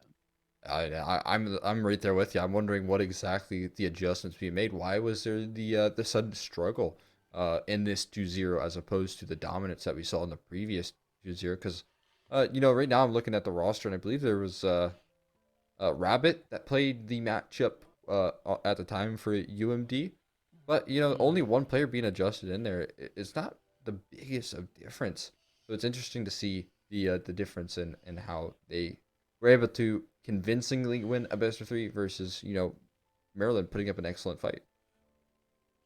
Yeah, definitely, no doubt about it. And the other kind of side to things here is that, well, like you said, that we were saying goodbye to Maryland for right now. This division had a lot of quite good teams. Mhm. I was gonna go back and take a look, and um, like when I look back at it, RMC really, really good over the Yeah. course. They just barely missed that third spot. Could have been playing for the play in. But the good news is, Cole, we do have the interview with Dewmaker ready to go. So let's go ahead and throw it over there and say hello to Dewmaker from Purdue. Dewmaker, how are you doing? Pretty good after the win.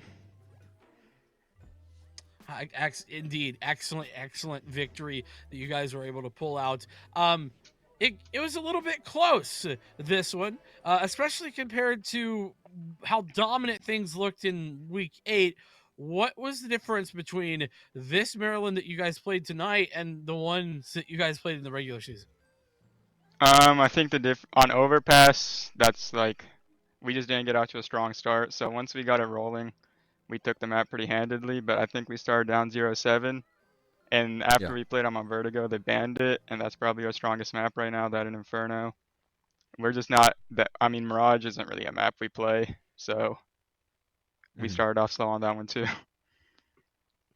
So that being the case, did you kind of expect Inferno to be left over as a decider in the Yeah, for vetoes? sure. Okay. Yeah, so I mean, heading into Mirage, you guys did struggle a little bit, but you were able to recover in your first half and have a couple of answers back. What would you largely attribute some of your like early success or I guess late success in the first half on your T side Um, too? On T side, we started finding a lot more picks, especially Lect. Started finding impact with the op, and that kind of helped turn the game around on T side. And on CT side, everyone was hitting their shots, and it was Smooth sailing. Yeah. So you guys are heading to play VCU for what'll be the second time, and that's going to be in the conference championship. You guys lost 2-1 to VCU last time out. You were able to pull out a victory over on Vertigo, but it unfortunately couldn't close the full series. What are your expectations going into that matchup against VCU, who are also defending CSL champions? I think we should show up prepared. We cleaned up our map pool a bit, and I expect us to take the game 2-0. All right. Confidence. I absolutely love it. Well, Maker, one last question for you. Do you have anybody you want to say hello or shout out to while we have you on stream? I'd like to give a shout out to my friend Zane and Duck. All righty. Well, thank you so much for taking the time to hop on to the interview and getting to speak with you. We really appreciate it. Yeah, thanks. Alrighty, and with that, Cole, and we got some good insight, I think, to part of why that was a big struggle comparatively. Two maps that they don't necessarily play nearly as much. They still took the dubs. Yeah. I mean, the Vertigo thing was a big eye opener as well. I think that kind of led to more dominant victories in the first initial best of 3, and then obviously that first ban that came through from Maryland was Vertigo. So they learned their lesson, and I think that was wise of them to play the vetoes in that sense. So not a bad idea.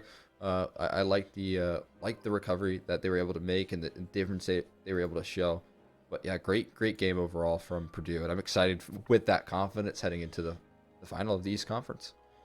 I am too, though I am a little bit confused. I don't know why you wouldn't just pick Inferno instead of letting it be the third map decider.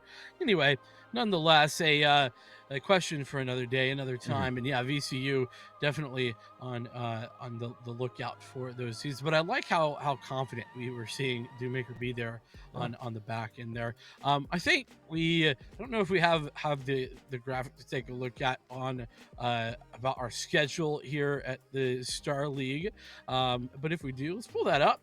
Yes, we do. Beautiful stuff here. Normally, Mondays, you're going to be taking a look at Rocket League and Overwatch. And that's a back-to-back doubleheader, so to say. League of Legends for Tuesday and Call of Duty on Wednesday. Two awesome casters that I am good friends with coming at you on Wednesday. And then, of course, Friday's the day for Counter-Strike. Cole and I here normally, 7 p.m. Eastern, 4 p.m. Pacific every single day. Make sure that you're tuning in to all these as well. It's just about time for playoffs, and as things get spicier and spicier, I'm definitely looking forward to that. All that being said, I do want to say thank you so much for joining us, and thank you so much for tuning in. We will see you here next time, same time, same place, for more NACE Starleague action.